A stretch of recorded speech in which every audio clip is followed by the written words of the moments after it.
Hello and welcome back everyone, we Weeb Online, and today I'm gonna start a new series, What If Naruto Had the Dark Sharingan Part 1. If you enjoyed this video, please give it a big thumbs up, and to watch more videos like this, subscribe to my channel and turn that bell notification on so you never miss an upload. Now wasting no more time, let's begin.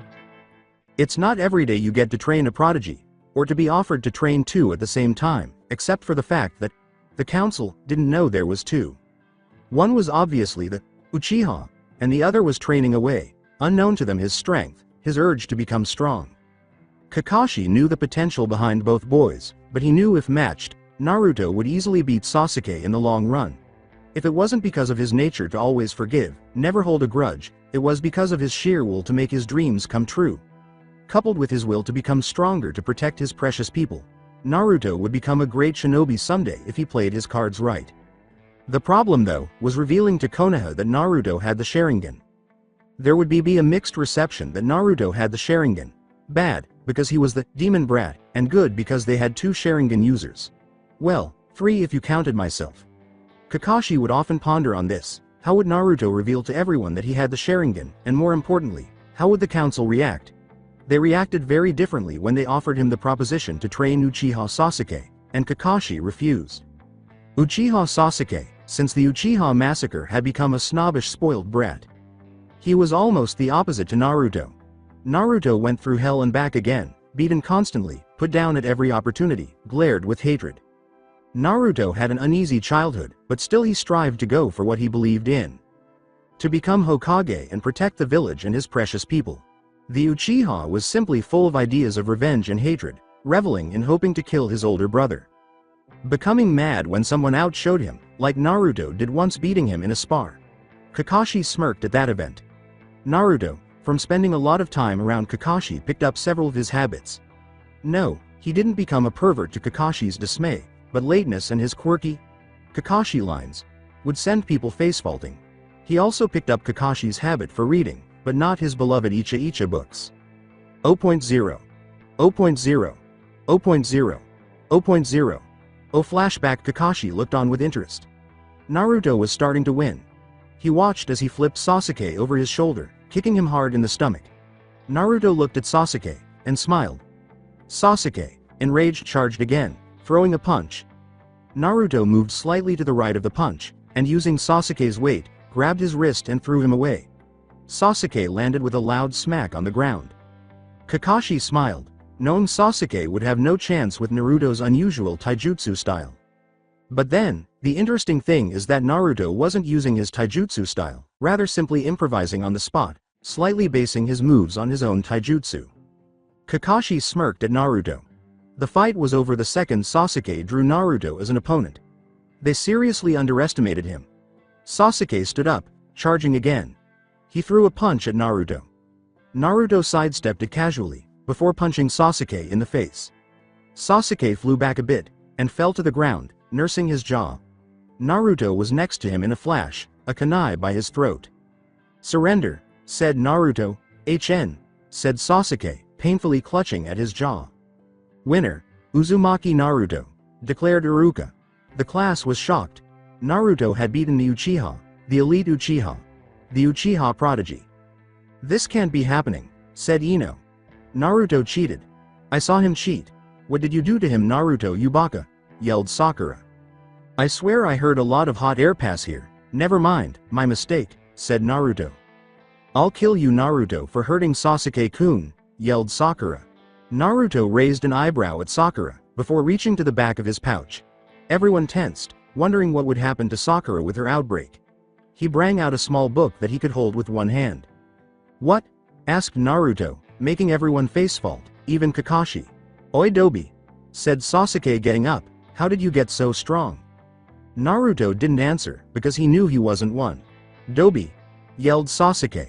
Still Naruto didn't answer, because he definitely knew he wasn't one. Dobi, I swear if you don't respond, I will kick your ass, yelled Sasuke. Again, Naruto didn't answer, knowing he simply wasn't a Dobi. Naruto, listen to me when I talk. I am a Uchiha, yelled Sasuke. Huh, you say something? Asked Naruto, looking questionably at him, responding only when he heard his name. At this, everyone face-faulted, In the silence, Kakashi snickered, everyone looking at him. What? Was I the only one who found that amusing? Asked Kakashi. At this, everyone face-faulted again. Sasuke marched up to Naruto, furious. If you ever ignore me again, you will wish you were never born, said Sasuke, snarling. Can't handle the competition, huh? Asked Naruto. Oh well, what is my business to comment whether the Uchiha can handle the heat? But aren't Uchihas the masters of Kaiden Jutsu? Maybe I'm wrong. Sasuke was right up close to Naruto's face. Damn it, I will kick your ass, yelled Sasuke. And I will kick your ass, oh wait, already did, sorry, said Naruto, flicking a page. Sasuke punched at Naruto. Naruto poofed and was replaced by a log. Sasuke tore his frustration on the log. He kicked and punched at the poor defenseless log. Now Sasuke, what did the log ever do to you? Asked Naruto, standing beside Sasuke. Fight me, yelled Sasuke. Maybe, just get some friggin' breath mints. What do you eat for breakfast? Onions and baked beans. Your breath reeks, asked Naruto. Sasuke calmed down finally, reverting back to his cool dude attitude. He then snorted. I was holding back, he said, walking off. Oh Sasuke-kun, you're so cool, yelled Sakura and Ino. As was I, replied Naruto. Naruto-kun, you truly are amazing, thought Hinata. Sasuke was burning with anger, but he kept walking. Oh Sasuke, enjoy the fangirls, said Naruto, before poofing away. Sasuke then sprinted for his life, being chased by his hordes of fangirls. End of flashback 0.0. 0.0. 0.0. 0.0. Oh, the council were shocked when he declined training Uchiha Sasuke several years ago. They then raved and ranted. Kakashi simply raised an eyebrow and said a brilliant word. What? The council was in an uproar that Kakashi was training someone else other than Sasuke. 0.0. 0.0. 0.0. 0.0. Oh flashback. Kakashi, this is an outrage, said an old geezer. You refuse to train the Uchiha prodigy? Asked another. It's not in my position to comment, and it's not personal reasons, said Kakashi lazily, flicking a page of his beloved Icha with his finger. Kakashi, if you do not train the Uchiha you will be punished for treason, yelled some old lady. Treason? For what? Not training some stuck-up ass who has the Sharingan. He may have the Sharingan, but I prefer to train people who work hard and for a cause. As far as I know, Sasuke has a 3-foot kunai shoved perpendicularly up his ass. Thank you Naruto for that, thought Kakashi. Kakashi, I know the council refuses to hear your blasphemy. I hereby sentence you to torture with Ibiki Morino until you agree to train the Uchiha, and teach him everything, said the head of the council. I overrule that decision, said Sandaime Hokage with a commanding voice. Can't you see he refuses to train the Uchiha? Said the head. He may be an Uchiha, doesn't mean he gets special treatment. As far as I'm concerned, all shinobi are special in my sight. Down to the last genin, said Sandaime. This is an outrage, yelled the head, standing up. Please remain calm Mitokado Homura, said Sandaime. I will not tolerate Kakashi not training the Uchiha. He's one of our last hopes, yelled Mitokado. At this, hidden Anbu surrounded the Hokage, at the ready. Stand down please Mitokado-sama, said a rat-masked Anbu. Mitokado sat down in a humph. We have many prodigies in our midst. Hyugas have Neji. Uchiha has Sasuke, so why should the Uchiha have any special treatment? Asked Kakashi, obviously bored. He has a point, said Hyuga Heishi, glad that Neji was mentioned. We are talking about the last Uchiha here, Mitokado protested. Last Uchiha, are you sure? Asked Kakashi. The hell Kakashi? Said a council member. Crap, I need an excuse, thought Kakashi. Don't you remember, Uchiha Itachi? Asked Kakashi. Don't mention his cursed name here, said an old council member. The point I'm trying to prove here is that Sasuke isn't the last Uchiha. And simply giving him special treatment because apparently he is the last Uchiha is full of crap, said Kakashi. The more prodigies we have, the better, although giving special treatment to one, I don't accept. This is not special treatment, protested Mitokado. Oh, trying to force me into training the last Uchiha? Questioned Kakashi. That isn't special treatment Kakashi, said another member. Not special treatment. I'm the last Sharingan user besides Sasuke when he gets his Sharingan, but you threatening me is pointless. Unless I see reason to, I won't train Sasuke," said Kakashi, flipping another page of his book. "I refuse to back down to my claims, Kakashi. You should be training Uchiha, not training. Who in Kami's name are you training, Kakashi?" asked Mitokado. "Naruto," drawled Kakashi. "Naruto? That demon brat?" yelled Mitokado. "Mitokado, that was your last warning. You are be arrested for high treason against Konoha. Anbu, take him away and let Morino take care of him," said Sandaime angrily. Somewhere, Morino Ibiki sneezed. "That means one thing, interrogation," thought Morino, hugging his teddy which he was practicing torture on. The Anbu bowed and walked over to Mitokado. "Please come with us calmly, Mitokado-sama," said the Anbu, and they escorted him away. "Listen to me, all of you. If I find any of you do anything to harm the boy, I will see to it personally himself. He is also not a demon, but rather the person who holds the demon. You may all think Naruto is the Kyuubi, but remember his sacrifice to keep us all safe. I won't have you talk down on the boy. I won't have this boy beaten by your clan members. If you do, they will be made an example of," said Sandaime. "Why go to such great lengths to protect the carrier of the Kyuubi?" asked Hishi. "Arashi picked him to carry the burden, and we can kill the Kyuubi while the boy is weak." "Oh, don't worry then. After all, it was the fourth's choice to seal the Kyuubi into Naruto. It's not his fault that we must sacrifice him to kill the Kyuubi," said Sandaime. "Exactly, you see from my point of view," said Hishi. "I mean, it's no deal, right? After all, why would Arashi go to such great lengths to protect his only son?" asked Sandaime. The council members looked at him shocked. "The word spreads out, I'll charge all of you for treason. You even threatened to touch one hair on the boy. I'll make sure you wish you weren't ever born," said Sandaime. "Hi," said the council, still dumbfounded. "Kakashi, you may continue training Naruto," said Sandaime. "Also, Hokage-sama, when Naruto graduates, I would like to retire as Anbu and become his Junin instructor, with me picking his team," said Kakashi. "That's fine with me. This meeting is adjourned," said Sandaime. End of flashback 0.0. 0.0. 0.0. 0.0. Oh, all of that for Naruto. The poor boy had been through so much, yet he had so much raw skill and talent. He was a great shinobi already, having the chakra control of a high Anbu and skills of at least a Junin. But what affected him most in his life was to protect his precious people. He had few precious people, but those he had, he made know that he would give his life for them. Kakashi knew this was like his friend Obito. The same friend who gave his life to save him.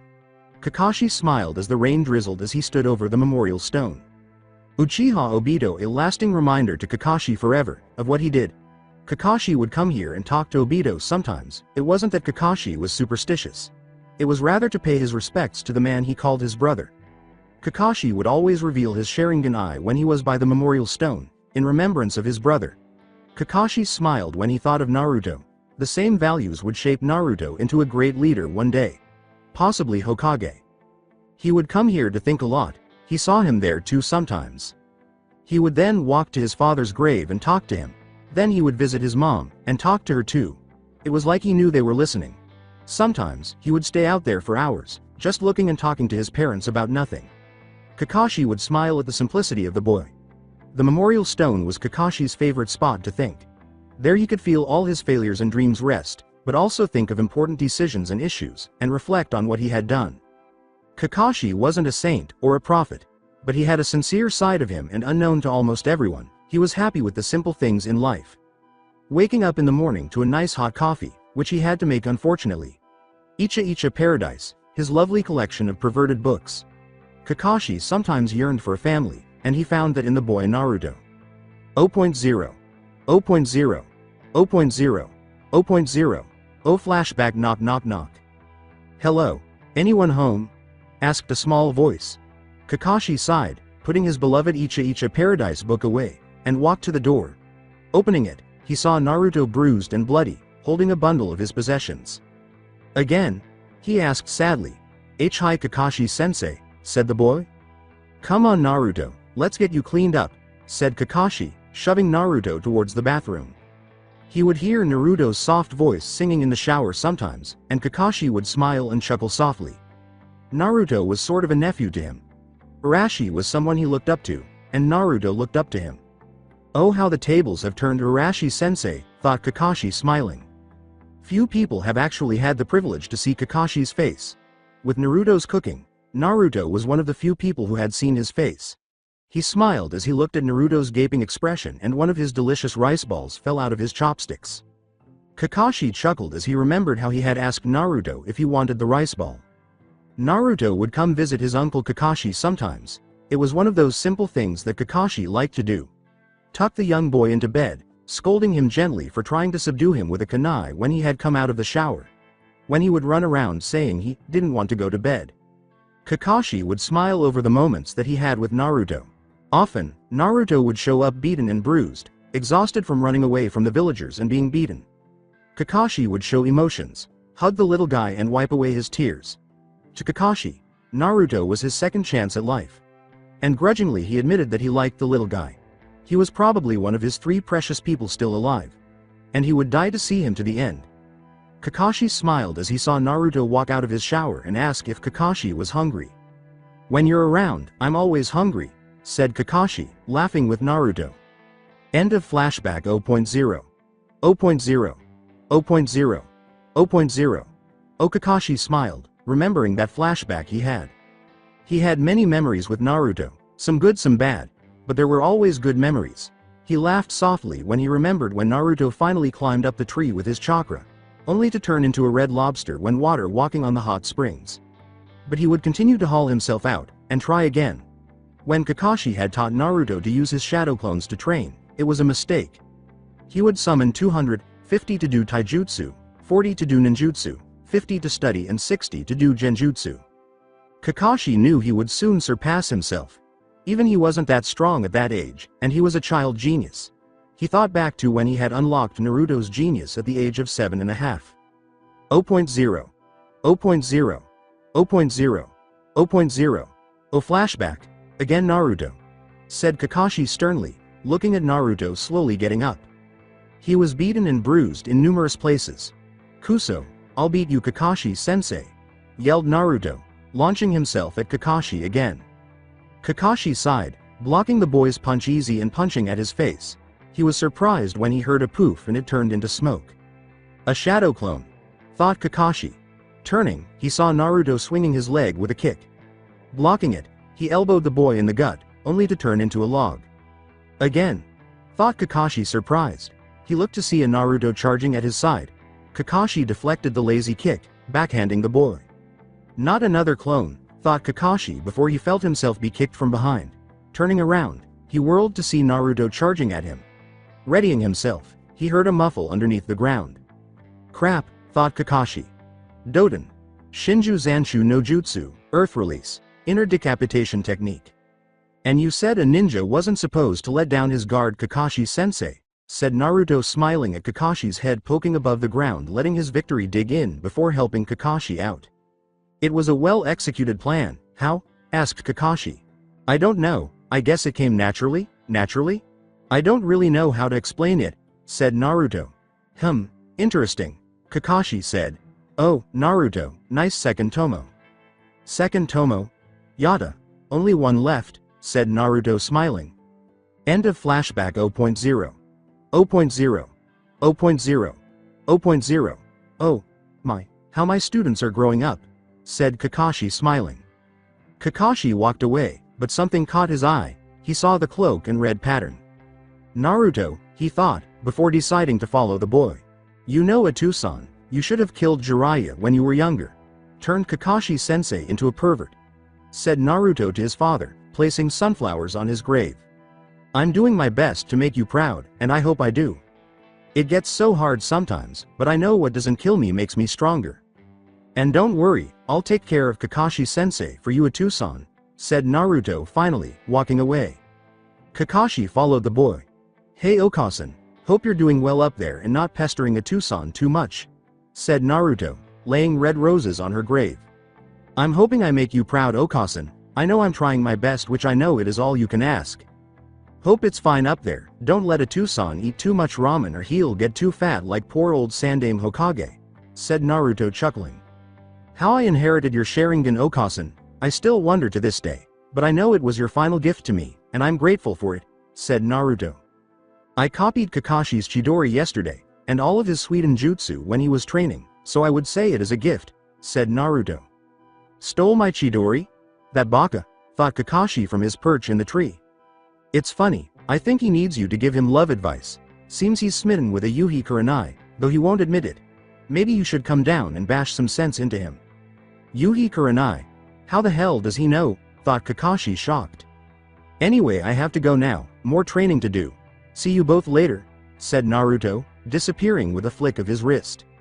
Shushin, thought Kakashi, before disappearing in a poof, ending his thinking session. Kakashi, my eternal rival, I challenge you so I may prove my flames of youth, yelled Guy. Huh, you say something? Asked Kakashi. Damn you Kakashi and your hipness, said Guy, storming off. Hey you, said Kurenai, walking up. Hey yourself, retorted Kakashi. Kakashi-sensei, stop stalling and go spend some quality time with your girlfriend, your love life comes before my training, said Naruto, appearing from nowhere. Trust me, I won't miss anything, you need a break anyway, said Naruto, walking towards him.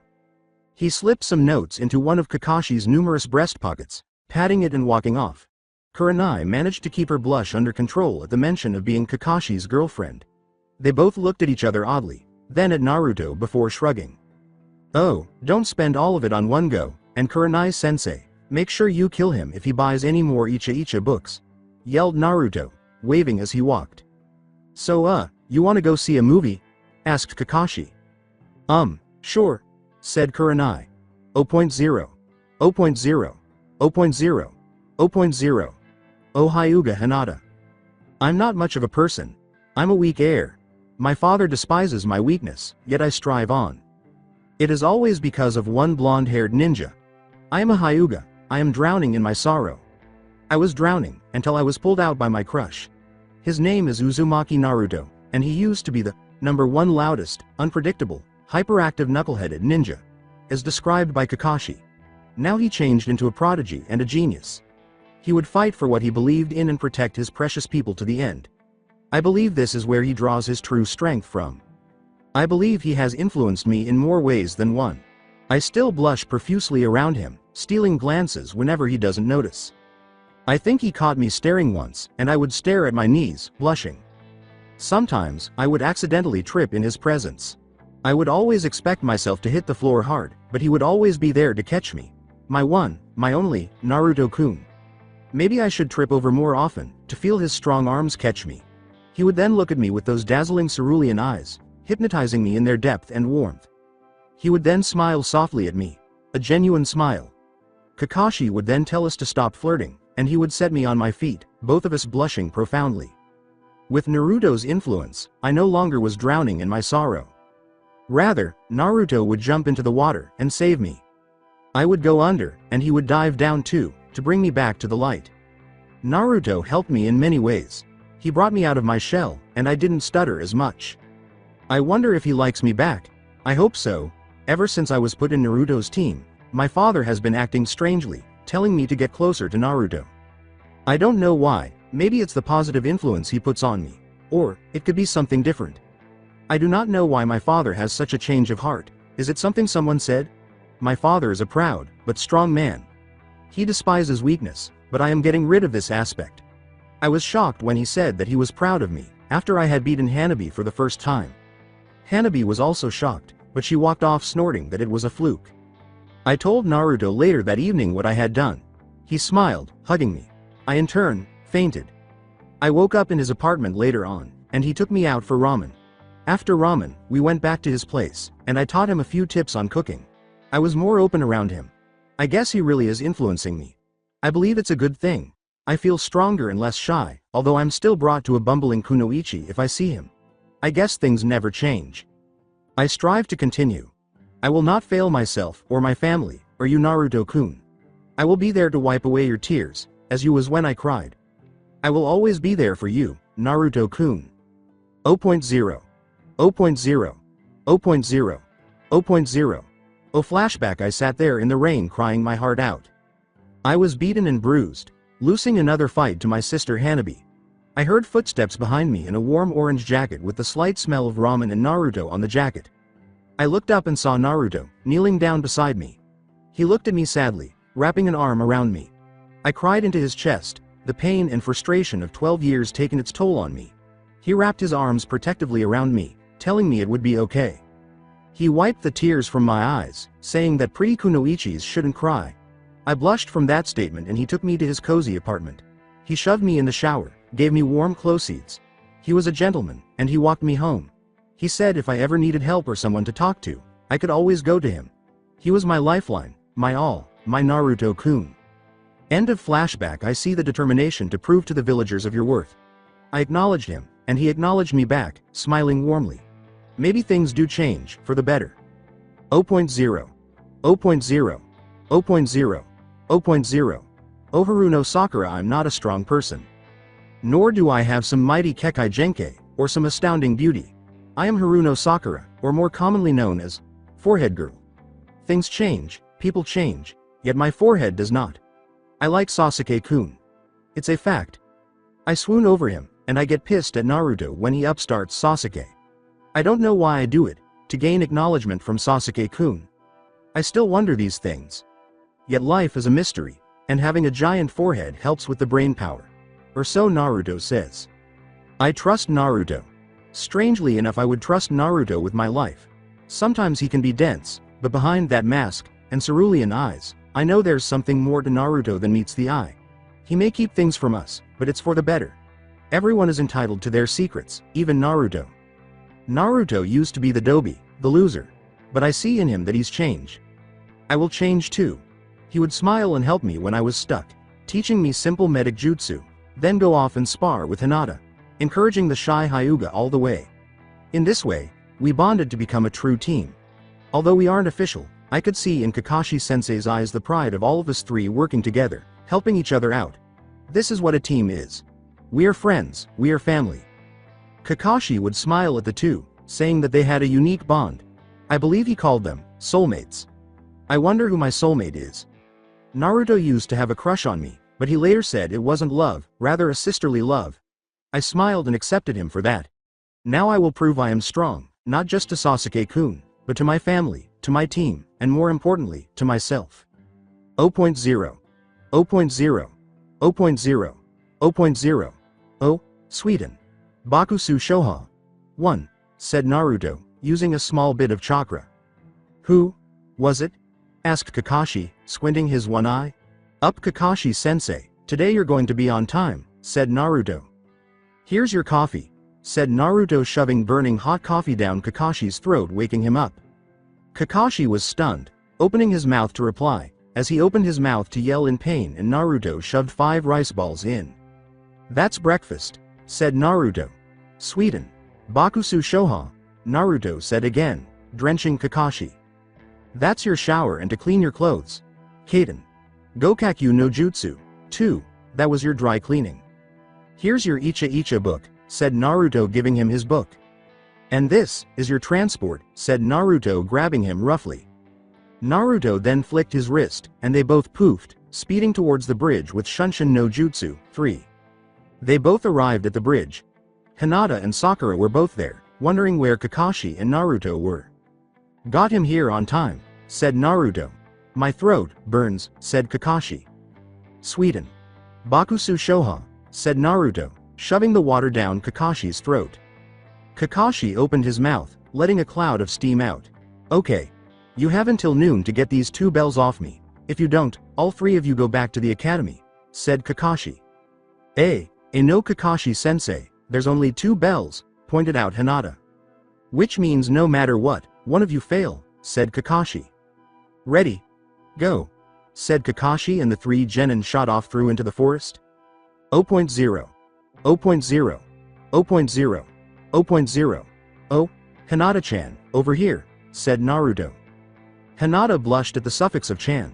Listen Hinata, I've already sent another clone to look for Sakura. The only way we'll beat him is if we all work together, okay? Said Naruto. Hi, said Hinata.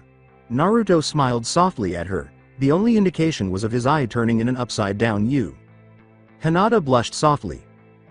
It seems Sakura didn't like the plan, thinks she can do it by herself. Oh well, we can try anyway, Hinata-chan. said Naruto. Anyo en Naruto-kun, W. What if I'm not SS strong enough? Asked Hinata. Don't worry Hinata-chan, I believe in you, replied Naruto. Hinata turned a bright shade of red. He believes in me, she thought.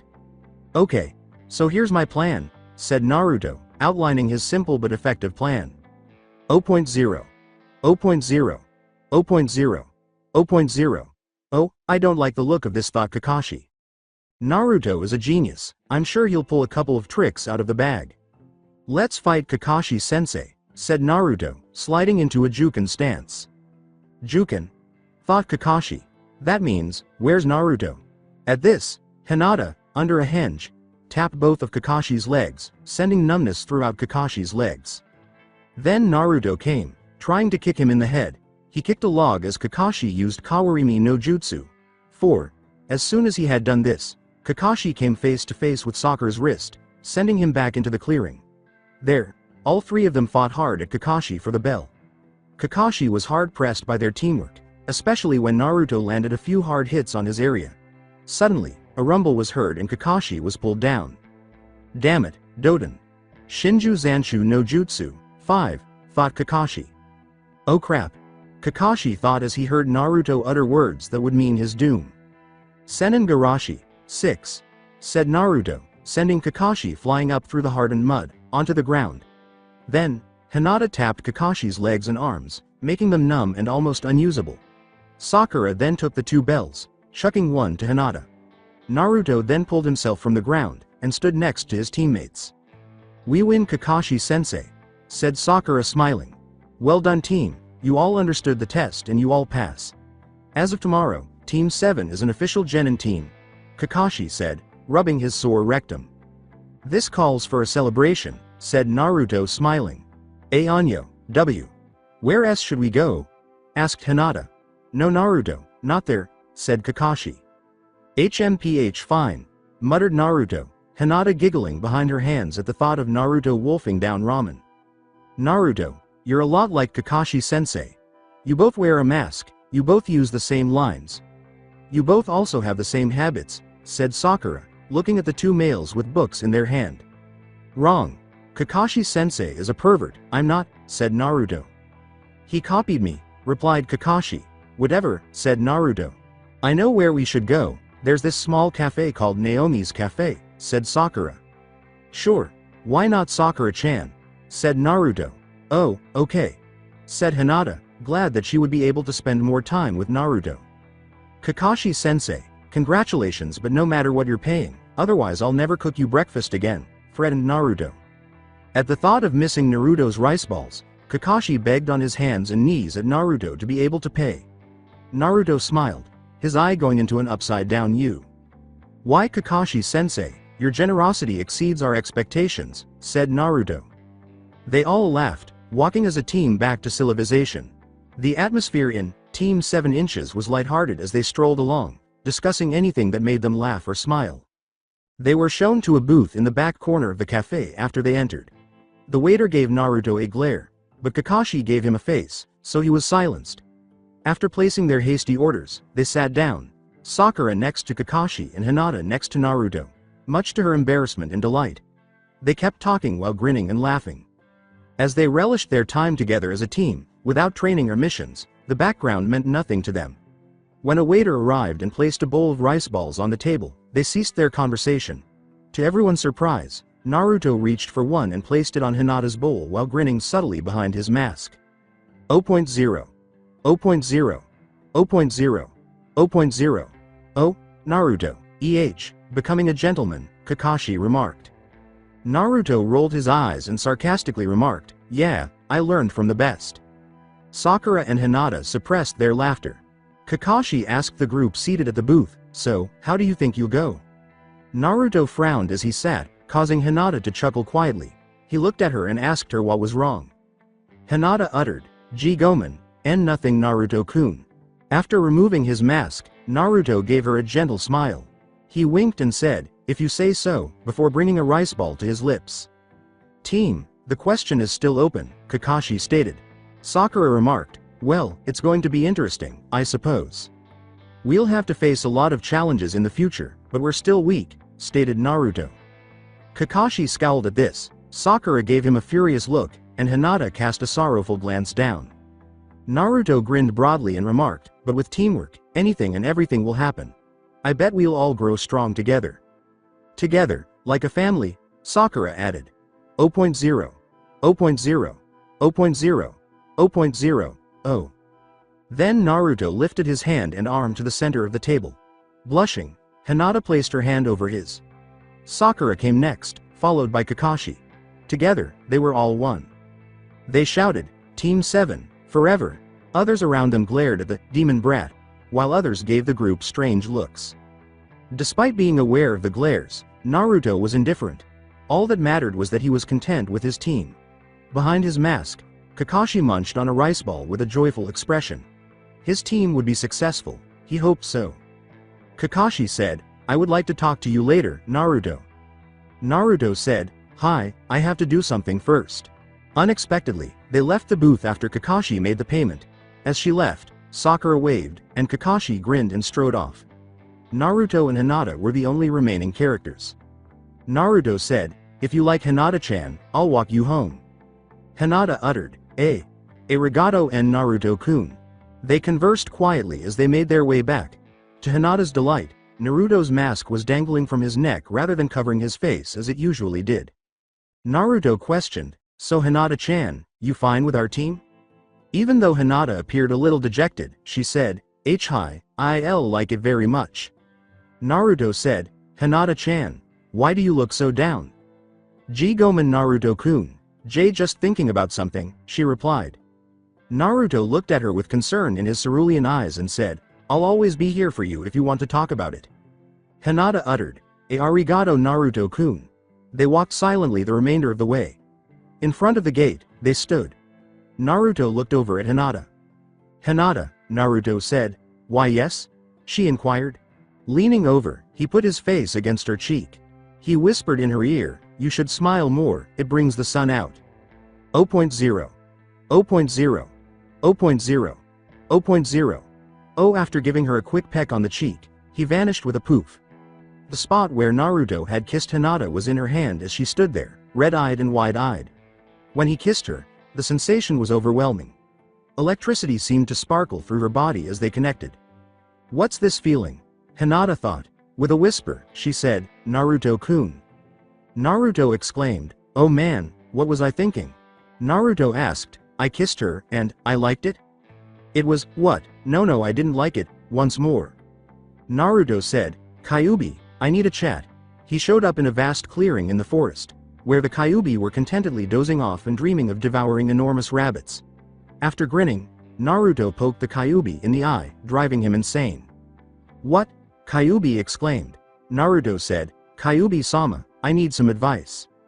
Kyuubi yawned and remarked, It's that pale-eyed Hyuga girl, isn't it? As Naruto protested, Huh? What? No, Naruto, no point hiding anything from me. I could easily read your dad like a book, like I can now, replied Kyuubi. With his feet shuffled, Naruto remarked, I kind of kissed her on the cheek. Kyuubi laughed and said, Kissed her? Already? Wow, Naruto, you're turning into a ladies' man. Damn it, Kyuubi, I don't know. I've never felt this way before. I mean, it was sort of like with Sakura, but when I kissed her, it electrified throughout my body, replied Naruto. Wow, this is a unique kit, Kyuubi remarked. Huh? Naruto inquired. It seems, you found your soulmate. Not many people actually have actual soulmates, stated Kyuubi. Soulmate? Naruto inquired. Yeah, Kit, someone who was made for you. Seems you found your future vixen. The pup's coming soon, joked Kyuubi. Arrow Kitsune, was Naruto's mumble. Brat, was Kyuubi's response. Naruto let huge rabbits appear as he said, Thanks for your help, here's a present. Kami bless you Kit, Kyuubi said as he pursued a huge 40-foot rabbit. After the Kyuubi, Naruto exclaimed, It should taste like rabbit too. Naruto returned to the real world with a smile. 0.0. 0.0. 0.0. 0.0. Oh, his 300 clones were working hard when he looked.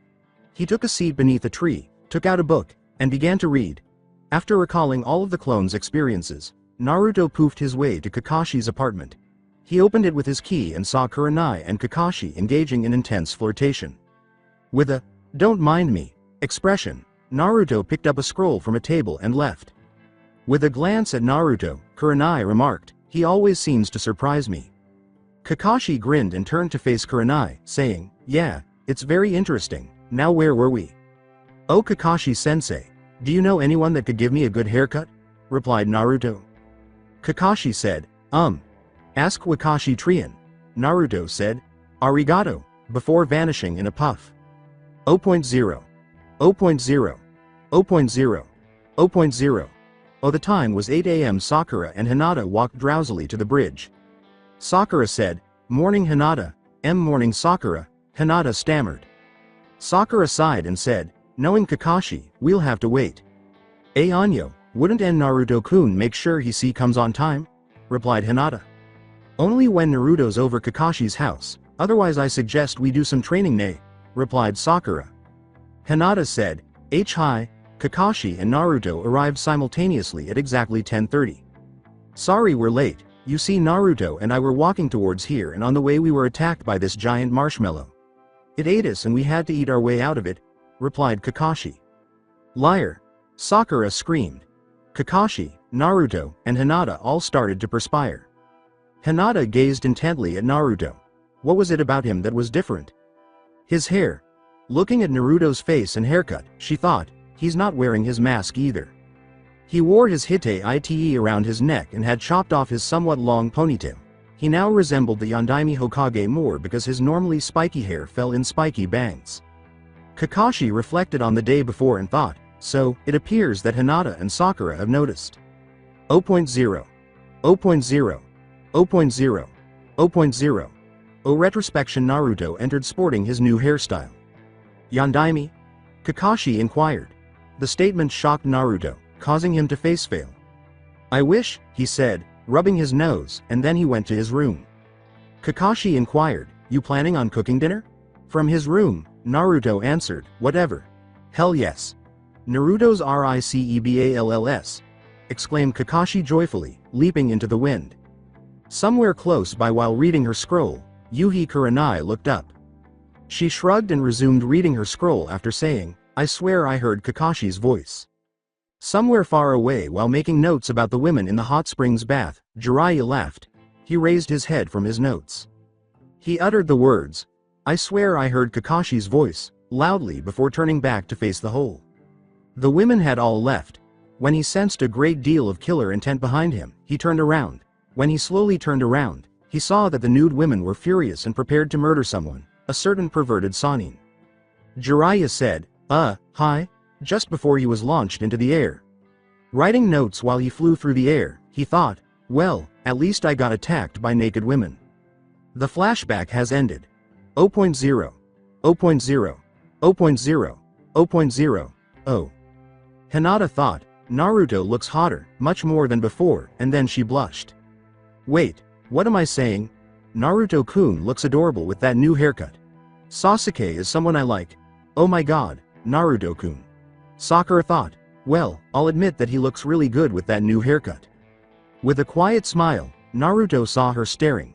He walked over to Hinata, brushing the bangs from his eyes.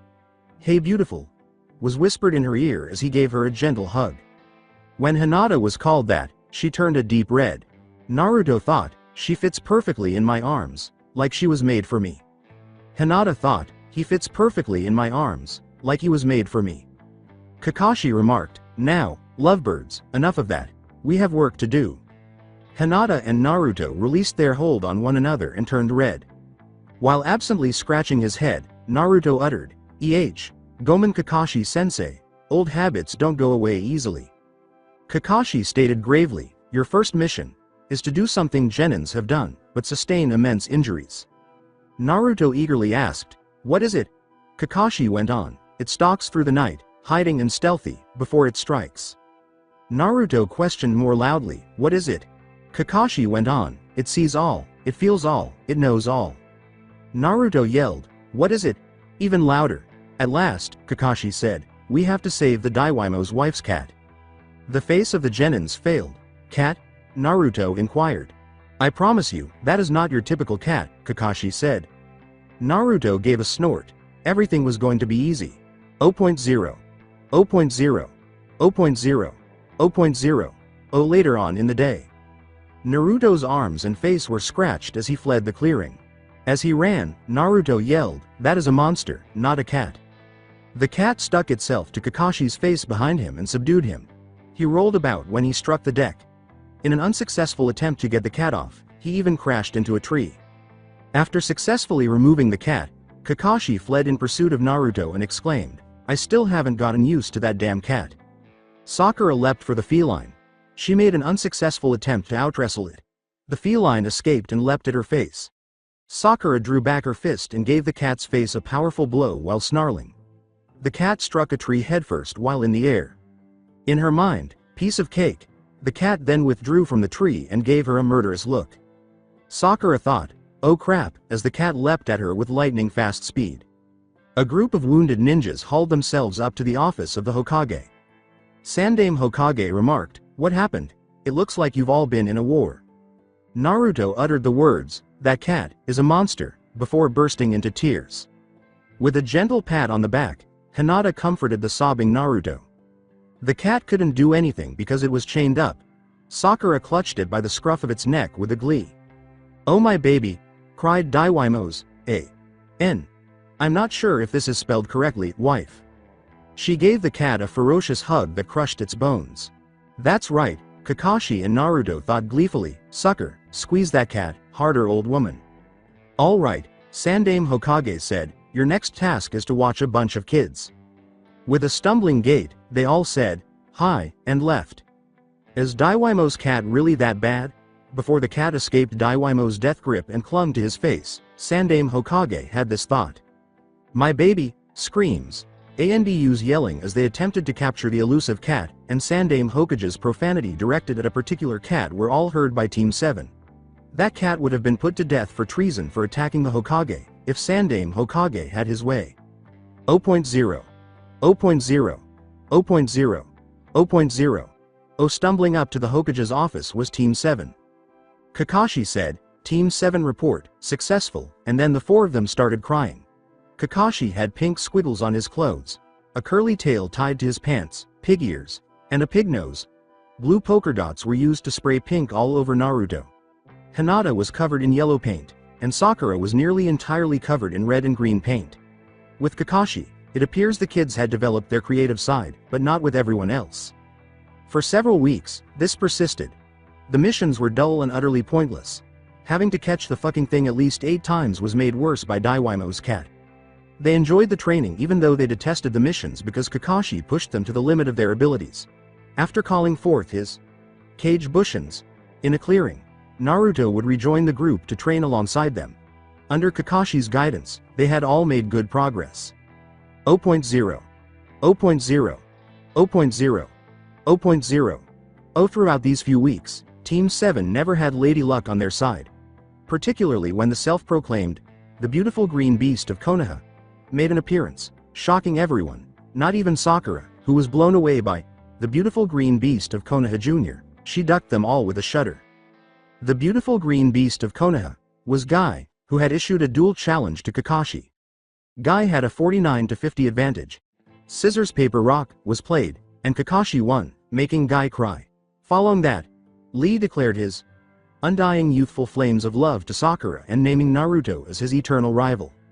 Not wanting to have anything to do with the strange bull-haired, spandex-wearing, bushy-browed ninja, Naruto had just collapsed and started crying. Despite the fact that Lee was unable to use ninjutsu and genjutsu, Naruto recognized his desire to become a ninja. Lee grinned while sobbing and repeating his name to his sensei. When they were hugging in front of a sunset with waves crashing down, 10-10, another member of their team flinched. They never knew how that background came to be. Naruto suffered lifelong trauma. He found comfort in Hinata's arms, where she did everything she could to console her boyfriend. Crush. When she promised to take him out for ramen, he finally became more upbeat. Naruto had become happier, grinning broadly, and embraced her. They marched to the Hokage's office to receive another mission following the interesting meeting. 0.0. 0.0. 0.0. 0.0. Naruto said, "Hey old man, we need a new mission." Sandaime asked, "Naruto, what brought you here?" "We're tired of D-ranked missions. I'm sure the team agrees with us. Give us something harder to do," stated Naruto. "Naruto, you should be sticking to D-ranked missions. C-ranked missions are too hard for young genins like you," Iruka replied. "Naruto speaks for all of us when he says we're tired of D-ranked missions. We need something to test our strength and teamwork," Sakura replied. After giving it some thought, Sandaime sent Kakashi a C-ranked mission. Sandaime Hokage stated, "Your task is to safeguard Tazuna from Water Country and assist him in constructing a bridge. You can enter now, Tazuna," Sandaime Hokage said. An elderly man who had been drinking heavily from a bottle of sake entered at this point.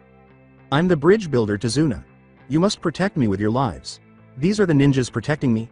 They all look like bakas, especially the short blonde one," said Tazuna. "Never undervalue us," Naruto smirked.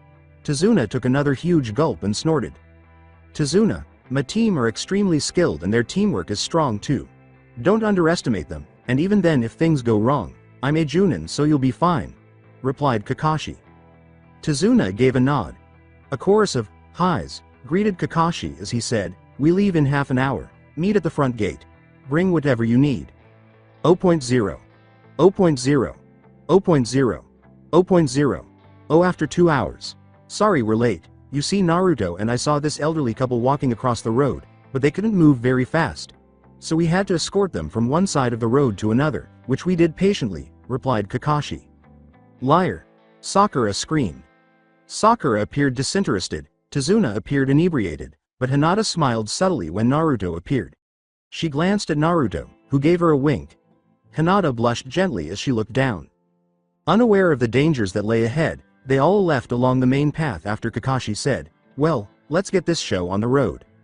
Naruto had a face failure an hour into the journey.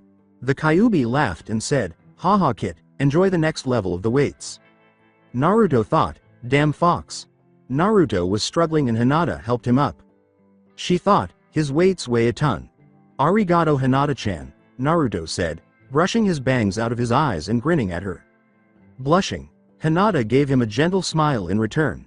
The sun emerged from a number of clouds as she grinned. Naruto pointed to the sun, which was visible through the clouds, and remarked, "You know Hinata-chan, when you smile the sun comes out." Hinata blushed and gave a quiet giggle. 0.0. 0.0. 0.0. 0.0. Oh. The group passed an odd puddle on the side of the road and proceeded slowly. Naruto thought, a puddle at this time of year, strange, but he kept it to himself so as not to startle his teammates. 2 Chunin-ranked mist nins leapt out of the puddle as Kakashi was passing by it, each holding a chain that was attached to the other. After that, they tightly wrapped Kakashi and tore him apart, causing blood and guts to spill out. 1 down, 4 to go. Naruto lodged the chain in a tree and drew a shuriken at it. He then secured the shuriken with a well-placed kunai. After removing the chain, the demon brothers charge. 1 at Sakura and 1 at Naruto. As he charged at the demon brother, Naruto dodged his ferocious clawed swing and delivered a forceful punch to his stomach. The force of the punch forced the breath out of him, and he choked out blood. Then, flipping onto his hands, Naruto kicked him in the chin, sending him flying into a tree. With a sickening crack, he struck the tree and then passed out. 0.0. 0.0. 0.0. 0.0. Sakura was sent flying after the other demon brother sneaked past her defense and gave her a powerful blow to the face. Determined and prepared to defend the bridge builder, Hinata stood before Tazuna. Tazuna was startled and terrified. With a ferocious expression of bloodlust in his eyes, the demon brother grinned and charged. Hinata was too stunned to react at this point. His bloodlusting eyes held her in place while she panicked, and by the time she managed to escape his stare, it was too late. When she saw the sharp claw swinging in her direction, she closed her eyes and braced herself for the pain that would soon follow. The road was covered in blood. When Hinata felt a warm, sticky substance splatter on her, she opened her eyes after closing them. Naruto was in front of her, standing defensively above her, the claw piercing his back. Tears immediately filled her eyes. Everything happened slowly. She began to cry, and he looked up at her. His eyes were filled with love and protection rather than suffering. He gave her a gentle smile before taking hold of the ninja's wrist and twisting it. Gasping at the pain, he withdrew the claw from his back. He repeatedly struck the demon brother in the face while holding the man's broken wrist, causing him to lose consciousness. After that, Naruto passed out from the blood loss. Hinata let out a cry of agony and distress. Of her personal frailty and incapacity to protect herself. 0.0. 0.0. 0.0. 0.0. Oh, in a specific forest clearing. Naruto groaned as he stood up, groggily waking up. The ultimate demon was a little alarmed when he looked up to see a smiling Kyuubi. You seem to like her, don't you? Kyuubi chuckled. What? Who? Naruto inquired. Kyuubi laughed as he repeated, that Hyuga girl, I watched every moment of that. What's so funny? Yelled Naruto. Of your bravery to stand in front of a blow that would have probably killed her. Kid, I'm proud of you. You've earned a lot more of my respect, so as a gift I'll up your gravity weights, replied Kyuubi. Naruto exclaimed, sweet, wait what? You sadistic bastard, before collapsing under the weight of his gravity seals. As Naruto gamely struggled to get off the ground, Kyuubi's laughter reverberated throughout the clearing. And he muttered, damn Kitsune. Now Kit, that's not the way to speak to your dad's best friend, replied the Kyuubi. Best friend or not, I'll still kick your ass, Naruto declared after he eventually managed to stand up. After grinning, the Kyuubi gave him a nod. The Kyuubi grinned and said, I think it's time I taught you a new jutsu. He might give the boy more giant rabbits to chase and eat if he was happy. Naruto inquired, what is it called? Shuriken Kage Bunshin no Jutsu is one that practically no ninja in the world is familiar with. Depending on how much chakra you put into it, all of your shuriken will multiply by heaps. Following the Kyuubi's demonstration of the hand seals, Naruto gave it a try and transformed from 1 shuriken into 150. With amusement, the Kyuubi remarked, well, at least you won't miss. Time for you to wake up, Kit. After giving a nod, Naruto conjured up 10 enormous rabbits for the Kyuubi to consume using his imagination. With a wave, Naruto said, talk to you later, Kyuubi-sama. Laters, Kit! Exclaimed the Kyuubi, joyfully running after a gigantic rabbit. 0.0. 0.0. 0.0. 0.0. Oh, after landing next to her, Kakashi gave Sakura and Hinata instructions to heal Naruto. They were aware of respectable medical jutsus thanks to the scrolls that Kakashi had given them, and as they worked frantically to heal him, a green glow covered their hands. When he slowly opened his eyes, they rolled him back over. Kakashi lectured, Naruto, that was brave but also very stupid. I will not allow my beloved people to suffer harm, particularly you, Hinata-chan, Naruto declared, gazing up into Hinata's lavender eyes. Then, sobbing into his chest, Hinata gave him a hug. In a whisper, she said, I thought I had lost you forever. Naruto wiped away her tears with his thumbs and remarked, as long as I'm here, I'll always be here for you, Hinata-chan. He smiled slightly at her, and she returned the smile. Kakashi said, you have some explaining to do, Tazuna. With a sigh, Tazuna began to speak. The economy in Water Country is appalling. Gatu, a wealthy and cunning businessman, has taken control. The people of Water are starving, and he now controls all trade. Tazuna stated, the bridge is our only chance to restore trade to Water Country and save us all. At least a B or an A has been assigned to this mission instead of a C. My team, not me, made that decision, Kakashi stated. 0.0. 0.0. 0.0. 0.0. Oh, Kakashi-sensei, we must assist these people. We've accepted the mission, and I believe it is our duty to complete it, Naruto remarked. I agree, Sakura said as she moved forward. As do I, Hinata said without hesitation. Kakashi gave them a quick glance before grinning and making an upside-down U with his eye. Unaware that a masked figure was observing them, Kakashi said, so be it, Tazuna, lead the way, and they proceeded on their way. Thus, the demon brothers were vanquished. The hunter nin thought, I have to report to Zabuza-senpai right away, and vanished in a rush of leaves. I am Haku, a tool to the missing nin Momochi Zabuza.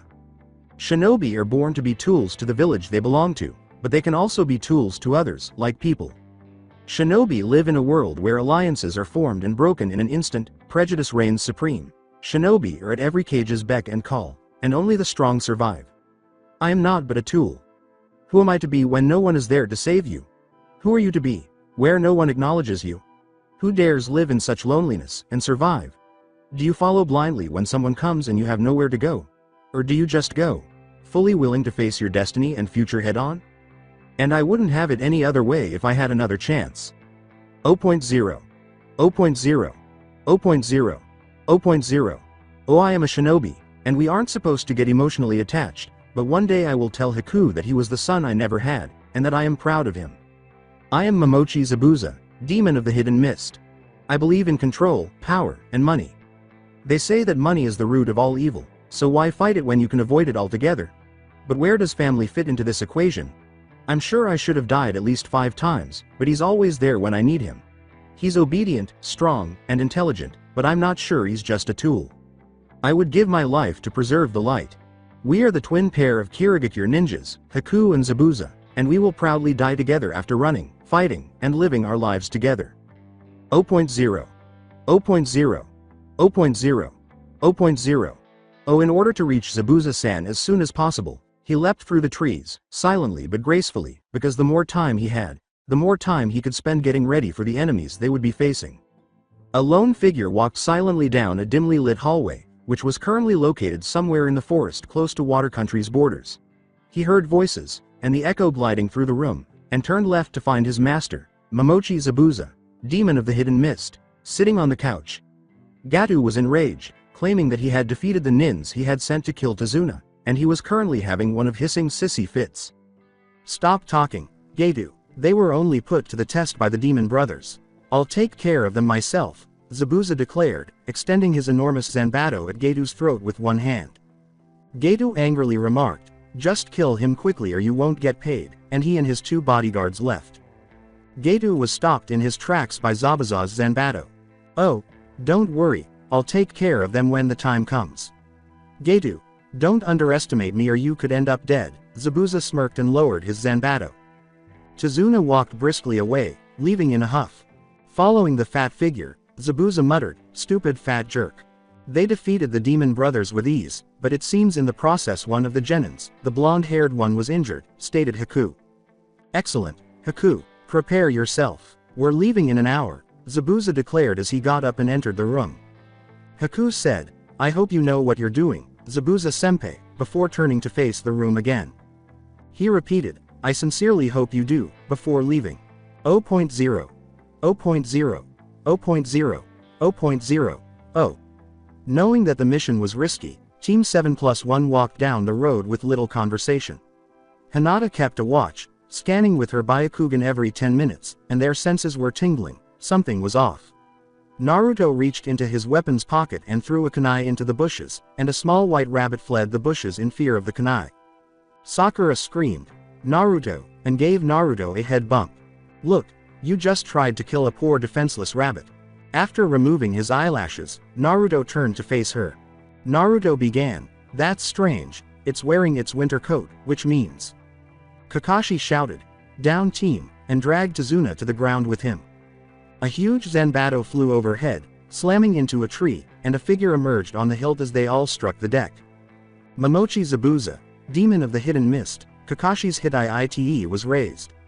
Zabuza grinned behind the bandages covering his face and said, "Copycat nin Kakashi, it's an honor that you know about me."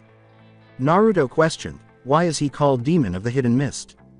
"Well, in Kirigakure, it used to be called the Hidden Village of the Bloody Mist," replied Kakashi. "Why?" Naruto inquired. "Because they used to set up competitions between all of the academy graduates. Kill or perish." Despite his lack of ninja training, Momochi Zabuza killed all of the academy graduates by himself. He is currently an S-ranked missing nin and one of the 7 swordsmen of the mist, according to Kakashi. Zabuza flipped forward and drew his sword, saying, "You've done your research, but it's time to die. Form a defensive triangle formation around Tazuna, I'll take care of Zabuza," replied Kakashi. In the hopes that his teammates wouldn't be able to see it clearly, Naruto activated his Sharingan. With Zabuza laughing evilly and an artificial mist covering the area, Naruto grinned and noted down the jutsu in his expanding collection of jutsu. He pondered, "May God bless Zabuza.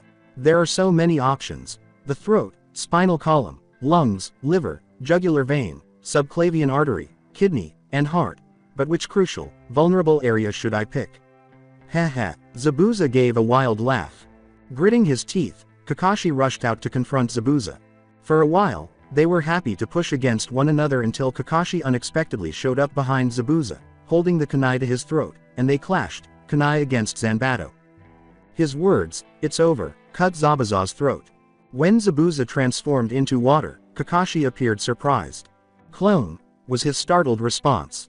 Then Kakashi was decapitated by Zabuza's Zanbato, which swung through the air from behind, but Kakashi also changed into water. So, all of that was said by a water clone. "I'm impressed," Zabuza said, looking at Kakashi.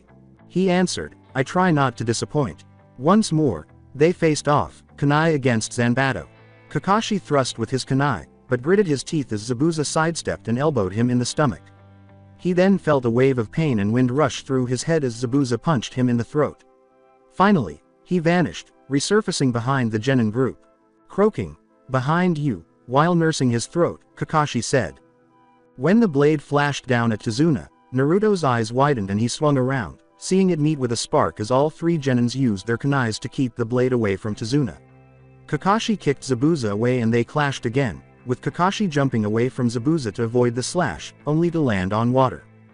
"Whoa," Kakashi thought. Beside him, Zabuza leapt, trapping Kakashi in a water prison while flashing hand signals.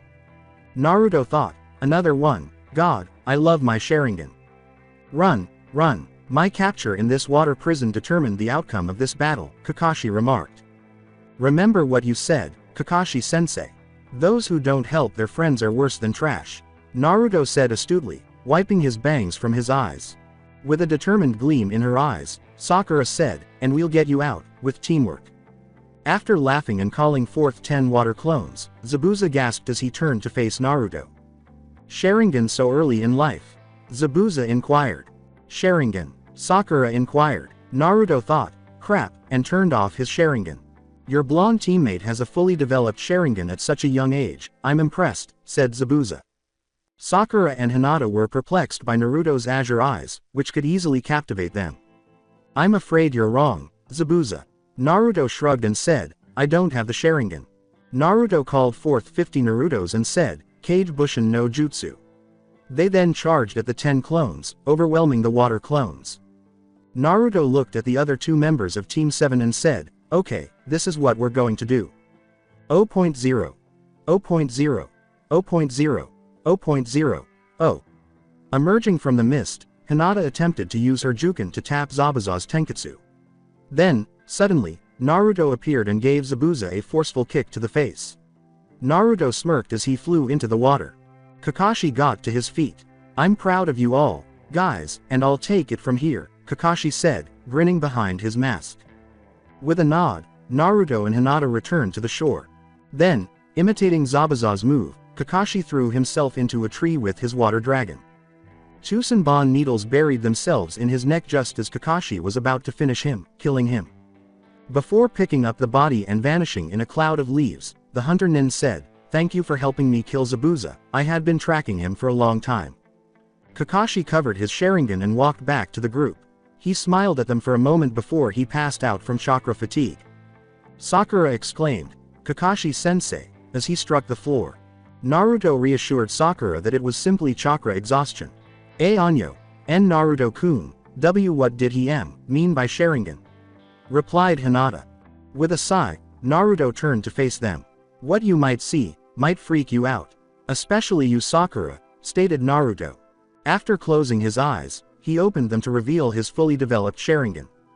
"Oh my Kami," Sakura exclaimed. Hinata stood there, her eyes wide and her mouth hanging open in disbelief. "What the hell is going on with these ninjas?" was Tazuna's thought. Sakura finally said, "You have the Sharingan," following a tense silence. She started, "Which means, you're a," Naruto said, glancing at them, "and Uchiha. I'll talk to you when I'm ready, let's just get to Tazuna's house so Kakashi-sensei can rest," replied Naruto. They arrived at Tazuna's house after crossing the lake in a boat. Tazuna's daughter Tsunami fussed and hurried Naruto upstairs so Kakashi could take a nap on a futon. He heard Sakura and Hinata arguing about how kawaii Naruto looked with his new hairstyle. Uncertain, Naruto questioned, am I interrupting something?" Hinata blushed and looked down at her feet, which at the time seemed so fascinating to her. Anyo and nothing Naruto-kun, she muttered. Sakura shrugged and said, "Yeah, nothing," before leaving to assist Tsunami in the kitchen. He noticed a boy glaring at him out of the corner of his eye. Naruto brushed his bangs from his eyes and turned to face him. He vanished as he glanced at the boy. Strange, Naruto thought. They will all perish. Similar to my dad. Getu will kill them all with ease. What brings them? Now that Getu has arrived, what hope is there? Grandfather brought them, but why? Just now, he signed their death sentence. They will fail. They will not succeed. Inari walked furiously through the woods until he reached a lake, looking over the bridge, thinking, they will all die, all of them. Inari asked himself, why? Why? Naruto gave the boy a sorrowful glance. He whispered softly, his voice lost in the wind, one day you will know. Inari, one day I will prove to you that heroes still exist, even when there is nothing but a glimmer of hope. One day, Naruto muttered once more as he turned to leave. 0.0. 0.0. 0.0. 0.0. Oh. All right, team, Kakashi said, heavily relying on his crutches, this is your training exercise for today. Sakura raised an eyebrow and asked, trees. Kakashi pointed to the trees once more and said, exactly, you're going to climb up those trees. Sakura snorted, a preschooler could do that. True, but how many preschoolers can walk up the tree without using their hands? Replied Kakashi. Puzzled, Hinata said, Anyoke Kakashi-sensei, so we have to see climb up that tree.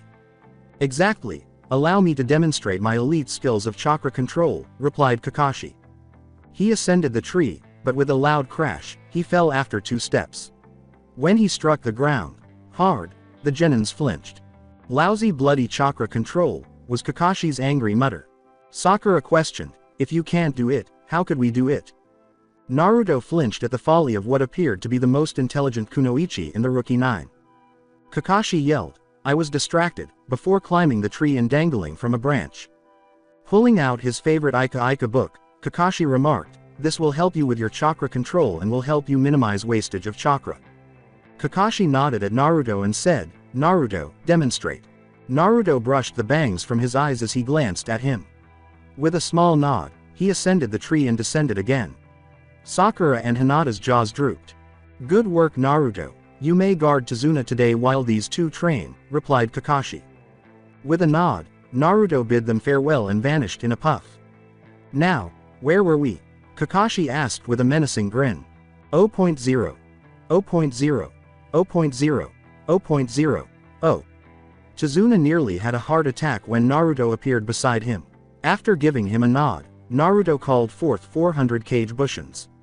At this point, 300 fled into the bushes, and 100 went off to work. Naruto grinned and remarked, I'm sure you'll like the extra manpower.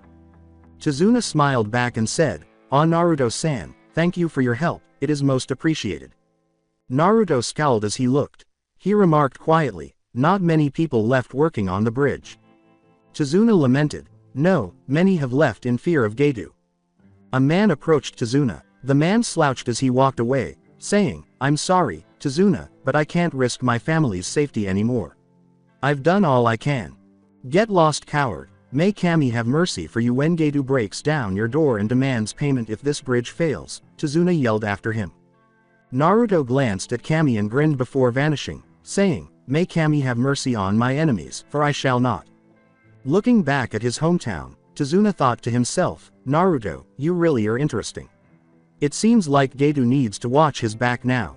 Maybe you are the one to bring life back to Water Country, and make us all believe. Maybe Pi. He whispered to himself, maybe. I will dare to hope again. Maybe. 0.0. 0.0. 0.0. 0.0. Oh. Naruto gritted his teeth and tossed the kunai aside, irritated. With limited success, he attempted to imitate his father's Hirishin no Jutsu. There's only one person who can help me with that, stated Naruto. Kyuubi, he thought as he entered his mental realm. Looking at Kit, the Kyuubi said, well hello Kit, come in for a nice visit You're my dad's best friend, Kyuubi-sama. Are you aware of how his Hirishin no Jutsu functions? Naruto inquired. Depends, Kyuubi uttered. On what? Naruto narrowed his eyes and asked. Kyuubi remarked, I feel pretty peckish today. Naruto's eyebrow went up. He called forth a huge rabbit, twice as large as any rabbit previously called forth for the Kyuubi to eat. Kyuubi let out a happy cry, and just as he was ready to dig his claws into it, the rabbit disappeared. "You'll pay, Kit," the Kyuubi roared. Naruto yelled, "Damn it Kyuubi-sama, I need your help." "Fine fine fine," was the Kyuubi's mutter. Clearly bored, Kyuubi remarked, "Jiraiya, one of the 3 Sennin who are legendary, would be the only one who would have any chance of knowing." Naruto remarked, "I see. Then, I need him to teach me." The Kyuubi grinned as she glanced at him. The Kyuubi said, "Since you're here, why don't we make a compromise?" "Name it," Naruto said. "In exchange for teaching you the Rasengan," the Kyuubi offered a fellow female fox and several of those incredibly delicious rabbits in an enticing voice. "Rasengan, one of my father's trademark techniques," replied Naruto. "Yes, Kit, you did catch," Kyuubi said, tossing him a big scroll. After catching it, Naruto strapped it to his back. Kyuubi questioned, "Now, my part of the deal." As many rabbits poofed into existence, Naruto said, "I'm sorry, I don't want to enter here with you making out with another fox, so in return you get double of those supersized rabbits." Naruto exclaimed, "Enjoy," as he exited the mindscape. 0.0. 0.0. 0.0. 0.0. Oh. Naruto began learning how to use the Rasengan. This continued for 2 weeks, with Kakashi training Sakura and Hinata and Naruto using his clones to train while he worked on the Rasengan. Periodically, he would consult Kakashi about chakra control and how to enhance it. His only option was to continue honing his chakra control in order to become an expert Rasengan user. In order to avoid depending on a clone, he wanted to be able to use it with one hand, but he learned how to do it with one. He would return home exhausted every night, his hands blistered from using chakra too much. When he collapsed by the door, Hinata would run to his side, help him onto the table, and feed him by herself. She liked feeding her crush in private, and she also liked doing it when she caught him winking at her once. Occasionally, Naruto would visit and they would converse for hours about nothing. They were content to just spend time together. 0.0. 0.0. 0.0. 0.0. Oh. "You're late," was Sakura's shrill response when Naruto stumbled in one night. Exhausted, Naruto sat down and muttered an apology. Inari gave him a dagger-like glare. Inari said sourly, "Gato is just going to kill you all, so why even bother?" He asked with tears in his eyes, "Why do you even bother?"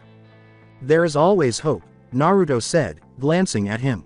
Naruto got up and left in disgust, saying, "Even if there is only a flicker, hope will always remain.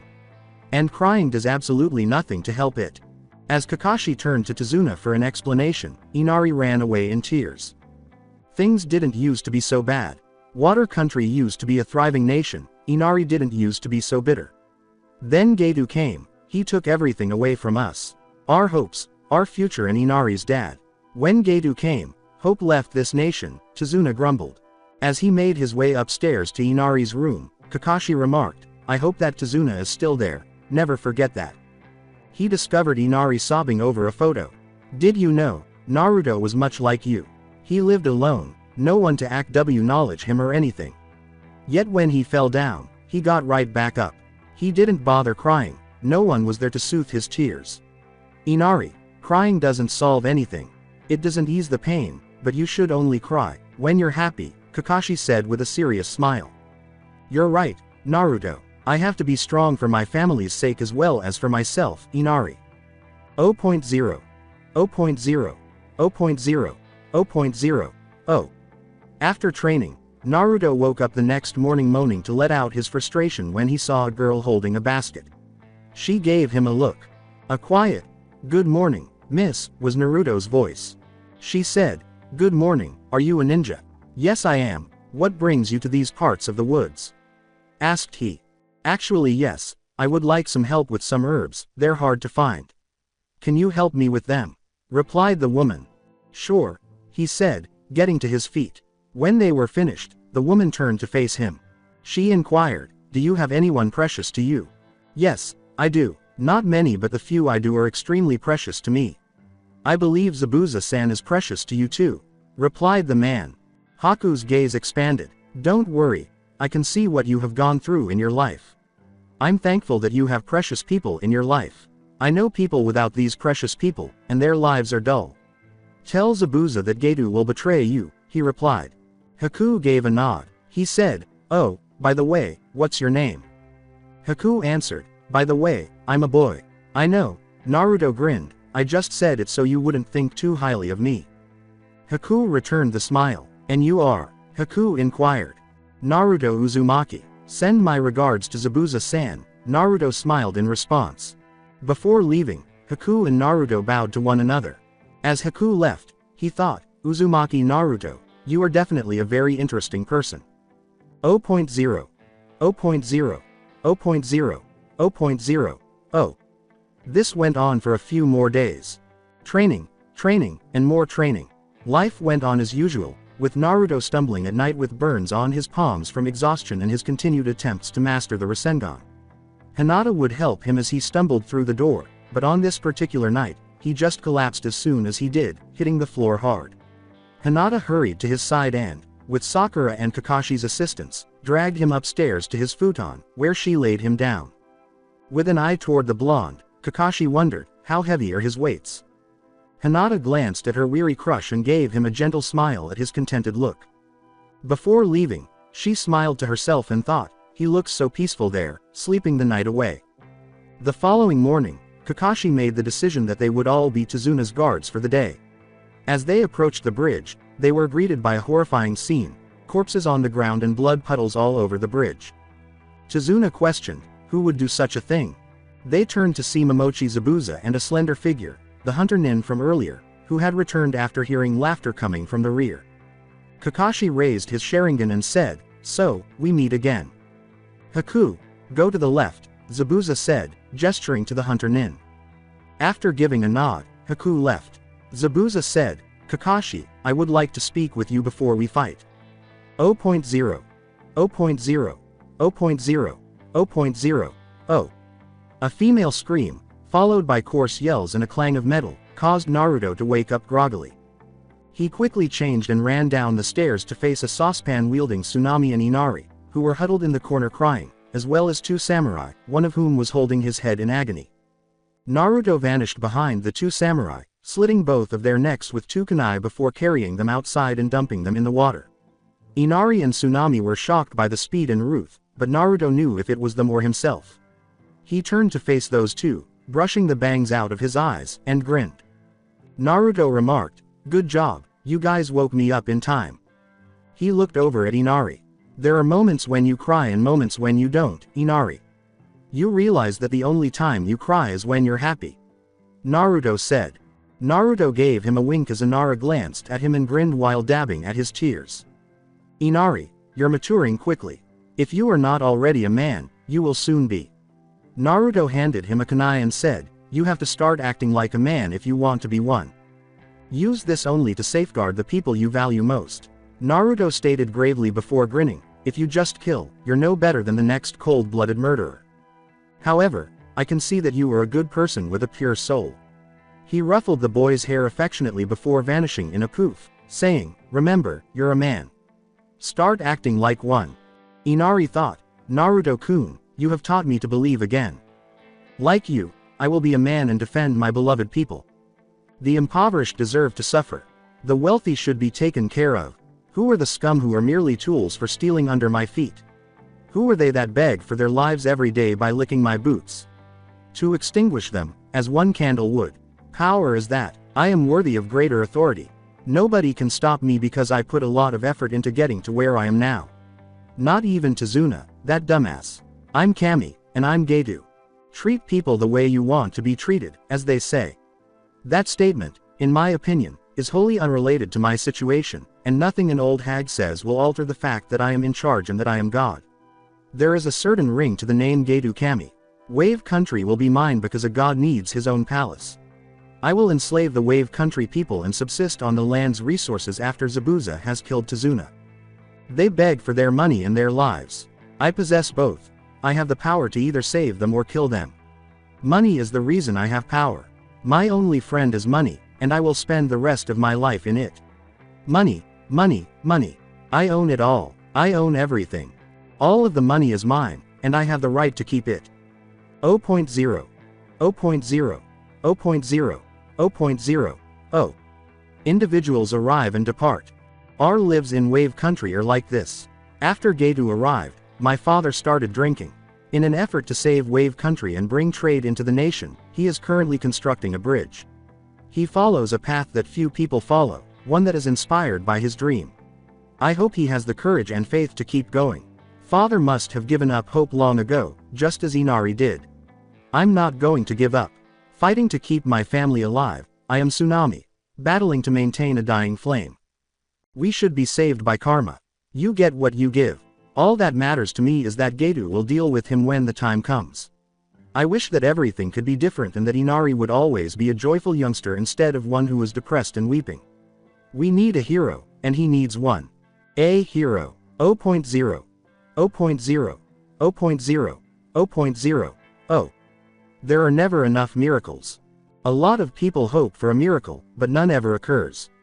They long for a hero, but none ever appears. I'm Tazuna, and I'm fighting a losing battle with a bridge that could save our lives. Getu is unrelenting. I'm not sure how much longer I can endure this pressure. More men depart every day out of fear of Getu's wealth and influence. I share their fear for their lives, but I have to have strength. I am Wave Country's last hope. Like a newborn with a fever, Wave Country's hope fades. Because there is a sliver of hope, I keep going. Because I see the other side and can hope for its completion, I will continue to defy the odds and build this bridge in order to secure Wave Country's survival. The lives of hundreds of people are at stake. It is not my concern. Rather, it is the people of Wave Country, whether the bridge is finished or not, or whether I live or die. Getu's grip on us gets more and more tight every day. We Wave Country people are being choked by him. What we most need right now is a miracle, and we don't have many of them. But there is no other way to save us. We require a miracle. A miracle. 0.0. 0.0. 0.0. 0.0. Oh. Tazuna, Kakashi, Hinata, and Sakura emerged onto the bridge. Tools were scattered on the floor, crates were unpacked, and no one was present. The bridge was silent, eerie. Nearby there was the sound of a drop of water. There was a natural fog on the bridge, which added to the eerie silence. There was little visibility, so anything could happen. With taijutsu stances being formed and kunai drawn and ready, they surrounded Tazuna in a defensive triangle. Footsteps were heard. They came in two sets. One heavy and loud, one soft. They looked for any sign of the incoming party in the fog. The footsteps then came to a halt. When the fog cleared, they turned to see Zabuza standing close by, along with the same hunter nin. Kakashi raised his Hitai-ite and made the word, Zabuza, sound. With the hunter nin nodding, Zabuza stated, "We're not here to fight, and once the fourth member of your jolly band gets here, I'm sure we can explain." A flurry of leaves appeared at this point, and Naruto emerged with his hands in his pockets. "Yo," he said, holding up a hand.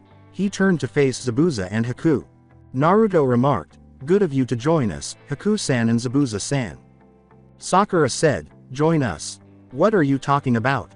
"Well, I'll explain this part. They found out that Getu was planning on betraying them," replied Naruto. The hunter nin stepped forward to remove his mask and said, "Yes, Naruto-san, and because of his warning, we haven't acted on any brash actions." The face of a very attractive girl or a feminine boy gave them a small smile. Zabuza grinned behind his bandages and held out his fist, saying, "Yeah, thanks to you, shrimp."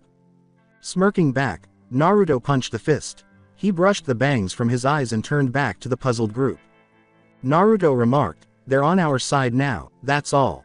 "Oh," Tazuna said bluntly, not knowing how to respond. Kakashi questioned, "What about the other workers?" With an evil laugh, Zabuza remarked, "We killed them all and ate them for breakfast." He sniffed and glanced at them. He muttered angrily, Fine, we threatened them and they ran for the hills." Kakashi took out his cherished orange book and remarked, "Well, trust Naruto to make friends out of complete strangers." Zabuza exclaimed, "ICHA paradise," in shock. 0.0. 0.0. 0.0. 0.0. Oh. Kakashi raised an eyebrow as he glanced at him. Reaching into a pocket, Zabuza took out the same book. "You read it too," Kakashi exclaimed, his eyes enlarging. "Of course, what kind of ninja would I be without my beloved Ika book," he exclaimed with enthusiasm. After exchanging handshakes, they enthusiastically discussed the delights of Ika literature. While Naruto approached Tazuna, Sakura and Hinata approached Haku and struck up a conversation with him. With intelligence, Naruto remarked, "Well, Ojii-san, it appears that you now only have Gedu to fear." "Naruto, you've been the miracle we've all been waiting for. You have our undying thanks," Tazuna replied. "Tazuna-san, it was my primal edge to help you out to save Wave Country. What you've been doing to help the people of Wave Country is something to be proud about," stated Naruto. Tazuna ruffled Naruto's hair and grinned at him. Naruto brushed his bangs from his eyes and glanced up at his irritated face. The loud, demeaning voice said, well, what do we have here?" Tazuna spat, "Gedu," and spun around to confront the chubby figure. Gedu laughed and said, "Zabuza, you betrayed me too, huh? Looks like you'll all die here today." "I wouldn't say that so easily," Zabuza remarked, firmly holding the hilt of his Zanbato. Gedu laughed and remarked, "PFF, you are all child's play in comparison to me." Naruto approached Hinata, who appeared distressed. He winked at her and said, "Hinata-chan, it'll be okay. I'll be keeping an eye on you." Hinata gestured, high, while pressing her index fingers together. As her nervousness subsided and her expression hardened, Naruto grinned at her. She firmly stated, "I'm ready." Naruto turned back to Gedu, who was grinning ominously, and said, "That's the way, Hinata-chan." Gedu laughed and said, "Okay, let's get down to business. Playtime is over." Naruto yelled, "About time, I was getting bored of that old Weezer talk," which caused Gedu to flush with rage. "Get them," he called out. 200 bandits charged behind him. 0.0. 0.0. 0.0. 0.0. Oh. As he put his orange book away, Kakashi remarked, "Well, that would prove a problem." "All the more for me," Zabuza exclaimed with enthusiasm. "Kakashi," Zabuza said, "Yeah, I put ninja's dibs on Gedu. Go ahead." The group standing in front of them was approached by the front ranks. Breaking ranks, Tazuna ran away, scuttling shamelessly to a stack of crates along the bridge. The 6 ninjas in the line began to throw weapons as the bandits got closer. Many were killed when they unleashed a variety of projectiles at the approaching tide, but they kept coming. They charged after drawing their weapons. "Kage Bushin no Jutsu," was Naruto's cry, and 12 Narutos were called forth. After telepathically conversing with each of them, 2 of them separated to protect Hinata, and the remaining 10 charged alongside him as they launched an assault on the front lines. In an effort to prevent the bandits from crossing the line, Naruto used his Sharingan. It would be difficult to repel them. It would be a test for Zabuza and Kakashi alike. Hinata dodged and swerved, her hands flowing elegantly at the swarming enemy ranks. It was a complex dance, tapping one in the shoulder and another in the chest. As she battled valiantly, with her 2 Naruto guards protecting her bare back, her adrenaline was pumping. Hinata would demonstrate her strength to Naruto. Sakura was in hell. She lacked endurance and wasn't much of a fighter. Already, she was getting tired easily. Had it not been for Kakashi's rigorous training, she would have been exterminated long ago. She relied on Haku for support, and he occasionally looked at her to check on her. He would jump in and save her if she needed it. Unfortunately, it's not Sasuke-kun, Sakura thought. Haku was growing weary. He was beginning to feel overwhelmed by the sheer number of opponents, and Sakura was growing more exhausted to his left, but she bravely continued to fight. Haku would pull out his Senbon needles and fight the bandits hand to hand. He was aware that the day would be long. Zabuza was enjoying himself immensely. He felt alive for the first time in a long time. He was not fighting to survive, but to achieve a goal. The only thing that mattered to him in this battle was that he was fighting for a cause, not whether he lived or died. He was defending his beloved people. He discovered something worth battling for. He was defending Naruto and Haku. He had spoken to Naruto once when he had sneaked out in the middle of the night, but he hardly knew him at all. An immediate bond formed, and he became Zabuza's nephew in a way. He hoped that he would continue to fight for multiple people. Kakashi struggled, his eyes spinning like a Sharingan. He would defend his team, all the innocent people killed by Gedu's campaign, and freedom from the tyrannical Gedu. He battled to restore Wave Country's hope. Bandit after bandit he battled, easily and quickly eliminating them. However, the weariness from using his Sharingan eye was beginning to set in. And the number of bandits remained high. Kakashi persisted. 0.0. 0.0. 0.0. 0.0. Oh. Kakashi, what do you say about getting Gedu? Zabuza shouted over the throng of crooks. Why not? Kakashi asked. Both of them shouted. Sweden. Suiryuden no Jutsu, Water Release. Water Dragon Blast Technique, as they flashed through the 54 hand seals. The two dragons spun through the air, creating a gaping opening in the banditry. Kakashi and Zabuza dashed through the opening, slaying any adversaries that stood in their way. When they saw Gedu get frightened, they attempted to flee. His glasses fell off as he ran as fast as his chubby little legs would allow. He fled as though the Shinigami was pursuing him. Using multiple hand seals, Kakashi pulled out a scroll, bit his finger, and wiped blood on it before shouting, Kuchios, Doden, Suga no Jutsu, Summoning, Earth Release, Tracking Fang Technique. 8 Ninken exploded from the earth at this point, clinging to various Gedu locations. When Pakun, who was aiming for Gedu's arm, missed and grabbed hold of his crotch, Kakashi started to perspire. Kakashi thought, I hope he didn't mean to do that. Zabuza strode up to Gedu's perspiring face as he screamed in agony. Before he beheaded Gedu, Zabuza grinned and said, Gedu, say hello to the demons in hell for me. Thus, Zabuza, demon of the hidden mist, cut down Gedu the ruthless that day. Now that they would not be compensated, the bandits' annoyance was heightened by Gedu's passing. They launched an unrelenting assault, forcing the bandits to encircle the ninjas in a protective circle. One said, my blade will kill them. Another person said, I say we keep those pretty females. Sakura and Hinata clenched their fists in a shudder. Hinata turned back to Naruto's gaze.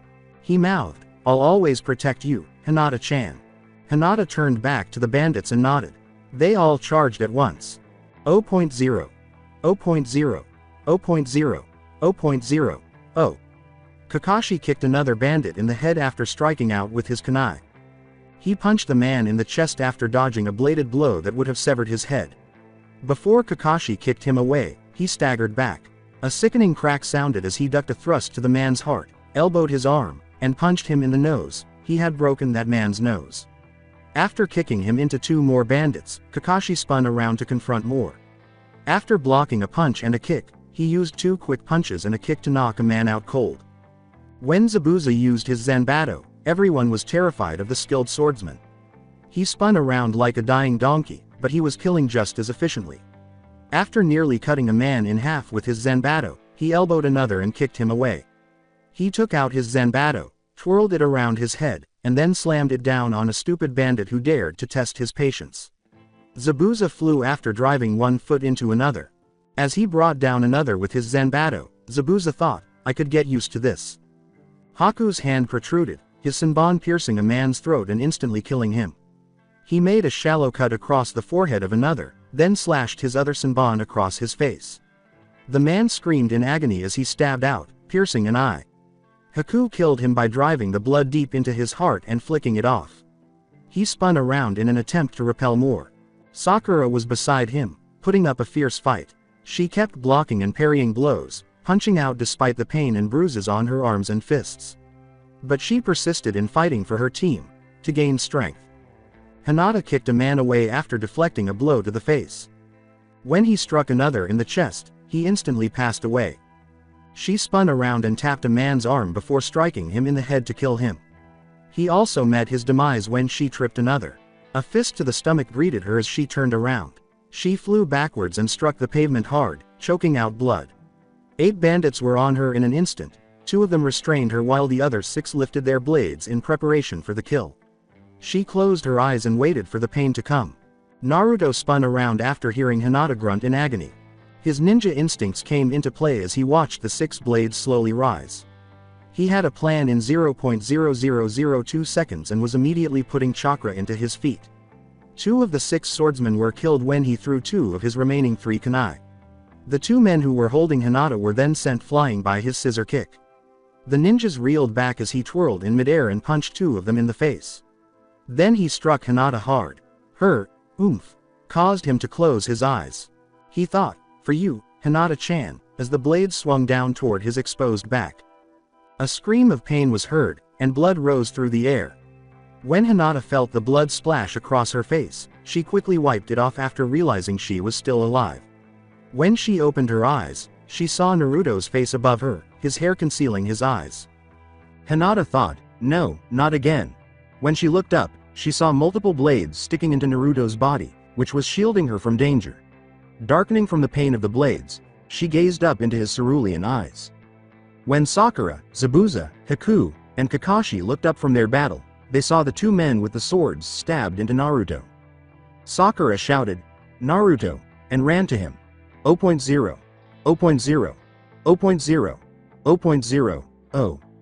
After Zabuza charged and chopped off the two men's heads, Kakashi and Haku showed up.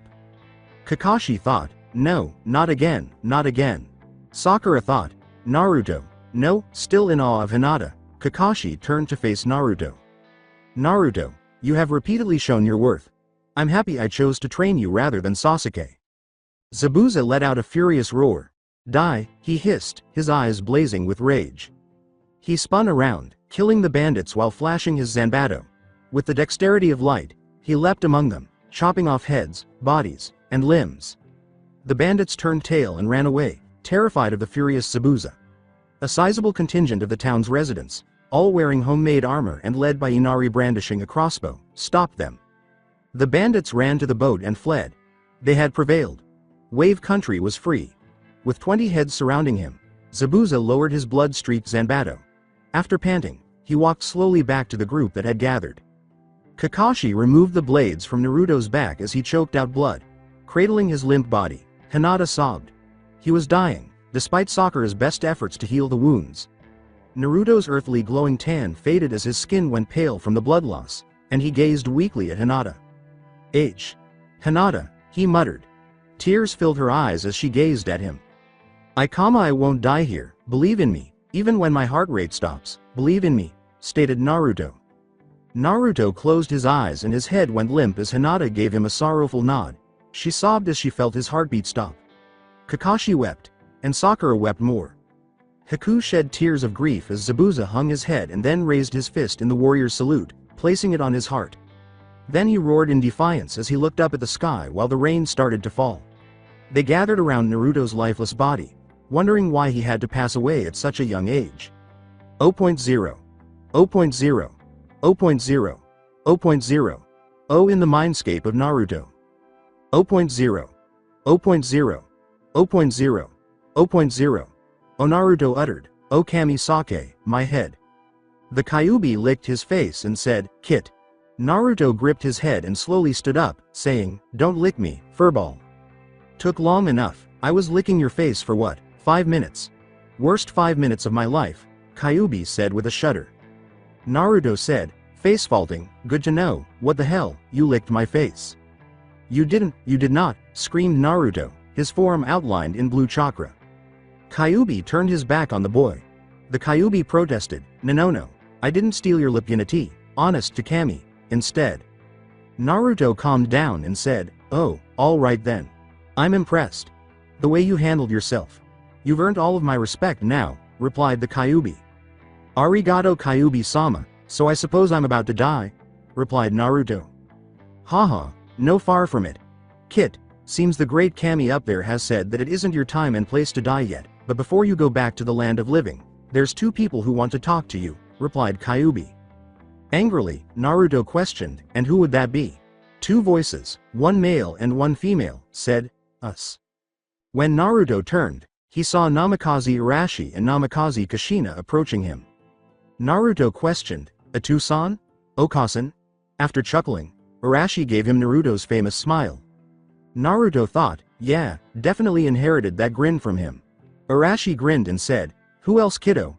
My little boy's all grown up," Kushina exclaimed, giving Naruto a tight embrace. Knowing the warmth and love that radiated from her, Naruto sobbed in her arms. In Kushina's words, "My little baby, my little Naruto." "Okasan," Naruto muttered. After being freed from his hug, Naruto turned to face his mother. Naruto exclaimed, "You really are Uchiha." With a gleam in her eyes, Kushina grinned at him. She was slender, had a lovely face, and long black hair. Her long eyelashes fluttered as she blinked, and she also had a very smart appearance. Warm and loving, her endless black eyes gazed back at him. She said, "Of course, silly. Did it pass on to you?" Naruto said, "Hi," and used his Sharingan. She grinned. "My little boy's already become strong with a fully matured Sharingan at that age," she said while sniffing. Arashi put an arm around Kushina and remarked, "They grow up so fast." Naruto said, "A Tucson," as they embraced. "I'm sorry for what I did, Naruto, but only you were strong enough to hold the Kyuubi. I didn't think it would end out this way though," he said gently. The Kyuubi looked at Arashi Baka evilly and said, "Peefed, I'm not that bad." With one of his 9 tails, Arashi gave the fox a high five. "Ah, still the same Kyuubi, nothing changes he said. The Kyuubi said, "It's good to see you too, Kushina. Your beauty never ceases to amaze me." Arashi screamed, "Don't flirt with my wife." "Or what? You'll seal me into another baby that you'll have in the spirit world," replied the Kyuubi. Arashi mumbled, pouting, "He's good." Arashi gazed at Naruto as he laughed. "What?" Arashi inquired, his expression irritated. With a hint of amusement, Naruto remarked, "It seems I've inherited all my facial expressions from you, Tucson." Kyuubi muttered, "Thank Kami for your mother's intelligence." "Bite me, furball," Arashi uttered. Kyuubi gave a snort. Kushina lamented, "Well, it seems our time is almost at the end, Naruto." "Yes, we must leave you, not before several things though," Arashi replied. Naruto gave his parents a questioning glance. "First, here catch," Arashi said, tossing Naruto a massive scroll bearing Namikaze's kanji symbol. "It will be sealed into a scroll on you when you wake up," Arashi replied. Kushina handed Naruto another enormous scroll bearing the kanji symbol for Uchiha and said, "This also belongs to you." "Arigato," Naruto said, glancing at the 2 enormous scrolls he was holding. After saying, "We'll always be watching you, Naruto," Kushina kissed his forehead and vanished. "Naruto, be strong and protect your precious people. Also tell Hyuga Hiyashi that Arashi says that he hasn't become a pompous stuck-up prick. And to Kakashi, tell him that he should stop being a pervert," Arashi said with a chuckle. "And, be strong my son. Ask Sarutobi-sama for your family scroll. Everything else will be revealed," Arashi replied. Kushina reappeared with a startled expression of surprise. She exclaimed in shock, "You like a girl and you never told us." Naruto's eyes widened, then he blushed slightly as he looked at the ground. Kushina grinned and said, "Hyuga Hinata Digging with his foot, Naruto reddened even more. Kushina smiled and said, "Don't worry, I'm sure you'll make a nice couple." After saying, "Time flies, we must go," Arashi approached Kushina and grasped her hand. They all said, "We're proud of you, son," and then they vanished. Arashi then reappeared. Arashi gave Kyuubi a thumbs up and said, "Kyuubi, look after my son." Kyuubi said, "No problem, farewell Arashi-san." After saying, "And to you too, Kyuubi-sama," Arashi vanished. Kyuubi inquired, "Well Kit, you saw your parents. How do you feel?" Naruto exclaimed, "Happier, much happier." Kyuubi uttered, "And now, return to your body." Naruto thought, "Aw crap." After wrapping Naruto in his 9 tails, Kyuubi used his paw to punch him out. 0.0. 0.0. 0.0. 0.0. 0. In the interim, 0.0. 0.0. 0.0. 0.0. 0. At last, Sakura declared, "He's not coming back." Hinata asserted, "Naruto-kun promised us he wouldn't let me down." Following those remarks, Naruto's body started to turn yellow. His entire body was covered in yellow chakra, and they all retreated from him. They all closed their eyes when a sudden burst of light appeared. When Hinata finally opened her eyes, she saw Naruto staring back at her, albeit in a different way. Normal cheeks had replaced the whisker lines that gave him a slightly foxy appearance. Despite being slightly toned, his muscles gave his body more definition. His bangs that hung over his eyes were longer, and his hair also underwent a slight change. He resembled the Yondaime Hokage much more. However, she was absorbed by his blue eyes as they gazed at her. "I never go back on my word, Hinata-chan, for that's my Nindo," stated Naruto. Hinata ran to him and jumped in his arms as Naruto-kun squealed. With a gentle smile, he spun her around in midair. He was still alive. She placed her head on his shoulder as he gradually came to a halt. She whispered, "I thought I had lost you forever. I gave you my word, Hinata-chan, I won't go back on it." "After all, I needed to see your beautiful face," he replied in a whisper. Hinata grinned and flushed. She turned redder when Naruto whispered, "You also lost your stutter, makes you sound all the more seductive." When they heard Zabuza laughing, they froze. As they turned to look around, they saw a smiling Haku, a relieved but irate Sakura, a Kakashi with a U in place of his I, and a Zabuza nodding in their direction. At last, Zabuza said, "Looks like it wasn't your time to die, kiddo." "No, I guess it wasn't," Naruto replied with a smile of his own.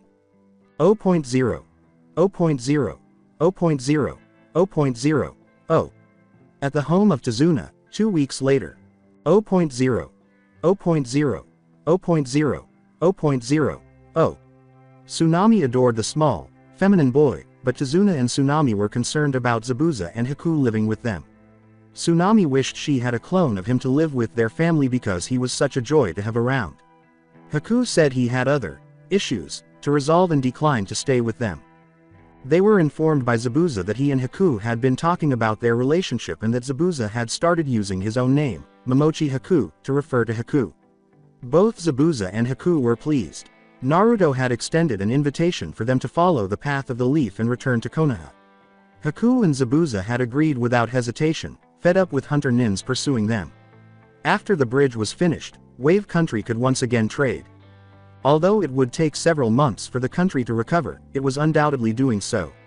Houses were being constructed, and homeless people and beggars were already leaving the streets. What many believed Tazuna couldn't do, he had done. Wave Country was once again peaceful and prosperous after he vanquished Gedu. However, everything good has an end.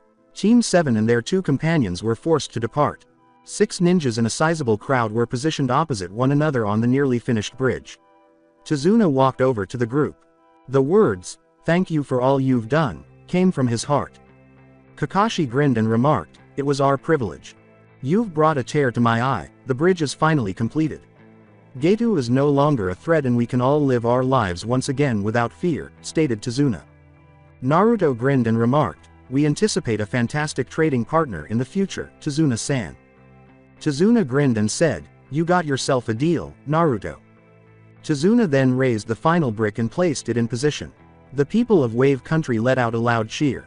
There was singing and dancing, fists were pumped, and hats were thrown into the air. The bridge was finished. Kakashi smiled sadly and said, "Well, it's time for us to go." Each of them gave a nod. When Naruto approached Inari, she offered to give him the kunai back. Naruto ruffled the boy's hair affectionately while grinning and shaking his head. "Use it to protect your precious people, Inari. Grow strong, and I'll see you around in the Chunin exams," stated Naruto. With tears trickling down his cheeks, Inari grinned. Naruto returned Inari's embrace. With a small nod, Naruto moved away from the crying Inari. After saying their goodbyes, they departed to a thunderous applause. One person asked, "What should we call the bridge?" "What about the great Naruto Bridge? He showed us that heroes truly exist in this world," replied Tazuna. The audience applauded and gradually dispersed. At last, Inari stood alone, observing the dark blobs as they left. As he left, he remarked, "Naruto, you have demonstrated to us what real heroes are and that they do exist in this world." 0.0. 0.0. 0.0. 0.0. Oh. When he stumbled over a little orange book, he swore. The cover featured an odd image of a man pursuing a woman. He said, "Ika Ika Paradise, Volume 2" inches out loud. After opening it and turning a few pages, he dropped the book in disbelief and clutched at his bleeding nose. The perverted nature of the orange book irritated him as he glanced at it once more. He could hear the book calling out for him to read it, but he shook his fist at it. He picked it up in his trembling hands, turned to a page, and read it. His blood-stained nose he grasped.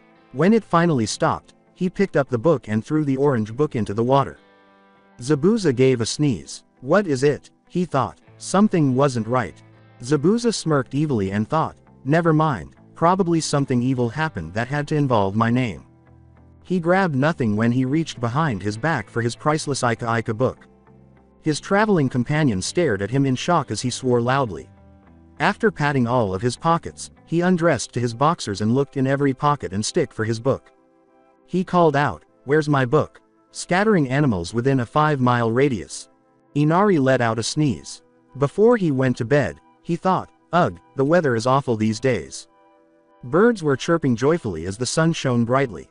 While the town was quiet and the residents went about their daily lives, something was wrong in Konohagakure. Two Anbu squads jumped up after a lone figure who dashed onto the rooftops and looked back. They pursued the renegade figure along the rooftop, leaping from roof to roof. Because of their experience, the Anbu gradually closed the distance and gained ground on the renegade. Seeing the Anbu team closing in on him, the renegade figure took the chance of taking another look behind him and pumped more chakra into his feet to accelerate. His blonde hair and striking cerulean eyes were his most striking features, but his face mask concealed who he was. He kept running while perspiration trickled down his face. He muttered, "Kuso," as he kept running in the direction of the gate. When he saw another ANBU team attempting to cut him off, he leapt over the roofs and changed to the right. They were catching up with him. He was being overtaken by the ninjas wearing animal masks. His eyes were frantically searching for any indication of a trap as his ragged breaths heaved in his chest. He realized he wouldn't be able to escape on the roofs when he saw another ANBU team approaching from the front. He glanced around, made a snap decision, and leapt from a chimney, landing in the center of Konoha's plaza like a cat. All four streets that connected it were cut off as the four Anbu teams landed around him and stood motionless. Vendors watched as people around them looked and whispered. Holding her breath was Konoha. Around them, people hurried about, with many storekeepers keeping a close eye on things. Others told their kids to hide behind them, and regular ninjas kept their weapons ready to defend the populace if necessary. An Anbu with a cat face asked, "Uzumaki Naruto, what is the meaning of this treachery?" "What I have done is my business, not yours," Naruto declared, pulling out his blade. He grinned and sat down in a ready position, saying, "Come and get me if you want me." After exchanging glances, the Anbu teams charged forward, some brandishing their blades. After gritting his teeth, Naruto formed Kage Bushin's hand seal. He was going down with a fight if he was going down at all. 0.0. 0.0. 0.0. 0.0. Oh. Naruto's hair was blown back by wind from the south. From the fourth Hokage's head, Naruto gazed out towards Konoha. In the distance, he could see the sun lowering, illuminating the village with a serene gleam. He observed that everyone in the village was still moving and mingling. He saw an Anbu team patrolling the area, jumping from roof to roof. In the distance, he could make out the massive walls that guarded the village and the people he loved. With a sigh, Naruto glanced at his ground and hung his head slightly. For hours, he had been thinking about this issue, with thousands of potential solutions and outcomes going through his mind. Behind him, he heard faint shuffling footsteps. The Sandaime Hokage, who also had faint crinkles in his wrinkles, indicated that he had been thinking lately, said, "You shouldn't be so hard on yourself, Naruto." Naruto cast a sidelong glance at the elderly man. "But, if they don't accept Zabuza-san at all, they'll execute them. And I will be the one responsible for his death. He helped us and the council simply don't agree because he's a missing nin. What they do not understand is that people can change, almost everyone anyway," stated Naruto. Sandaime Hokage glanced at the genin and blinked. The elderly Sandaime Hokage thought, "Naruto, you'll make a fine Hokage one day. I'll make sure the decision will be overruled and that Zabuza will join our ranks." "I give my word on it," the Hokage replied. Naruto gave the Hokage a quiet smile. Naruto whispered, "I hope he's comfortable," as he turned to face Konoha. The Hokage said, "I made sure the Anbu team is treating him well." 0.0. 0.0. 0.0. 0.0. Oh. In the interim, as he watched the Anbu member joyfully flip through the Ika book, Zabuza, his wrists bound, yelled, "Give me that book, for the love of Kami," from his jail cell. Before turning back to the book, the Anbu member glanced up at him. Zabuza screamed, "No," and tore out a few strands of his hair before sobbing and losing it. 0.0. 0.0.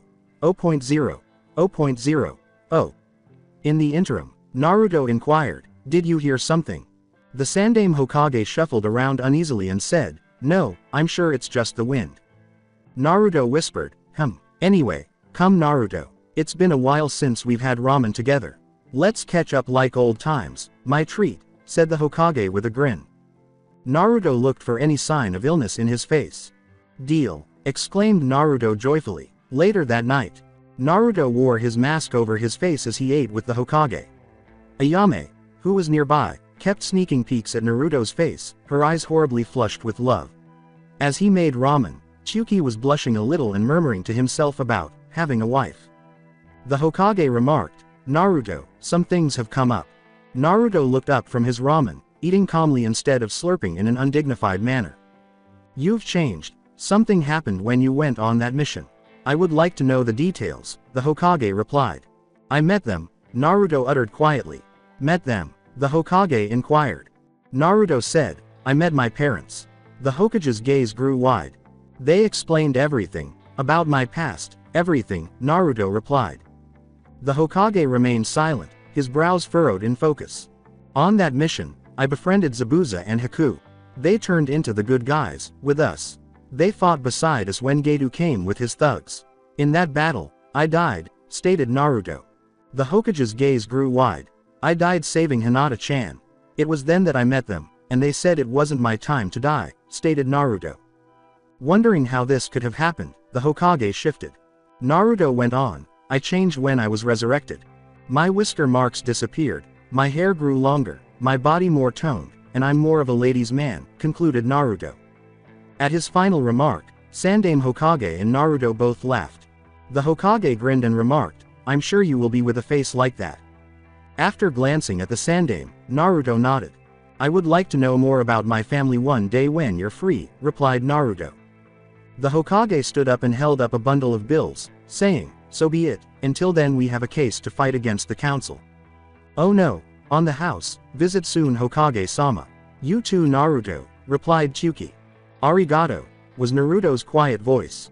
After giving Tenchi and Naruto a nod, the Sandaime strode away. Naruto lifted his mask and reached for his neck. With a sigh, he drew his cloak closer to himself and moved away from the ramen stand's lights.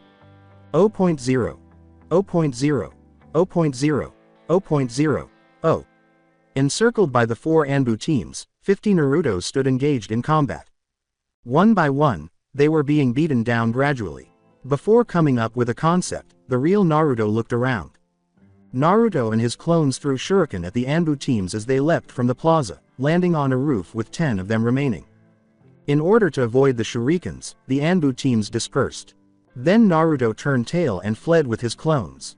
3 Narutos can be seen running down the center after several clones split apart. From the front came an Anbu team. One of the clones, branching off to intercept the ninja, came from the left. With the other clone branching off to intercept the ninja, the other one approached from the right. Headfirst into the air, Naruto and the Anbu members clashed and whipped their blades. Naruto landed on the other side, crouching with his back to his opponent. A gust of wind caused the leaves to fly through the air. Calm sakura petals blew past Naruto, causing his hair to ruffle in the wind. With his blade aimed forward and toward the ground, he straightened up. Naruto whispered, "Do you know why I did it?" to him. "That is not of my concern. Rather it is the council who wants you, not us. We are just tools, nothing more, nothing less," said the member of Anbu. "It may be so, but I think that we are more than tools.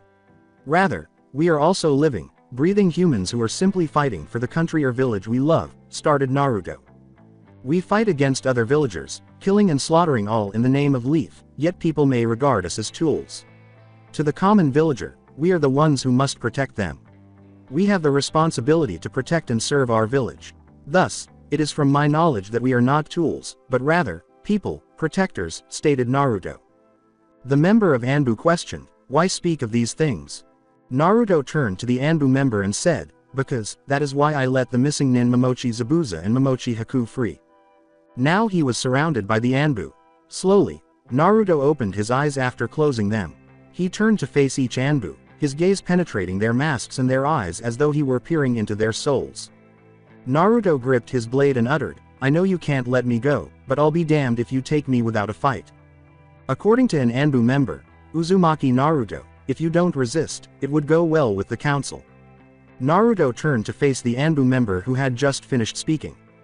He said, "I ask you Yugao, would it matter?" The Anbu member blinked as someone who had just pierced her soul revealed the weakness of her identity. Yugao said, "I guess it would." Naruto looked up at the sky and said, "No, it wouldn't, not at all. We all know the incident with the Kyuubi, and you're all old enough to know that I carry it inside of me. Such is the hatred of the council members of the Kyuubi, that they thus hate me. The hate torments me, wherever I go. No rest, no peace, no happiness. They will seek to kill me at the trial, and they will accomplish it.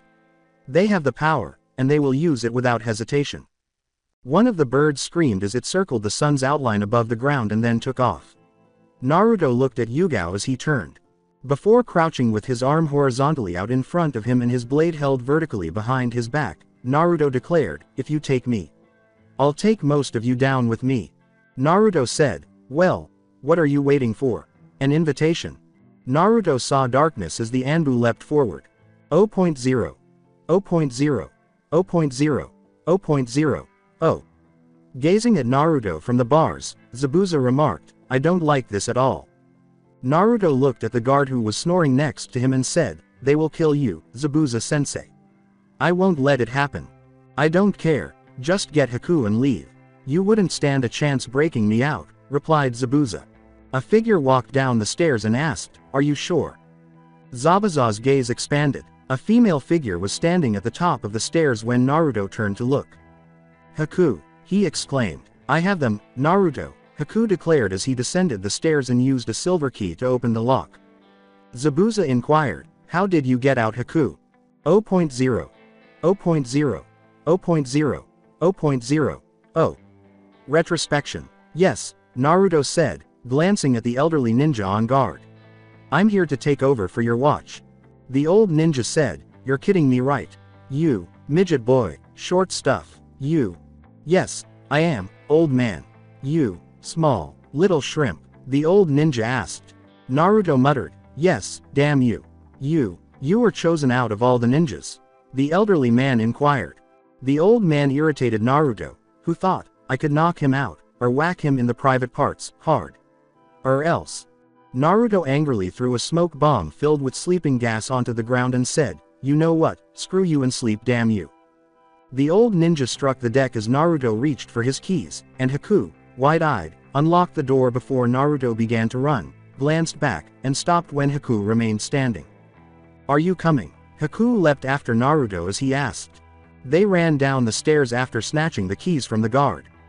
The flashback has ended. 0.0. 0.0. 0.0. 0.0. Oh. That cupboard should contain your possessions. Naruto said, "Now go," and they gathered their belongings before sprinting up the stairs and into the open. Naruto turned to face them after hearing the guard behind him yell. "Go," was his quiet command. After a brief moment of hesitation, they nodded and vanished, and Naruto watched them leap over the buildings before he hung his head. He said softly, "Go." 0.0. 0.0. 0.0. 0.0. Oh. As Naruto battled the ninja to buy them time, Zabuza glanced over his shoulder. He thought, "Go free Naruto, be safe, arigato," as they leapt to their feet and made their way to the gate.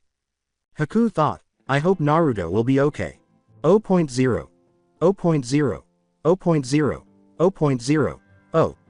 It had been a long battle to bring Naruto down, and he had demonstrated why he was regarded as a genius by taking control of 4 Anbu members in order to do so.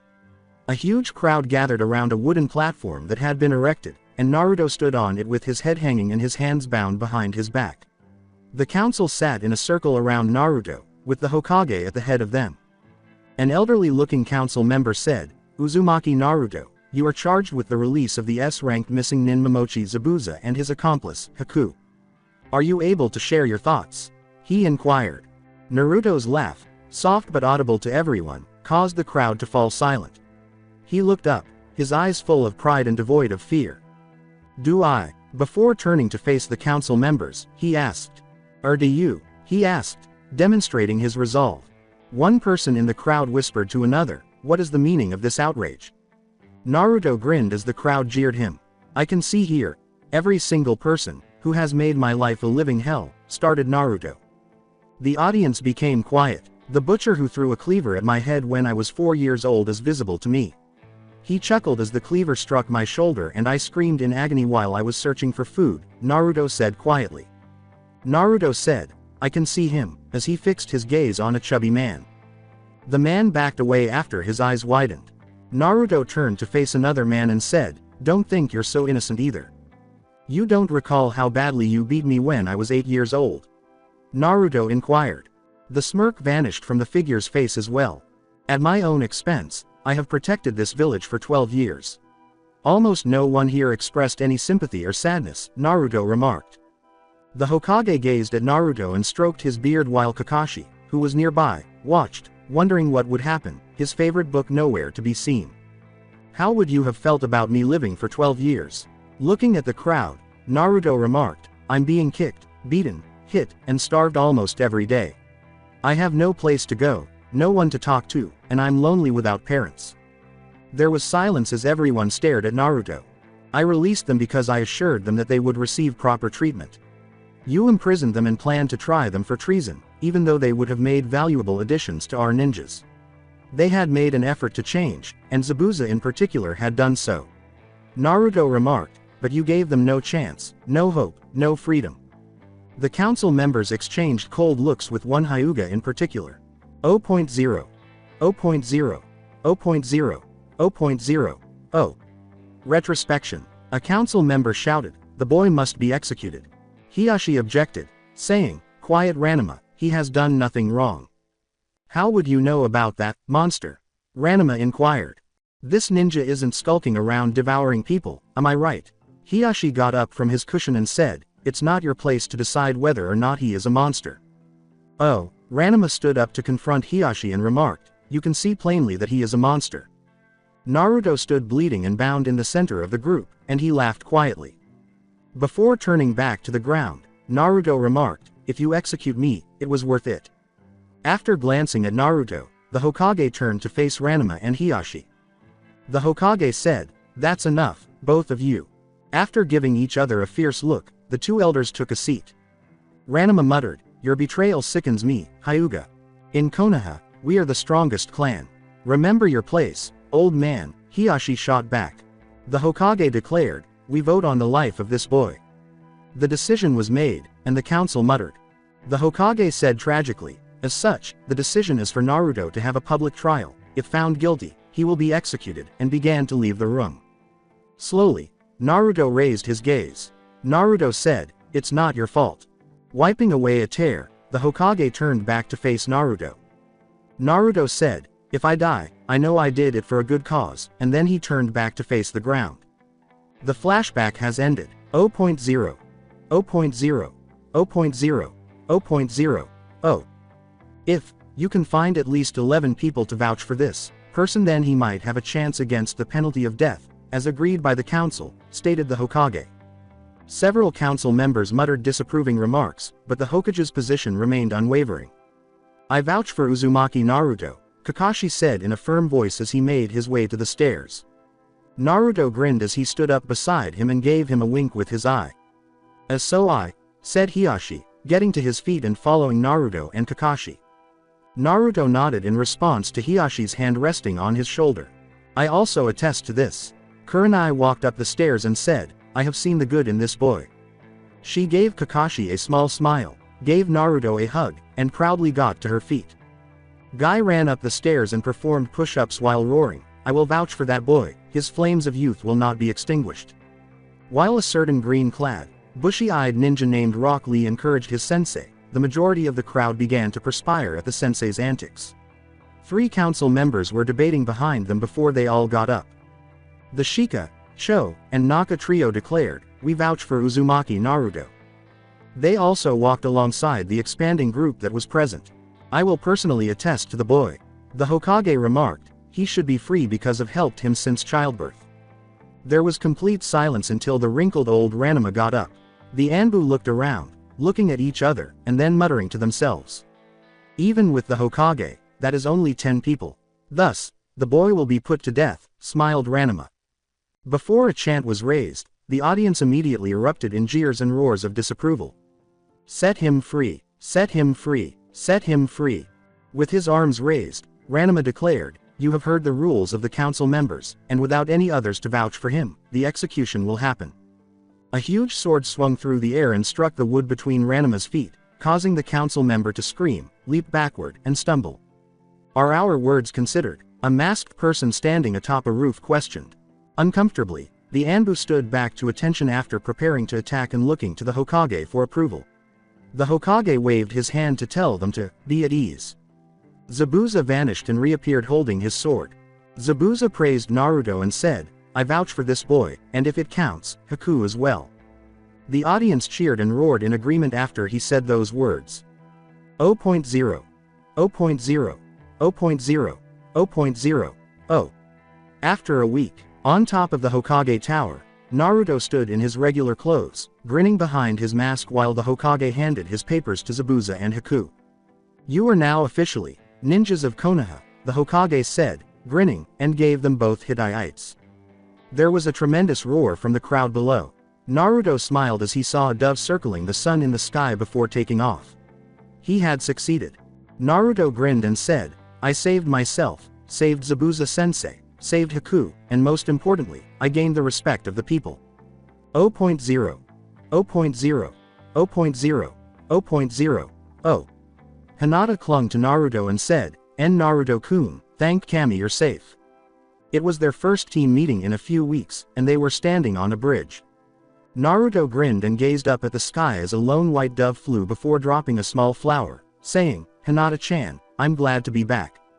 Kakashi and Sakura grinned beside them, and Naruto pulled away, watching the branch fly toward them. He lifted his hand, caught the delicate white blossom, and tucked it behind Hinata's ear while glancing at her. Naruto remarked, it feels good to be back. Enough, we need to catch up on a lot of things right now. Kakashi flicked a page of his book and said, I hope you're all set for rigorous training. The three genins exchanged a smile and ran off the bridge, leaping in celebration as they went. Kakashi walked behind them, grinning and giving the peace sign, and they were once again a team that worked together.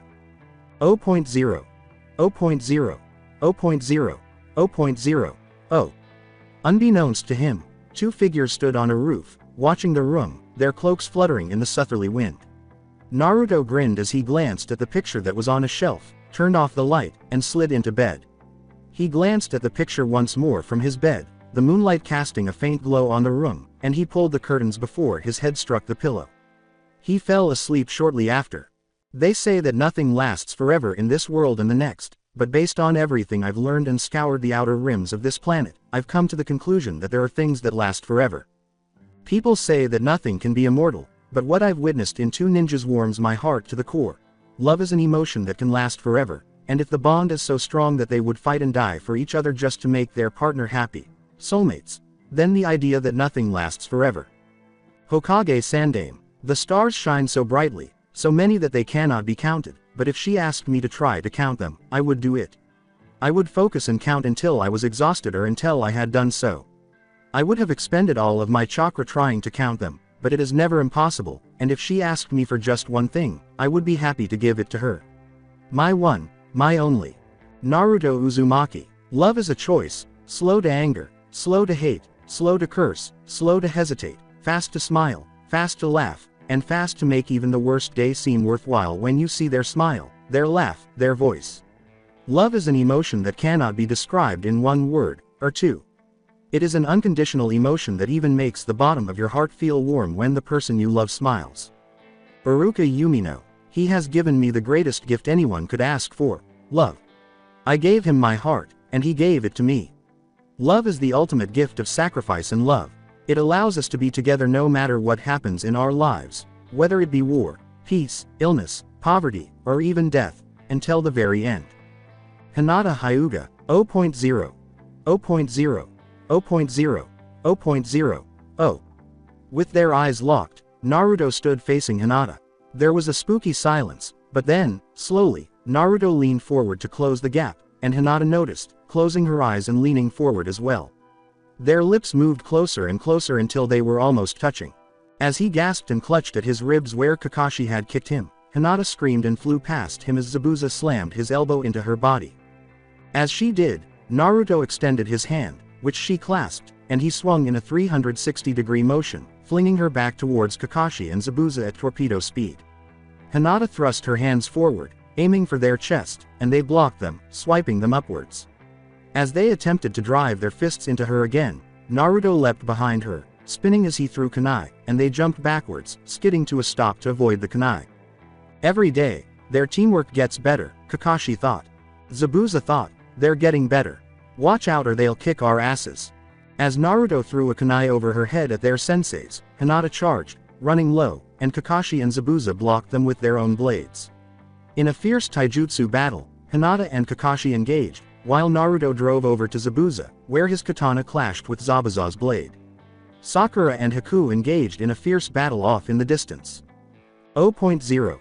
0.0. 0.0. 0.0. 0. When Hinata swung her hand, Kakashi blocked it, kicked at her shoulder, grabbed his ankle, twirled him around, and threw him to the ground. Kakashi landed on the ground, flicking out his leg to trip Hinata, and then moved forward, pulling back as a katana passed his head and thudded into a nearby tree. Naruto charged at him from Zabuza, who was lying on the ground, clutching his privates. Naruto charged forward, twirling a kunai as they clashed. As Naruto flipped backwards, avoiding Kakashi's fist, Hinata flipped up and moved forward. As Naruto landed, Hinata ran forward, her foot hitting Naruto's hands as he boosted her into the air. As she continued to fly through the air, he came down. Kakashi prepared himself, but when he opened his eyes, he was flat on his back with Naruto and Hinata standing around him. Zabuza moaned and Kakashi sighed. Kakashi and Zabuza watched as Naruto and Hinata stood and spoke softly. "They're improving, it's as if they know what each other is going to do," said Kakashi. "They do improvise on the fly, in fact. That's probably due to the bond between those two," Zabuza said, caressing his chin. As they discussed areas for improvement, Sakura and Haku stood together and laughed when Haku made an inside joke. Additionally, Sakura and Naruto have come to accept one another's presence. "This team seems to be coming together as a cohesive unit," Zabuza muttered. Kakashi replied, "Ah yes, I've noticed that." He uttered the words, "Training dismissed," and vanished. 0.0. 0.0. 0.0. 0.0. 0. There is a green hill deep within the hidden village of the leaves, the village of Konoha. It has been forgotten since the conflict between the leaf and the stone, and no one is left to remember its grandeur, but it still exists today like a forgotten artifact from long ago.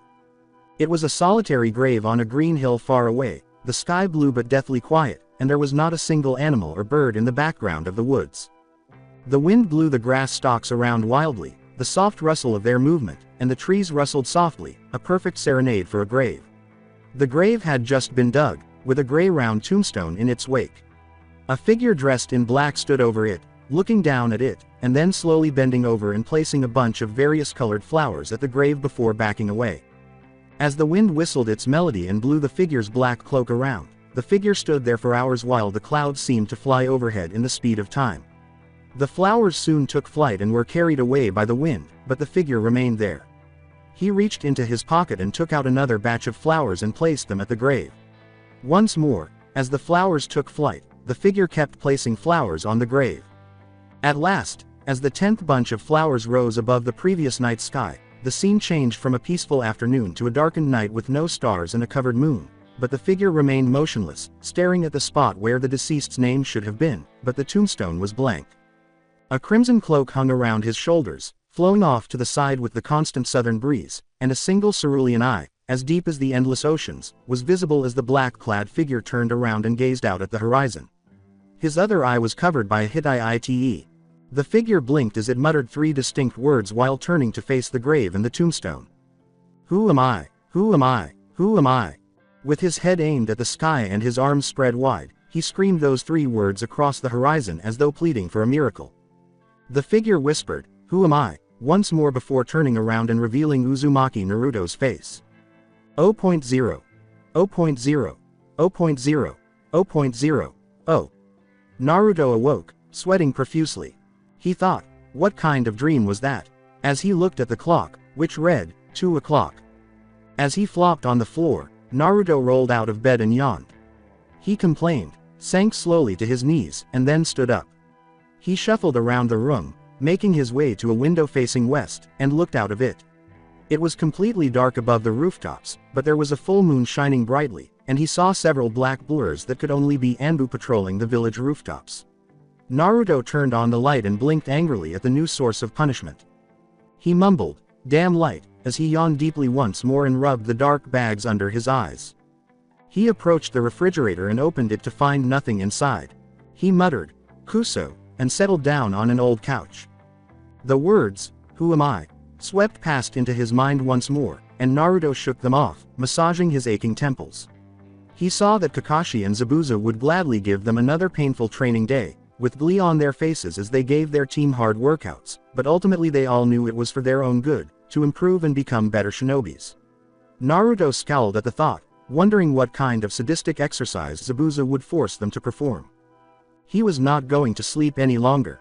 0.0. 0.0. 0.0. 0.0. Oh. Kakashi scowled as Naruto charged, his kunai slamming into his. They held, pushing each other away with their strength. Naruto retreated, then spun his kunai and struck Kakashi's weapon once more. Using his superior strength, Kakashi raised Naruto's kunai with his own and kicked him back. Naruto flew through the air, backflipping and landing on the ground like a cat. Kakashi's swift attack with the kunai left him with little time to recover, and he dodged his precise stabs and slashes, parrying when he could. As he continued to backpedal, he ducked under a swipe at his head, frowning. With a quick glance around him, Naruto thought, Kuso, I'm on the back foot. I need to stall him so I can go on the offensive again. Then he saw Naruto with a kunai, slashing downwards, and his eyes snapped up, jumping backwards to avoid the kunai thrown at him, then flipped forward to avoid the kunai thrown from behind him. Kakashi immediately picked up the quick glance, drew forward, and slashed his student's abdomen. Suddenly, a poof was heard, and a log took its place. Then he heard a kunai, and he jumped forward to avoid the one that was thrown at him from behind. Then he dodged all of the projectiles, throwing the kunai at the only one that was approaching him from an angle, and then he saw Naruto with a kunai, slashing downwards. More shuriken and kunai were flung at him from the trees, and Kakashi threw his kunai at Naruto as he flew through the air, drawing another kunai in an instant and parrying the kunai and shuriken. Kakashi grunted as his hand touched Naruto's outstretched arm and he drove his fist into Naruto's face, sending him flying towards the ground. Then Kakashi moved, pumping chakra into his legs and charging at Naruto, who stood side by side in a taijutsu stance before charging as well, meeting Kakashi in the middle of the clearing. Kakashi's foot drove into Naruto's abdomen as Kakashi's fist was blocked by Kakashi's hand. Kakashi then swiped at Naruto's face, and Naruto ducked, bobbed up, and kicked Kakashi in the leg, sweeping it to trip him while his fist went towards his face. He then fell as Naruto tripped him, and as he fell, he planted a hand onto the ground, pushing himself off, and skidded slowly backwards to a complete stop. After giving Kakashi a disinterested glance, Naruto sealed his hands together and inhaled deeply. Naruto mumbled, Kaden, Gokaku no Jutsu, as he exhaled a huge ball of fire. When he rolled to the left to avoid the fireball, he was confronted by 3 kunai. He drew 3 kunai and threw them, deflecting the other 3 in midair. As he landed and got to his feet, he ducked under Naruto's slash, attempting to kick him in the abdomen, but Naruto blocked it, twisting his foot and sending him to the ground. Naruto then drove his kunai at Kakashi's face, but Kakashi rolled and the kunai missed, sweeping his foot and tripping him onto the ground. After flipping himself up and avoiding a punch to the face from Kakashi, Naruto backpedaled, blocking and avoiding Kakashi's onslaught. Then, Kakashi spotted an opening and went for it, but Naruto left it open, grabbing Kakashi's wrist and throwing him over his head, whereupon he landed and then rolled sideways to avoid a thrown Fuma shuriken. The enormous shuriken moved in an arc before returning to Kakashi, who dodged it again as Naruto caught it. Enough, was Kakashi's statement, and he looked proud. Panting and dabbing at his perspiration, Naruto took a step back. Hinata, it's your turn. Naruto, you are so good at making the most of your weapons. 0.0. 0.0. 0.0. 0.0. Oh.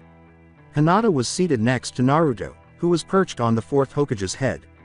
Naruto muttered, so Kakashi nominated us for the Chunin exams. Hi, do you believe we have enough strength? Hinata inquired. Naruto looked at Hinata and said, yes, especially you, Hinata-chan. Hinata turned red as she flushed. Naruto helped Hinata up and said, come on then, I want to show you something before there's no sunlight left. 0.0. 0.0. 0.0. 0.0. Oh. A picnic basket with a mat beneath a huge sakura tree caught Hinata's attention as they stood gazing at the beholding sight in front of them. A waterfall tucked away deep within the Konoha forests, a hidden gem to see. The water was a deep blue that shone with radiance, and it was crystal clear. You like it? Nervously, Naruto asked. Anyo. Like it, I adore it. Hinata hugged Naruto and said that. Scratching his head, Naruto laughed and said, haha, I'm glad you do, made me nervous for a second. Hinata gave an eye roll. Should we? Naruto extended his hand and asked. Oh yes indeed, Hinata said, laughing as she took his hand. 0.0. 0.0. 0.0. 0.0. Oh. They were standing outside Hinata's house gate because it was nighttime and, fortunately, the moon was full. They were a radiant couple with their misty breaths flying through the night, and a slight breeze ruffled their hair and clothes, making them feel numb despite their clothing. Naruto smiled and said, I hope you had a good time, Hinata-chan. Hinata answered, I did, it was truly wonderful. Great, Naruto uttered. Hinata chuckled softly. With their eyes locked, Naruto stood facing Hinata. There was a spooky silence, but then, slowly, Naruto leaned forward to close the gap, and Hinata noticed, closing her eyes and leaning forward as well. Their lips moved closer and closer until they were almost touching. They quickly withdrew after being startled by a crackle in the darkness. Naruto sighed, knowing that the moment had been ruined but sensing nothing, then leaned forward to kiss a startled Hinata on the cheek. 10 minutes later, a guard emerged to look for Hinata, who was standing there, stunned and motionless, with a gentle smile on her face despite her face being bright pink. Naruto then whispered goodbye and vanished into the night. Naruto fixed his gaze on his katana. I would love to use it, but Zabuza's style doesn't suit the way I use the blade, he grumbled. Zabuza's style is appropriate for blades of a different size, not that it's bad. At that moment, Konoha heard a slap. Pervert. Naruto's eyes widened after he blinked. Zabuza, Naruto mumbled. Knowing that an angry Kunoichi's slap took a long time to heal, Naruto moved slowly in the general direction of the slap. He discovered Zabuza blushing a little, or perhaps it was a slap mark, Naruto wasn't entirely certain. Naruto approached Zabuza and said, Zabuza-sensei, would you be willing to help me develop a style for my katana? The shinobi turned to face Naruto again. No. Why not? Zabuza remarked, I have better things to do with my time. With the new, limited edition Ika tactics in hand, Naruto remarked, oh. I'm sure I could make it worth your while. Where did you get that? Zabuza whimpered. It was Naruto who said, I have my connections. They were at training ground 15. Naruto's hands were gripping Zabuza's enormous blade. Gazing at Naruto, Zabuza remarked, we know that if you can wield my blade effectively and smoothly, then you can master any sword. Naruto was taken aback by its weight. It was heavier than he had anticipated, despite its immense size. After adopting the stance Zabuza had taught him, Naruto began swinging the blade more quickly while pretending to slash and stab and adding backpedals, spins, feints, and jumps to his movements. Zabuza marveled at Naruto's strength as she watched. To use Zabuza's blade, the majority of shinobi would need to strengthen their muscles. He had made an unsuccessful attempt to instruct a particular apprentice. Now that you have the hang of a heavier blade, your blade will seem like nothing, stated Zabuza. Naruto nodded before grabbing his sword and thrusting, parrying, and stabbing an unseen foe in the manner of Zabuza. Naruto, I think I might just be able to help you with your style. You'll rely on speed and agility to inflict damage, however, it'll be flashy, replied Zabuza. Naruto questioned, what do you mean flashy? Zabuza simply smiled at him, causing him to tremble. The training was as good as it seemed. Naruto was uneasy because Zabuza was a sadist. To learn the new style, they began with 400 clones and worked their way through the day. After it was essentially perfected, Zabuza snatched up his blade and swung at Naruto for an hour, using Naruto's style to defend and parry. After suffering numerous wounds and cuts, Naruto discovered that Zabuza had been lenient with Kakashi during their battle. When he began swinging the blade at Naruto more quickly, he demonstrated that. Or perhaps because Zabuza could work out at Konoha's gym. In any case, Naruto anticipated a long day when Zabuza proposed this kind of training. 0.0. 0.0. 0.0. 0.0. Oh. Due to extreme fatigue and mental overload from using too many shadow clones to hone his style, Naruto collapsed on the ground. Zabuza gave him a proud glance. You did well, kiddo. Can't believe I'm such a good sensei, said the man. You can join Iruka-sensei in teaching little kids then, Naruto replied. Zabuza chuckled. Not for me, kiddo, not for me. Naruto handed Zabuza the Ika tactics book after taking it out. As Naruto put it, my part of the deal. Zabuza said, I accept it with open arms, but seeing how hard and enthusiastic you worked was good enough. He then grabbed the book and opened it. Zabuza read the first page of the book as a brilliant light from heaven suddenly fell upon it. He then closed his eyes and grinned ecstatically. Naruto simply gazed in awe at this manifestation of unadulterated holiness. As the light shined on Zabuza, Naruto muttered, "How can that book be holy, with all that perverted crap in it?" And turned to leave. 0.0. 0.0. 0.0. 0.0. Oh. While twirling his chopsticks and eating his ramen absently, Naruto sat at his favorite ramen stand. Ichiraku questioned, "Naruto, why is my favorite customer not eating?" Naruto looked up at him and blinked. Naruto apologized, saying, "I was thinking about something." Ichiraku said, "Anything you need to share with me?" Naruto closed his eyes and grinned at him. Naruto responded, "No, it's something I need to sort out myself." He put the bill on the counter, thanked Ichiraku and Ayame with a nod, and turned to leave. Ichiraku muttered, "Something is wrong with the boy, didn't even finish his ramen." As they conversed, Sakura and Naruto were strolling. Naruto inquired, "Are you anxious about the Chunin exams?" "A bit, I mean I've been training hard and all, but I'm not sure whether I'm strong enough," Sakura replied. Naruto chuckled. Naruto grinned and said, "Of course you're strong enough, Sakura, it'll be fine." As they passed an eye-hold rock, Sakura nodded. Murmuring, Naruto slapped his head and said, "Konohamaru, rocks don't have eyeholes." With his finger pointing directly at Naruto, Konohamaru exclaimed, as was expected from my rival, as he and his two friends emerged. Konohamaru said, "Hey boss, who's the girl with the big forehead?" An immediate increase in Naruto's desire to kill a certain kunoichi was felt. Konohamaru," Naruto said. Konohamaru's eyes widened at the development of someone with pink hair and he said, "And what is with the pink hair, so unnatural?" "One more spike." "Konohamaru," Naruto uttered, glancing anxiously at Sakura. "But, her forehead is so big. It's frightening me because it's so big," Konohamaru exclaimed. "Konohamaru," was Naruto's cry. "Yeah boss?" Konohamaru inquired. "Run!"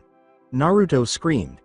When Konohamaru's gaze turned to Sakura, his eyes widened in fear, and he fled, Sakura following closely behind. 0.0. 0.0. 0.0. 0.0. Oh, before he ran into a figure, Konohamaru was frantically trying to escape. The ninja lifted him up and muttered, "Hey, what do you think you're doing, brat?" Naruto appeared around the corner, gazing at the boy with the makeup and Suna Hite Ite. Naruto commanded, "Put him down." The girl with the blonde hair gave him a blank stare. A sneer came from the boy who had something strapped to his back. The male Suna ninja said, "And what do you plan to do, pretty boy?" The Suna ninja's fist and Naruto's suddenly collided. With a spit of blood and a tooth, the Suna ninja retreated. Pulling the wrapped item from his back, he muttered, "You're going to pay for that." After giving him a long look, Naruto whispered to Konohamaru that everything was fine. Konohamaru gave a nod. "The way I see it, it's 3 vs 2, with that guy up in the trees," replied Naruto. A red-haired boy landed on the ground in front of the Suna ninjas as their eyes widened. He said, "Who are you?" The reply from Naruto was, "Uzumaki Naruto." As he turned to face the other 2 Suna ninjas, he said, "I will enjoy killing you," and turned to leave. Naruto answered, "Not if I kill you first, Gaara." When a total stranger mentioned his name, Gaara's eyes widened. He questioned, "How do you know who I am?" Naruto sadly said, "Because you like me," and turned to leave. Gaara gazed at the trio as they made their way back, then turned to leave. As Kakashi distributed the exam forms, Team 7 stood on the bridge. "Fill these out, and after training I'll head to the Hokage Tower to put your names in," replied Kakashi. Naruto glanced at Hinata, who blushed when he winked. They completed the forms rather quickly, and Kakashi reviewed each one. In the Chunin exams, there are 4 stages. First will be a written examination, second practical in which you have to recover 2 scrolls from the Forest of Death. Third will be 1 vs 1 matches almost straight after the second stage, and fourth will be exactly the same as the third, except you will be on display to the public. "Any questions?" replied Kakashi. "Everything is legal within the exams, Kakashi-sensei," replied Naruto. Kakashi remarked, "Hi, everything will be legal." 0.0. 0.0. 0.0. 0.0. Ninjas were congregating on what appeared to be the 3rd floor the following day. Naruto gazed at the door, which was clearly adorned with a genjutsu, while a number of elderly men stood watch. It was also noted by Hinata and Sakura. Hinata's cousin's team was being teased by an older ninja. The older ninja shoved Lee after Neji and Tenten were glaring at them. After stumbling back, Lee tried to advance again but was met with a fist. Tenten yelled and stepped forward, but she was slapped and fell, screaming. Neji moved at once, reaching for the ninja's heart. Naruto took hold of it. Neji questioned, "What the hell do you think you're doing?" Naruto retorted, "Now isn't the best time to draw attention to yourself." They forced their way past the older men and entered the room where many ninjas were silently conversing. Hinata simply looked down when Naruto saw the elder Hyuga give her a cold glare. Later, Naruto planned to speak with her. Around them, the Rookie 9 gathered and greeted each other. Naruto looked around the room and saw the Suna ninjas and Gaara, along with a few others who appeared to be dangerous. A leaf ninja approached them. The ninja said, "You should not draw attention to yourselves." The Rookie 9 gave him a look. "I'm Kabuto, and I myself am on my 5th try here, and it would be wise not to draw attention to yourself if you don't want to be killed," he stated. Many people's eyes grew wide. The Rookie 9 heard whispers of 5 tries. "You all remind me so much of myself when I first started. However, I have been collecting information of ninjas entering the Chunin exams," said Kabuto, pointing to a card. "By placing only my chakra in the card, I am able to reveal all the information I've gathered on a particular shinobi," he said. He showed one that featured Uchiha Sasuke, for instance. Uchiha Sasuke, 25D ranked missions, 4C ranked missions. Teammates are Inuzuka Kiba and Aburame Shino. Sensei is Yuhi Kurenai. Strong in ninjutsu, taijutsu and strong at resisting genjutsu, as well as possesses the Sharingan. Estimated level at Chunin, stated Kabuto. At this, Sasuke grinned. "As you can see, it reveals information that I have gathered from individual ninjas," replied Kabuto. "That's fantastic," Choji remarked. Naruto said, "I'd like to see Gaara." When Kabuto took a card out of his deck, Gaara's details showed up. Gaara, 12D rank missions, 15C rank missions, 3B rank missions and 1A rank mission. Teammates are Kankuro and Tamari. Sensei is Baki. "This is amazing. It says he has never been injured before. As for an estimated rank, I haven't worked it out yet since I haven't seen him in action before," stated Kabuto. "Never been injured before," Naruto muttered as he considered. Kabuto asked, "Anyone else you would like to see?" According to Sasuke, Uzumaki Naruto. They gazed as the image of Naruto appeared. Uzumaki Naruto, 25D ranked missions, 6C ranked missions. Teammates are Hyuga Hinata and Haruno Sakura. Sensei is Kakashi. "Wow, Naruto-san, you certainly are powerful. High levels of taijutsu and ninjutsu, low levels of genjutsu and extraordinary amounts of chakra capacity. Known to have a katana, however style is unknown. Estimated level. Low-medium Junin," replied Kabuto. With wide eyes, everyone gazed at Naruto's card. Sasuke's smile had vanished.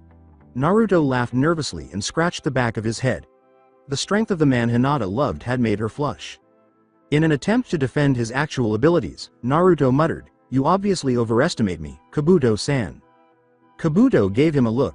He turned back after answering, "No, I think the information is perfectly accurate." Naruto thought, "There's a problem with that guy. Fortunately, he is unaware that I possess the Sharingan." Kiba pointed to a ninja brandishing a sound Hite and said, "What about that guy?" 3 genin from Hidden Sound Village, meanwhile, were muttering to themselves as they watched the leaf genin converse back in the room. Naruto glanced at them and saw that they had changed in appearance. The girl with the long black hair was the first. She was dressed in a scarf, gray camouflage pants, a yellow sleeveless shirt, black shinobi sandals, and armbands. A strange-looking shinobi who was hunched over completely came next. With the exception of his eyes, the majority of his face was completely bandaged. His arms were covered by a long, gray jacket with sleeves. Although the last member had black hair with spikes, Naruto paid little attention to him. But Naruto's attention was drawn to all 3 of them. Naruto thought, they all seemed to have an alternate agenda. The boy with the spiky hair noticed Kiba's finger pointing at them just a moment before and asked, "Shall we?" The sound ninjas awoke and advanced on them. Kabuto looked over at them. The heavily bandaged one missed Kabuto by a great distance as he swung with his arm. But Kabuto began to throw up and shake a lot. His eyeglasses broke. The bandaged man walked away, muttering, We use sound waves to kill our enemies. If you don't want to die, you should leave us alone. The Leaf Genin's eyes widened as they gazed in. What the hell? Naruto muttered. As they assisted Kabuto in standing up, Naruto inquired, "You all right?" Kabuto shook his head and muttered, "Yeah, I'm fine." The front of the room suddenly erupted in a thick cloud of smoke.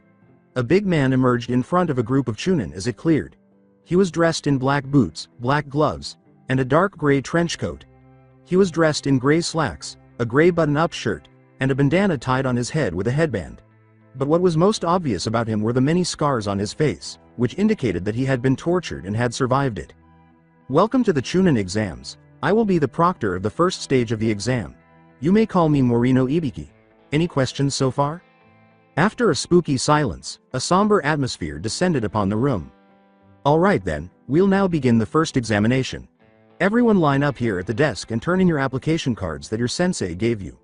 We'll then give you one of these seating assignment cards," the big man replied. 0.0. 0.0. 0.0. 0.0. Once they had their numbers, the Chunin hopefuls all moved to their designated seats. With a frown on his face, Naruto took his seat. But to his delight, Hinata took a seat beside him. He looked down and winked at her.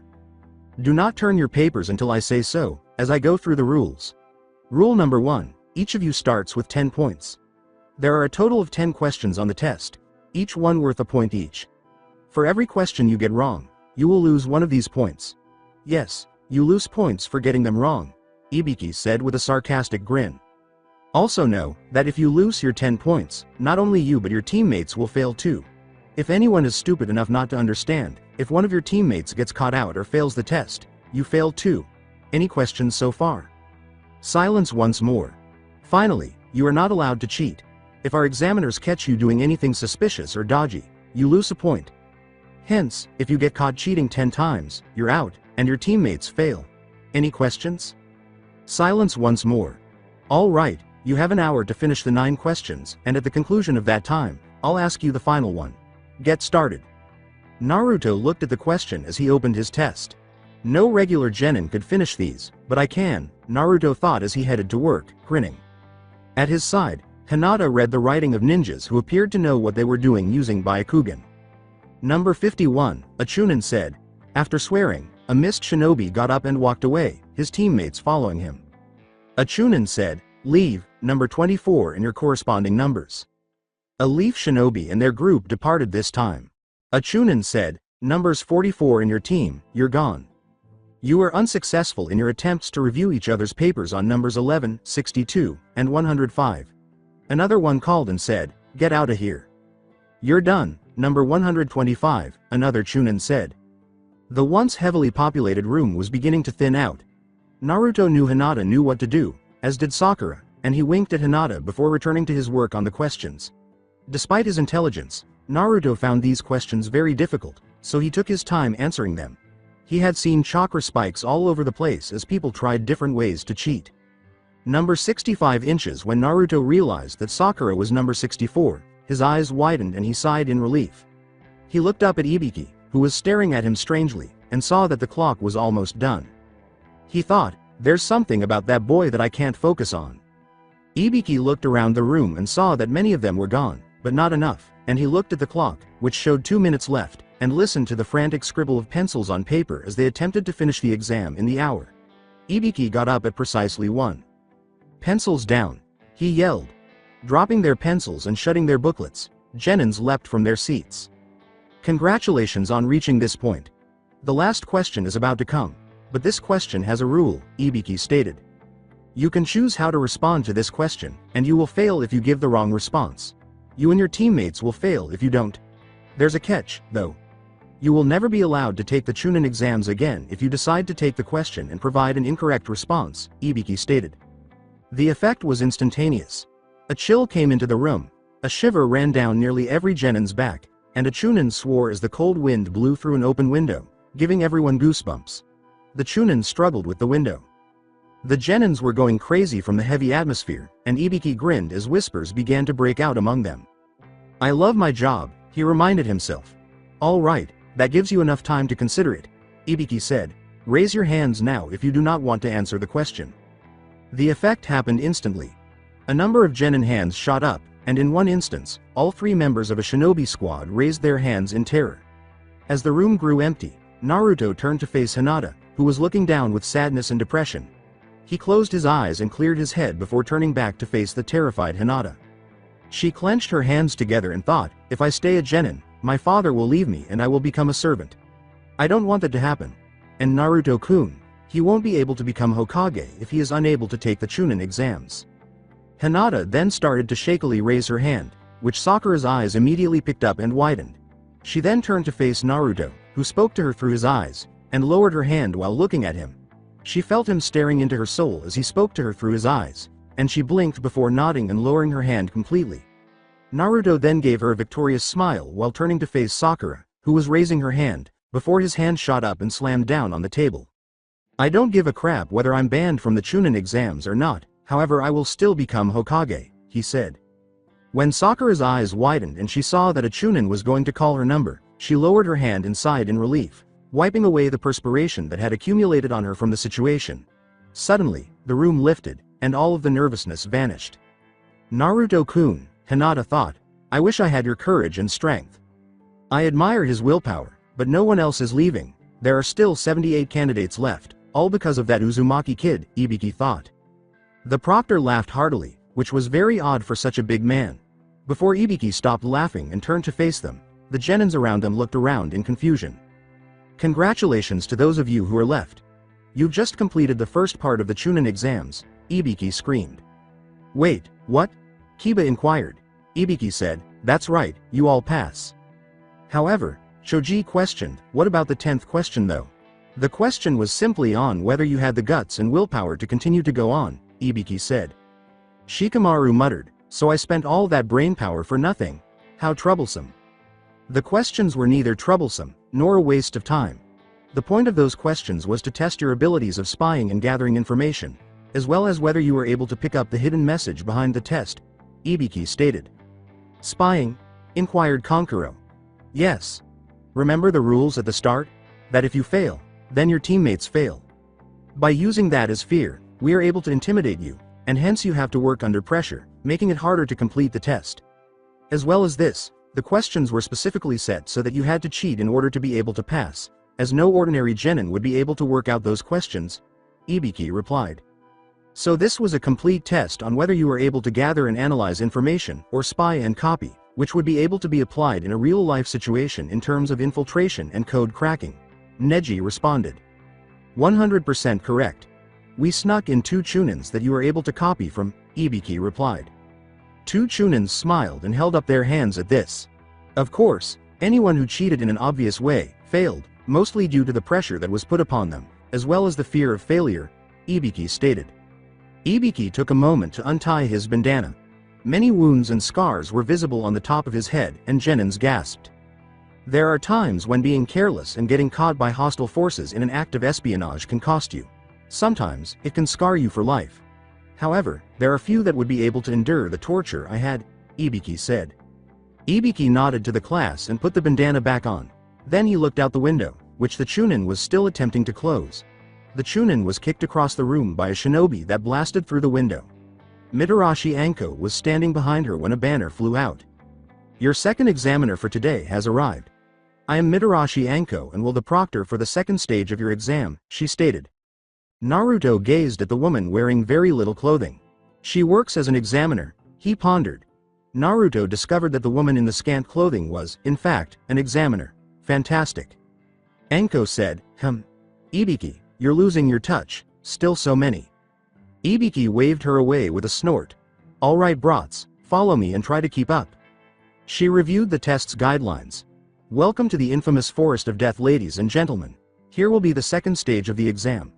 And from here onwards, people will start dying, said Anko with a smile. Anko handed out forms to the different teams and said, now, sign these forms so that we don't take responsibility for any deaths or anything. This was a little too happy for most genins' tastes. Now then, you will each be given a earth, or heaven, scroll, and you have to attain both and enter the main tower in the middle within 5 days, or you'll fail. Let me warn you, danger lurks everywhere and stay on your guard. Any questions? No? Let's get started. Team by team, please enter this tent to collect your scroll. Also, do not open your scroll before the end of the test. Otherwise you'll automatically fail. And trust me, we'll know if you have, said Anko. Before leading team after team into the tent, Anko remarked merrily, also, if you show up with only one teammate, or only yourself and the 2 scrolls, you still fail. After holding the scroll, Naruto handed it to Hinata. Sakura gave him a bewildered look. She whispered, why Hinata?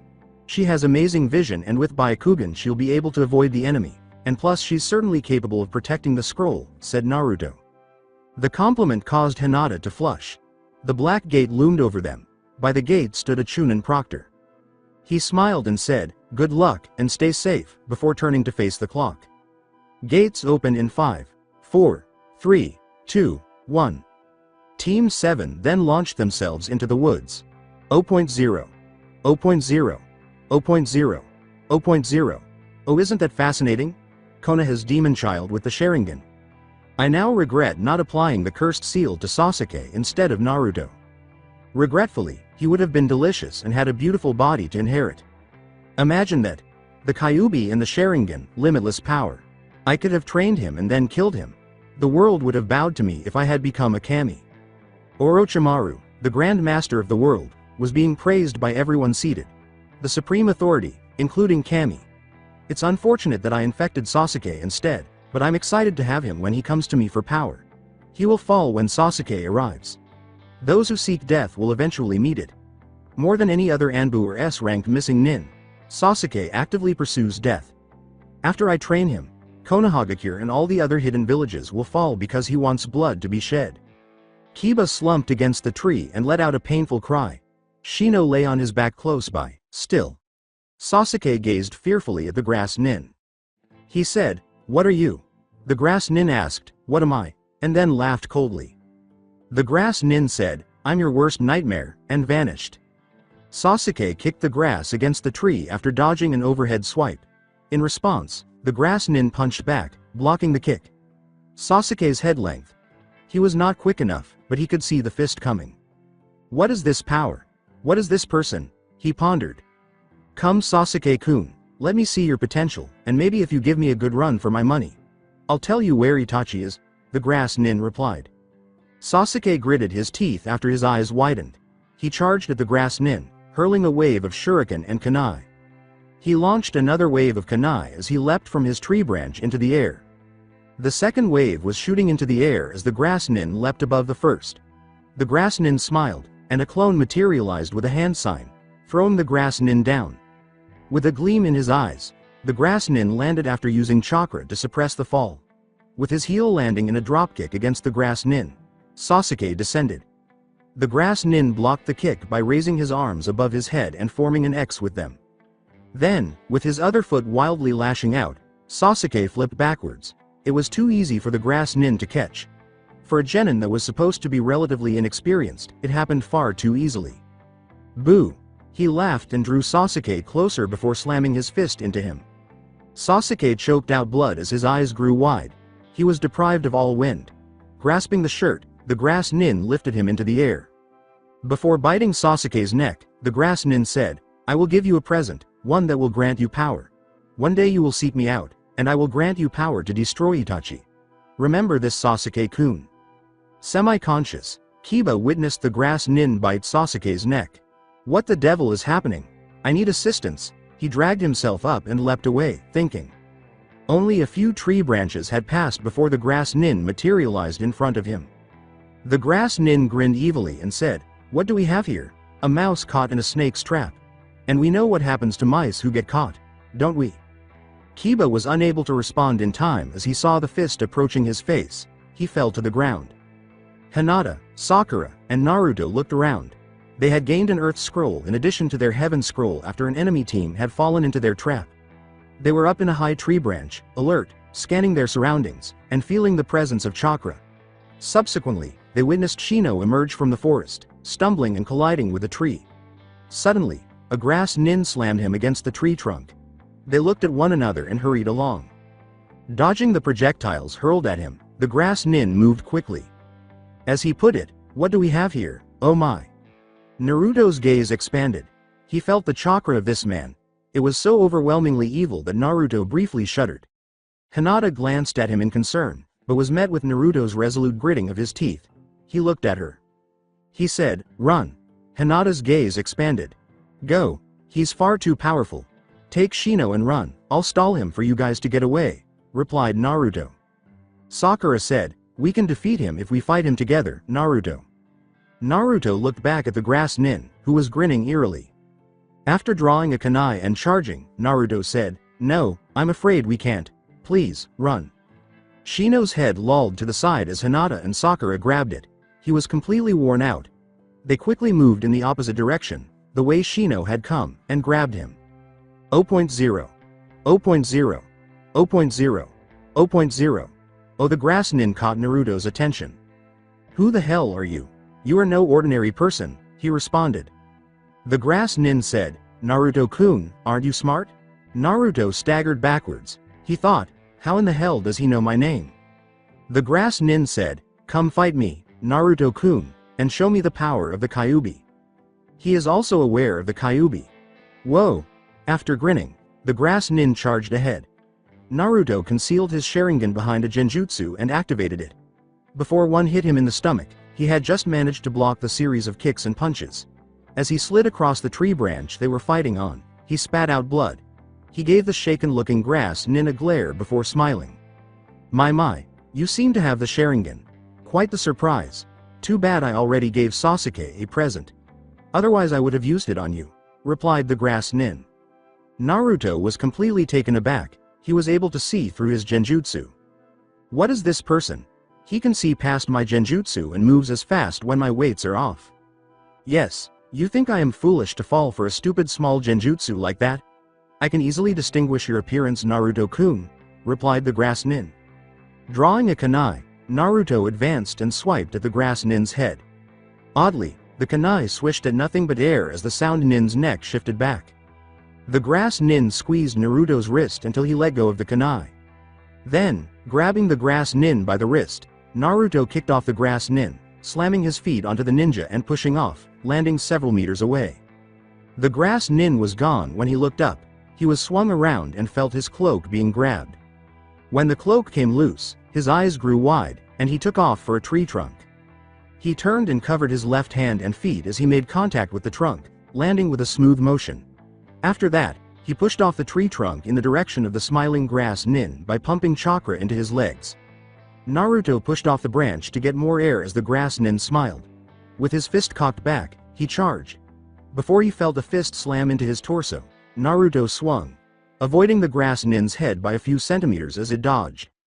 Even though Naruto was quite toned for his age, the blow was still too strong for his hard muscles, and he choked out blood while retreating. Clinging to his aching rib cage, he gasped.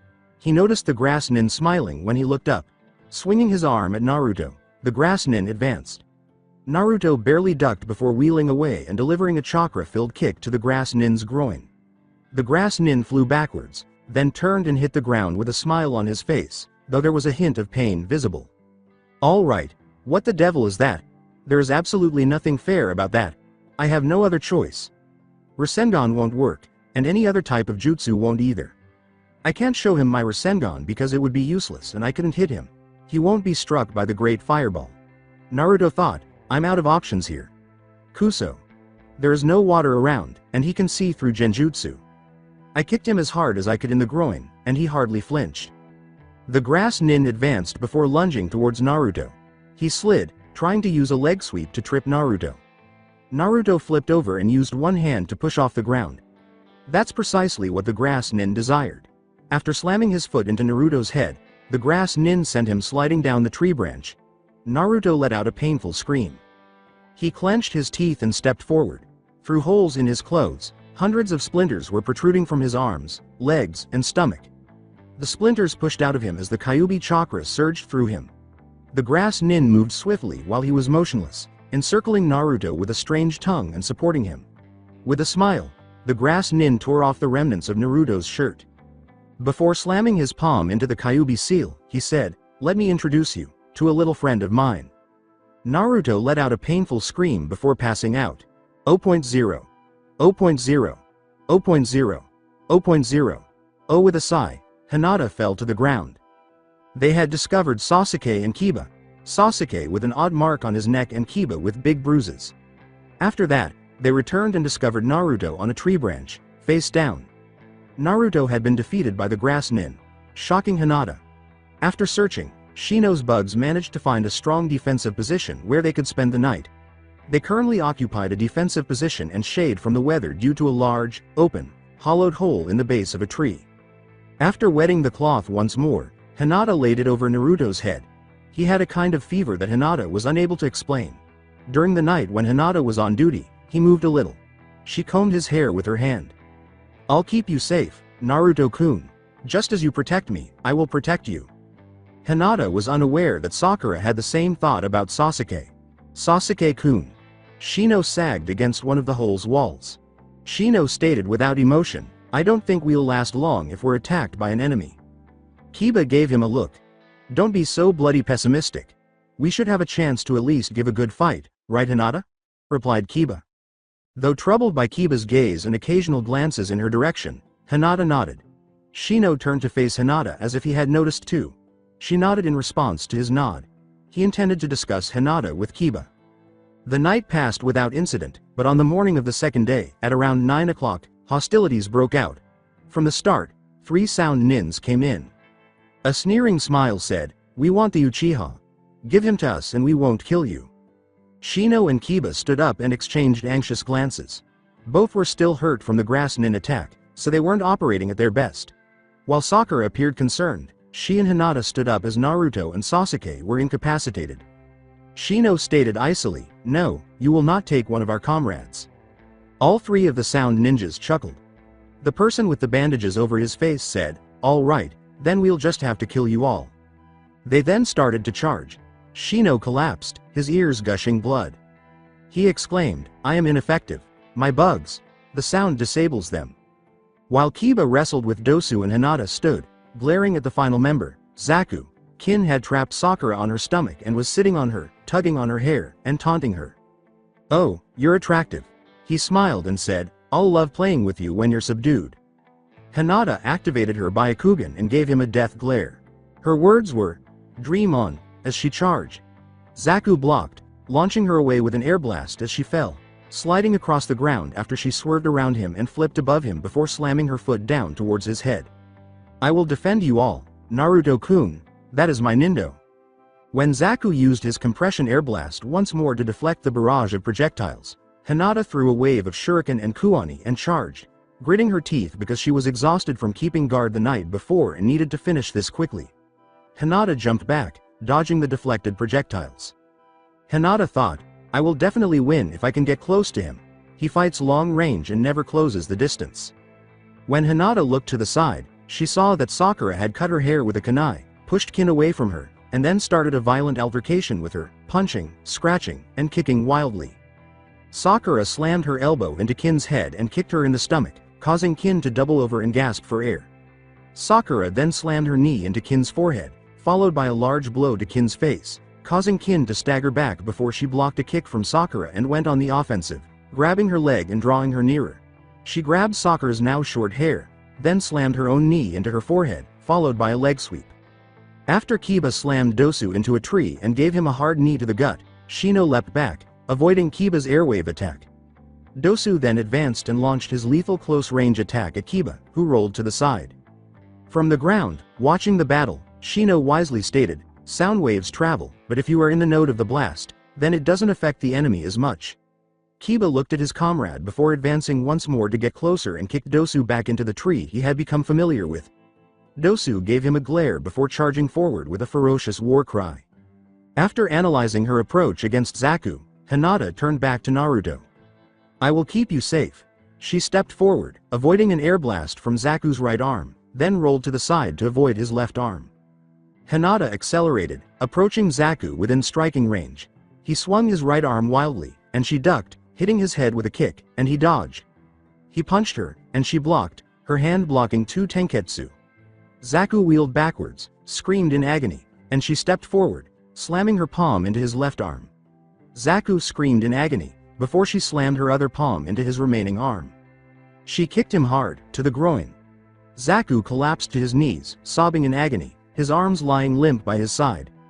Hinata turned to see Sasuke, whose body was blazing with black marks, slam Kin into a tree, knocking her unconscious. Then, with quick reflexes, he broke Dosu's nose while Kiba collapsed, exhausted. "Cease!"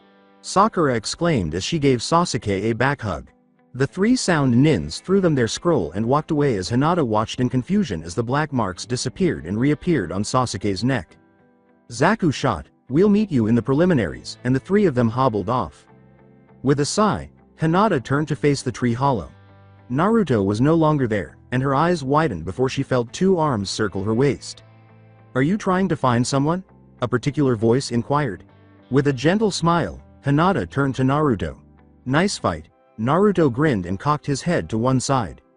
Hinata turned a pleasant shade of red as she flushed.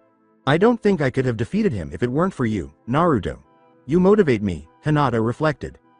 Iruka smiled as Team 7 assembled in the hall and opened the scrolls together. The remainder of the journey was uneventful.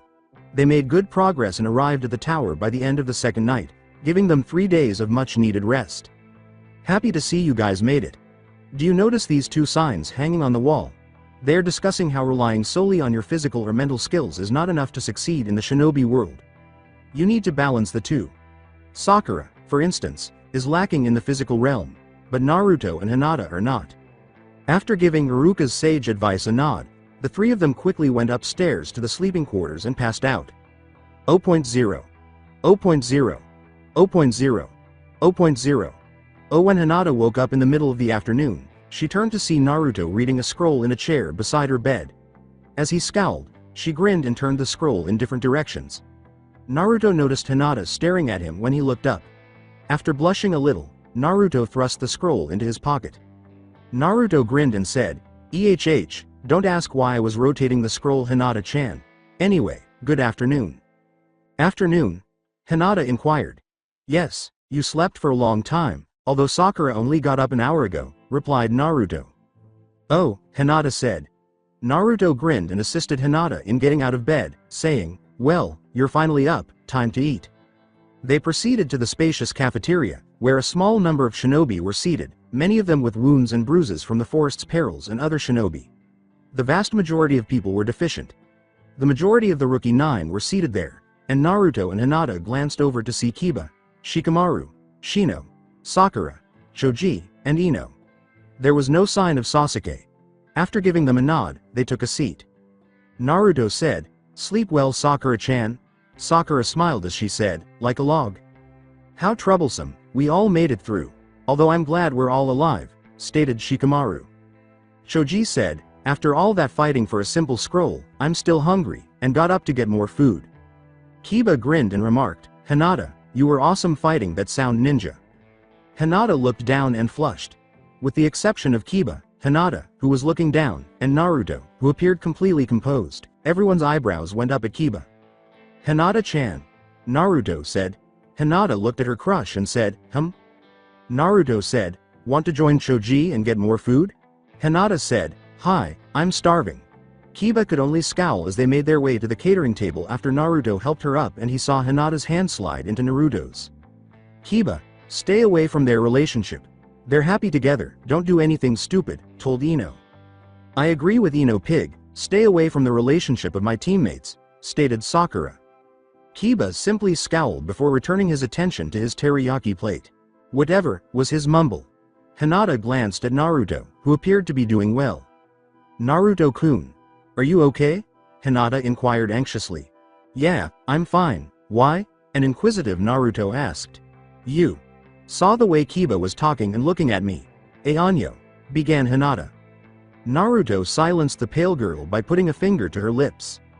With a gleam in his eyes, Naruto said, "It's okay, Hinata-chan, I trust you.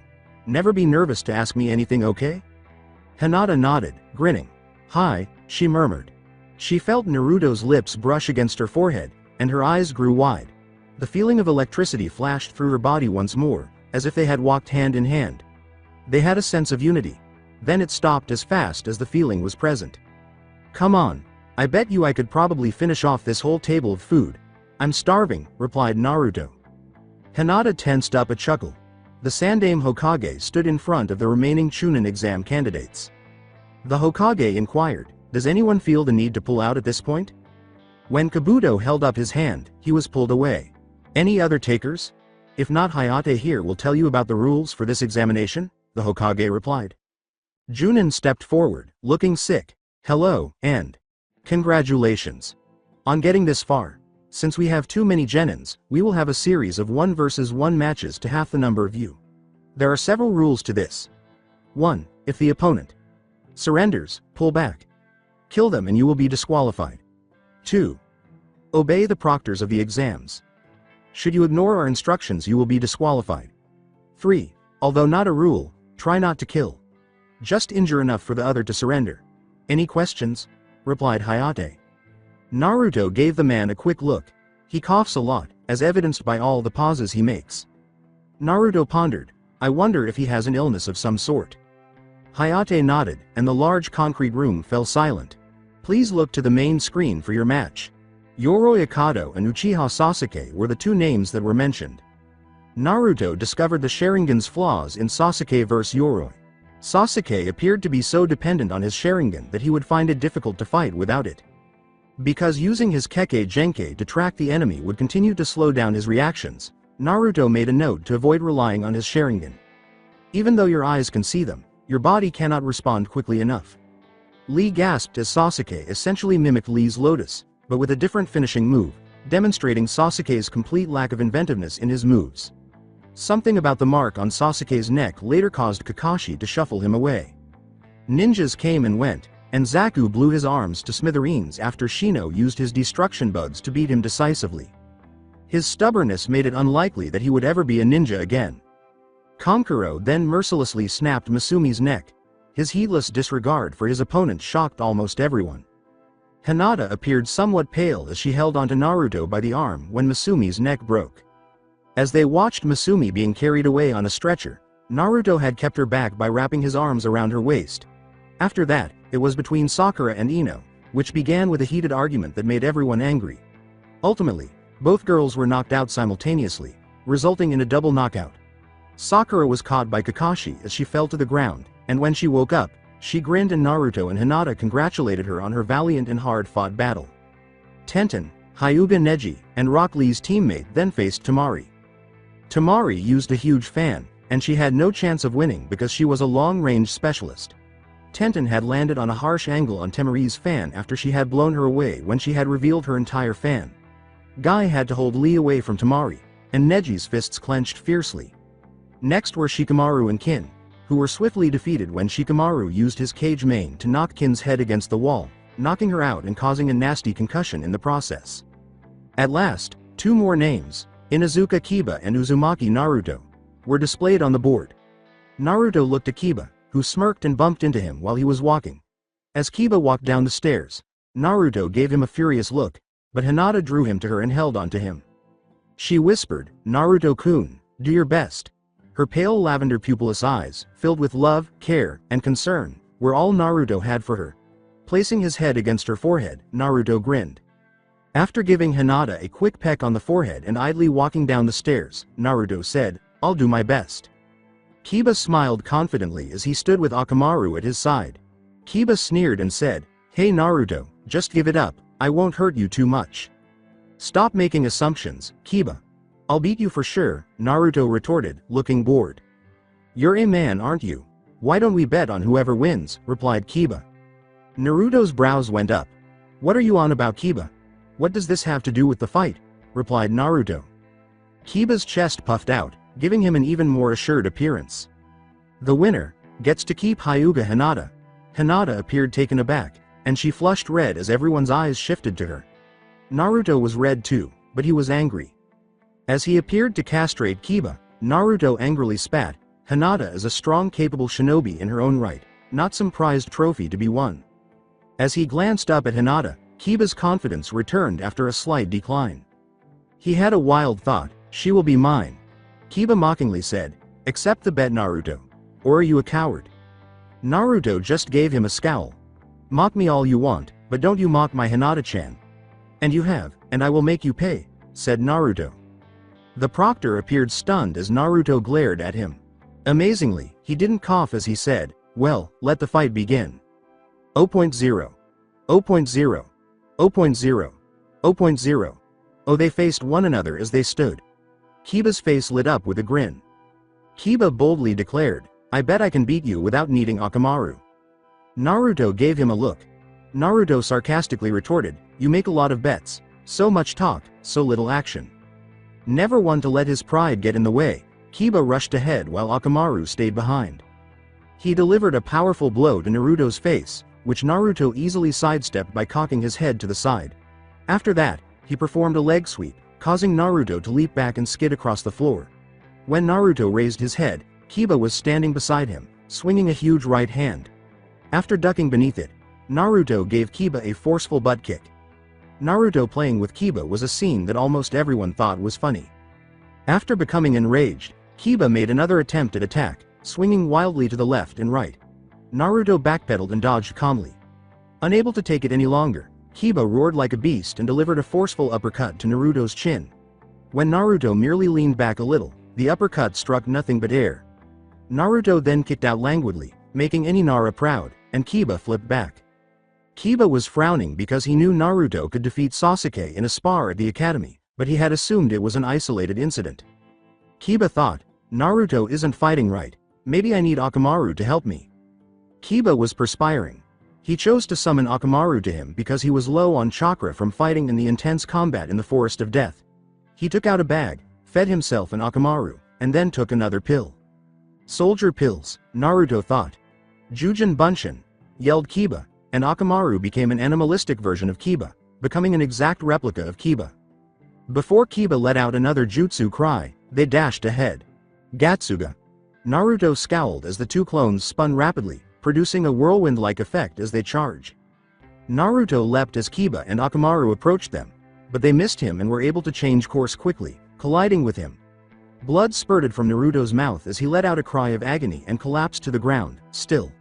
With a wild smile, Kiba paused and triumphantly ran a hand through his hair. Despite Akamaru's bark, Kiba chose to ignore him. He wanted to relish the victory over Naruto. He said, "Call the match proctor." Sakura was so stunned that all she could see was how swiftly Naruto had fallen. He had fallen like a bag of potatoes with just one move. However, Naruto is Team 7's strongest member. How could Kiba defeat him? Sakura thought. Naruto's body poofed into smoke as Hayate raised his hand to call the match. With wide eyes, Kiba spit out, "What the hell?" With her arms around Naruto's neck and his around her back, Kakashi had been observing the happy conversation between Naruto and Hinata the entire time. They were both grinning and making jokes together, totally unaware of the altercation below. Kiba yelled, "What the hell is this?" Naruto gave Kiba a quick look. "Yeah, I'm coming. So Hinata-chan, want to go get some Zenzai sometime?" replied Naruto. In response, Hinata nodded and grinned broadly. Although Naruto was aware that the adorable girl had many interests, there were three things in particular that brought her joy. He was the second, Zenzai was the third, and cinnamon rolls were the first. Furthermore, Hinata had not eaten Zenzai in a while, but she was more than happy to go eat it now that Naruto was involved. Neji winced at what she saw. Hinata is not successful. Given that Naruto is leagues more skilled than Neji, I'm not sure why she would even bother to get involved with him. Neji turned away as Guy gave him a strange look. Before Kiba became furious at Hinata's slight flush and both of their smiles, Naruto kept chatting with her. "Naruto!" Kiba exclaimed. Naruto gave him a startled look as he looked up. Naruto grinned, winked at Hinata, and landed on the ground, saying, "Oh, Gomen. When you have a girlfriend like Hinata-chan, it's easy to lose track of where you are." "Fight. Continue," was Hayate's mumble. Without hesitation, Kiba charged up his Gatsuga once more and went up to Naruto. With a Fuma Shuriken in each hand, Naruto appeared to reach behind his back. With a flick of his wrist, he opened them both, then slammed the shuriken against Kiba's Gatsuga while channeling chakra into his hands and legs. Kiba and Akamaru were stopped, and both clones leapt back as the Gatsuga miraculously slowed down. Naruto grinned. "What the hell?" Kiba murmured. The shurikens in Naruto's grasp then broke apart, with metal fragments tumbling out of his hands like dust. Then, just as swiftly as they vanished, Naruto reached back and extracted 5 more Fuma Shuriken in each hand. When he threw 2, one from each hand, Kiba was completely taken aback. After avoiding them both, Kiba watched in awe as they both turned and charged at the other man-beast clone. After Akamaru narrowly avoided it, a 3rd, 4th, and 5th Shuriken were introduced. After getting a cut on his arm, Akamaru poofed back into a dog and lay on the ground, whimpering and scratching. "Akamaru!" Kiba exclaimed. 10 Fuma Shuriken were flying around by this point, slashing Kiba in different places, but Naruto was making sure Kiba wasn't getting hit by anything lethal. He was a Konoha genin, even though he was occasionally a jerk. With a ninja wire fastened to each finger and to the corresponding Fuma Shuriken, Naruto was focused intently. He was controlling the Fuma Shuriken's flight pattern with the ninja wire. Kiba merely swallowed, watching intently for the shuriken as they kept turning and approaching. Slowly, they approached him one by one. Kiba jumped and dodged to the left and right. Then Kiba saw someone behind him as he landed from a jump. Knowing that he could have died if Naruto had wanted it, he was in excruciating pain and was already bleeding from multiple wounds in different places. "This technique is so strong that I can't win," Kiba thought. The words, "game over, give up," were spoken by Naruto. As the lethal shuriken whirled around him and Naruto, Kiba nodded and raised his hand. "Amazing!" Kankuro exclaimed. Tamari thought, "That kid's got talent." "Naruto, your flames of youth are burning brightly," Lee screamed. The Hokage of Sandaime bent forward. "What a brilliant method. Hiruzen thought, Minato and Kushina, you would be so proud of your son if you saw him." Naruto gave Kiba a look. "Just walk straight, I promise you that my shuriken won't hit you," replied Naruto. Kiba gave a bewildered nod and proceeded straight out of the shuriken dome. Then, where Kiba had been, a shadow clone materialized in front of Naruto. After saying, "Just to show you this technique isn't just fancy," Naruto crossed his body with his hands, pulling them to the other side. 10 Fuma Shuriken entered Naruto's shadow clone on either side of his neck at a dizzying rate as he knelt down and kept his head down as the shuriken flew. Quick decapitation, which was cruel but successful. After stopping his shuriken, Naruto removed the ninja wire from his fingers and packed them away. Knowing that she had assisted Naruto in making that move, Hinata had watched him perform it. 0.0. 0.0. 0.0. 0.0.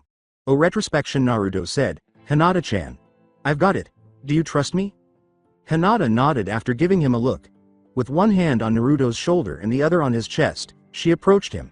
She embraced him and inhaled his aroma. It would appear to an outsider that they were about to share a kiss. But as they looked into each other's eyes, a dome of Fuma Shuriken flew around them, dancing. Hinata gave him a smile, her eyes gleaming with love and pride. She whispered softly, "You did it."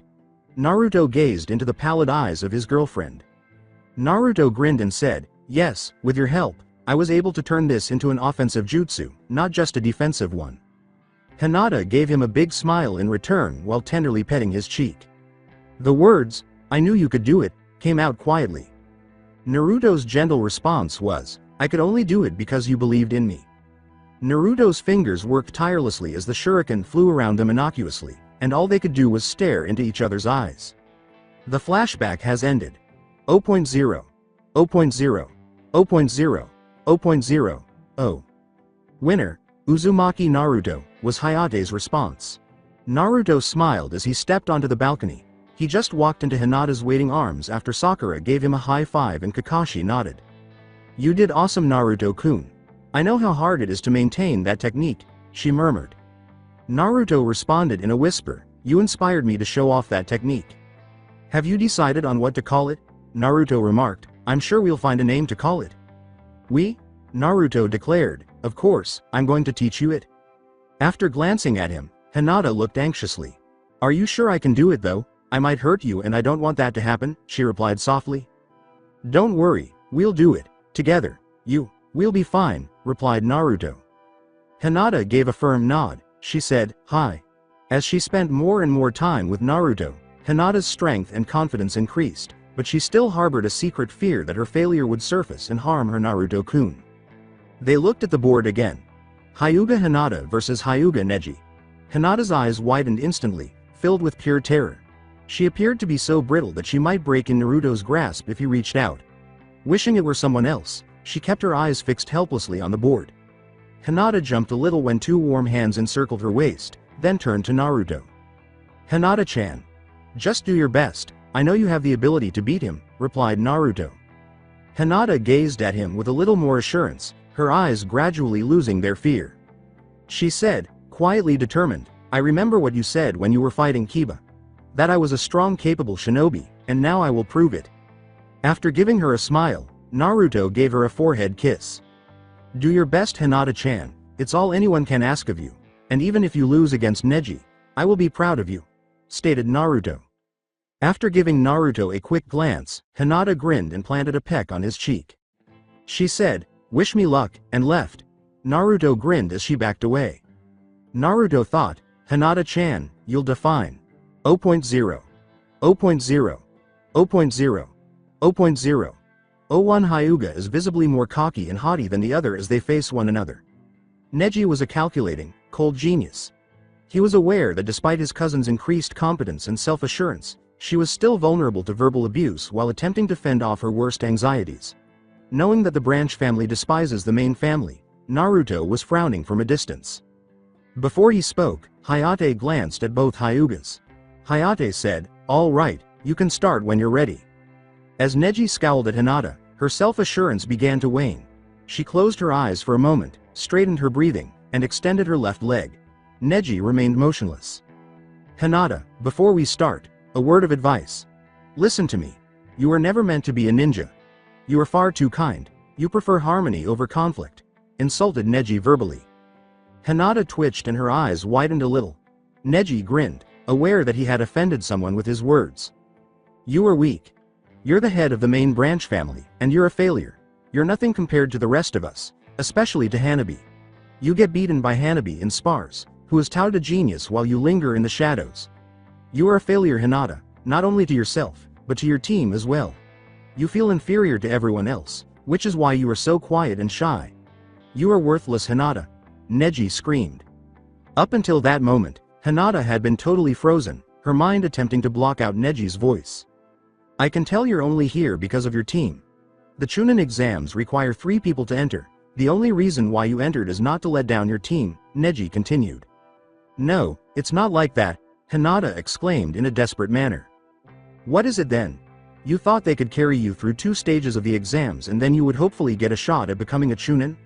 I'll say this one, Hinata, you are nothing but trash," argued Neji. Hinata was on the verge of tears when a burst of light engulfed her.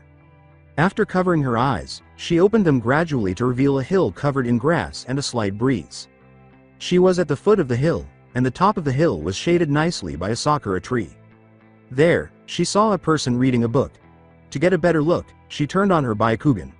To her utter surprise, she saw an older version of herself with much longer hair and a purple jacket and pants. Before an am.I'm member wearing a fox's mask landed next to her, she was humming softly while reading a scroll. She saw her Naruto-kun, who was several years older, emerge from behind the mask. Her former self got to her feet and embraced Naruto, who then swept her around. He exclaimed joyfully, "Hinata-chan, congratulations on making Junin." All the younger Hinata could do was gaze at her stronger, more self-assured older self. The younger Naruto-kun then materialized as Hinata blinked. "Hinata-chan. I'm watching you from the balcony. Don't give in to Neji's taunting. Plus I'll give you incentive to win. And yes, this is what I call a soul escape, something used by a clan to help them escape from the past or to strengthen each other, although somehow only able to be used once in a life. So Hinata-chan, this is my gift to you. Do your best and I will cheer you on, and know that I do not find you a failure," laughed Naruto. Hinata is unaware that Naruto possesses the Sharingan, but the clan alludes to the Uchiha clan. Hinata gained self-assurance and gave the ethereal Naruto a hug. "Arigato, Naruto-kun," she uttered quite quietly. Naruto grinned and said, "Hey, if you win, I'll kiss you on the lips," before the picture vanished.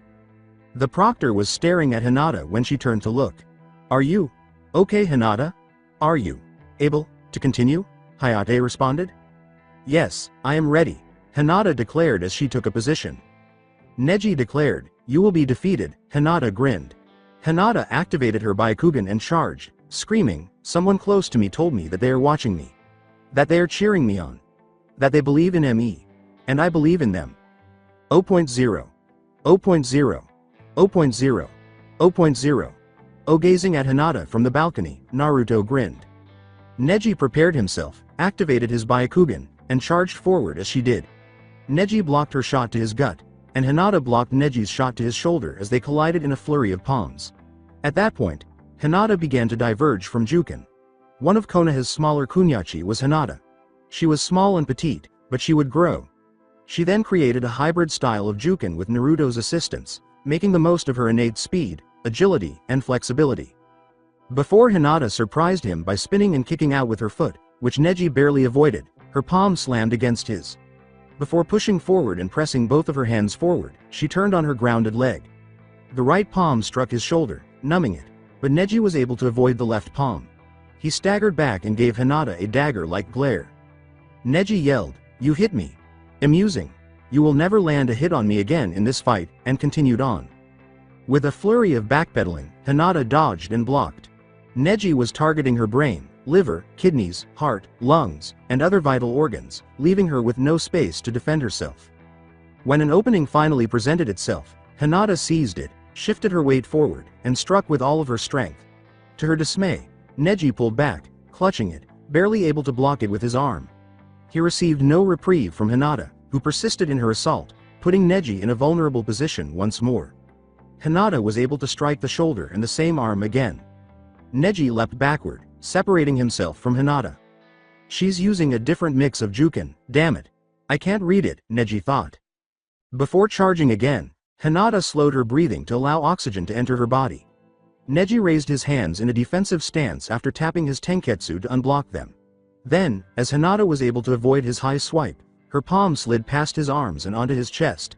He met her gaze, and she met his. She declared, "I win." She failed to put chakra into her palm, which would have made it lethal, as Neji saw. He slammed his own palm into her chest in a quick reaction. Coughing, Hinata staggered back, gripping her chest. "Hinata!" Naruto exclaimed. As Hinata collapsed to her hands and knees, coughing up blood and panting, Neji sneered. He sneered, "You are weak." The proctor was in awe.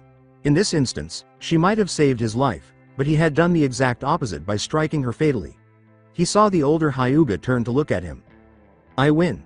She didn't incapacitate me or make me call the match, she didn't finish me off, therefore I win," Neji grumbled.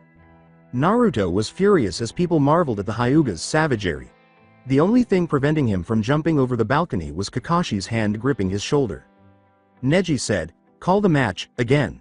Hayate started, the WI, but was cut off. Hinata gasped and stumbled to her feet, saying, I'm not done yet." Neji gave her a look. He yelled, "Die," and rushed forward. Hinata was wheezing with each breath and was hardly conscious. She lacked the energy to block and raise her hands in defense. As soon as Hinata fell to the ground, Kurenai, Kakashi, and Guy all stood close to Neji to stop. If Kakashi hadn't grabbed Neji's elbow, Naruto, who had a kunai, would have cut his throat when he appeared behind him. Then, to Neji's complete surprise, Naruto dropped the kunai. When Hinata's Naruto-kun rushed to her side, she was just barely conscious. As the stretcher bearers approached, she muttered, "I lost." With his forehead resting on hers, Naruto whispered, "No, Hinata-chan. You won. I'm so proud of you." After observing the stretcher bearers remove Hinata and saying a silent prayer for her, Naruto turned back to Neji and proceeded to a pool of Hinata's blood, reaching down and scooping it with his hand before lifting it toward Neji with blood dripping from his fist. "I'll beat you." Naruto pulled up his sleeve with his bloody hand and ran the blood down his arm, saying, "I swear on it." Kakashi was taken aback. An eye for an eye is the salute people use when swearing retribution, Kakashi thought. After being led away by Kakashi, Naruto looked back at Neji, who shivered a little, and then he walked back up the stairs to his team, where Guy, Lee, and Tenten all looked disappointed in him. Neji snorted. Naruto was furious. His normally bright cerulean eyes had turned ice cold, and his gaze seemed to pierce his very soul. What do they think? Neji thought. The next two matches went by quickly. Lee lost to Gaara, crushing half of his left leg and arm's bone structure, and Choji lost to Dosu. The preliminary exams, in which the proctor handed out slips of paper to each participant, ended with Naruto paired with Neji, Sasuke vs Gaara, Shino vs Kankuro, and Shikamaru vs Tamari. All of them were dismissed, and the exams will begin in a month. Neji was in front of Naruto as he left the stadium, and after sneering at him, Naruto intentionally ran into him before moving on. Neji remarked, "Hinata is nothing but a weakling," as Naruto turned to leave, and a kunai appeared a centimeter away from his eye. For a moment, Neji believed he saw Naruto's eyes flash red as he held it. Naruto said icily, "Say that again, and in those finals I will rip out your eyes," and turned to leave. "All I can think about is revenge. He hurt my Hinata-chan when he should have honorably declared himself a loser. I can feel the desire for revenge eating away at me. I hope someone will save me from the things I want to do to him because he hurt her. He hurt my Hinata-chan, and I swear he will pay. I plan to see it through to the end." A month of training, honing the skills taught, learning more jutsus, perfecting taijutsu stances and forms, learning, and proving that they can become chunin. Sweat and blood, blood and sweat. A ninja will work in the blazing sun to gain strength, to have the slightly higher chance of becoming a chunin. One step closer to becoming a junin for some, a hero for others, anbu, or even a kage. On the first day of training, nearly every genin was training hard. Kakashi had been forced to train Sasuke by the council, and he had reluctantly taken him away to a remote mountain. Shikamaru was training with Asuma. Neji was training with the Hyuga family. But one genin wasn't training at that time, not because they didn't want to win, but because it wasn't as important to him as the person they were sitting next to. Uzumaki Naruto sat at the bedside of Hyuga Hinata, who was being cured of horrifying internal injuries from the fight she and Hyuga Neji during the Chunin exams. The latter had advanced to the third stage. Naruto sat in silence, holding Hinata's hand, unhappy to see her in this state. The medic nins had put her in a medically induced coma in order to wake her up, and a figure slowly approached the pair, white-eyed. Naruto slowly turned around, staring at Hyuga Heishi with dead eyes, nodding at him, and then turning back around. Heishi blinked before approaching the bed. Heishi strode into the room, every bit the clan head figure. Heishi firmly said, "May I ask what you are doing here, Uzumaki Naruto?" The matter-of-fact response from Naruto was, "I'm taking care of my girlfriend." Had it not been for the Hyuga mask, Heishi would have been angry, even furious, but instead he stayed fairly neutral and turned to Naruto. "Why wasn't I informed that you and my daughter are dating?" Heishi inquired. Naruto gave him another look. "It's signed on paper," Naruto retorted. Naruto stared at him, almost bored, while Heishi scowled. He firmly stated, "I have signed no such thing." With a sigh, Naruto turned to face Hinata. "I believe I can say one thing. That would prove that there is an arranged marriage between me and Hinata," stated Naruto. Heishi stared at him and blinked. "All right?" Heishi inquired. Before the faintest trace of a smile formed at the corner of his mouth, Naruto just stared. The response from Naruto was, "Hashi-chan." Hyuga Hiashi's eyes grew wide, and he turned to face Naruto before assuming an attacking stance and striding to the room's door, sealing it shut to keep out any sounds. "How are you aware of that?" Still a little shocked, Heishi asked. Naruto gave him a look. Heishi whispered, "How in the hell do you know that? Only 2 people know of that nickname." According to Naruto, Namikaze Minato and Uchiha Kushina. "How do you know of that nickname? They died when the Kyuubi no Kitsune was sealed into you," replied Heishi. Naruto kept his gaze on him, but this time it was sorrowful. "They were my parents." Hiashi's brain performed a backflip before performing a 360-degree horizontal flip, which was a first. "Impossible," Heishi replied in a whisper. "My father's best friend was you. You both detested each other, but he saved you on a mission with a C rating, and you later saved him in that mission, earning each other respect." Naruto went on, "You were on the same genin team as Akon Yuri, who passed away after creating Junin." Heishi was in awe. How are you aware of all of this?" Heishi inquired. Naruto retorted, "My parents told me." "Are you parents?" "My parents both gave me scrolls while I was in a dreamlike state during our battle with Momochi Zabuza and Hiku, the S-rank missing nin. This information was contained in my father's scroll, in case I ever needed your assistance or wanted to earn your trust," Naruto explained. Heishi remained quiet while Naruto went on. "What I'm going to show you has to remain a secret. I can't tell anyone," Naruto declared. Hiashi's mask fell off with a single word, but he was already stunned and his brain ached from all those flips. Naruto muttered, "Sharingan," as 3 black tomos gazed at him. The Kekkei Genkai virtually erased his doubts about Naruto's legitimacy when he whispered, "My Kami." The one unexpected thing that Heishi did was to fall to his knees, bowing at Naruto's feet while sobbing. A soft, "I'm so sorry," came out of his mouth. He, the outcast, had the strongest clan leader on his hands and knees in front of him, crying. Naruto pulled gently at the man, who was on his knees, staring at him with tears in his eyes. Naruto was in utter shock. With deep regret, he said softly, "How was I so blind? I failed you, Minato. Kushina. Please, Heishi-sama, you already know. Start now if you feel like you have let them down," Naruto stated firmly. Heishi nodded slightly and wiped away his tears. "My family is very happy to have you. I also give you this right if you wish to become a Hyuga," he said. Knowing it was an enormous honor to be asked to join a clan, Naruto bowed. "I don't think this is necessary, my lord, but I have a few requests," Naruto stated. Heishi signaled him to go on. "My parents had a lot of money. I wish for you to take care of their estates until I am of the age appropriate," stated Naruto. "Consider it done," Heishi answered. "Two main other things. It seems that you are neglecting Hinata-chan," stated Naruto. Heishi gave him a sorrowful glance. "I have made a lot of effort to push her. It hurts to see that the only thing keeping her safe from the clan elders is me keeping my distance. They claim that my daughter is weak and unsuited to lead the clan, so they want to put the caged bird seal on her," Heishi said.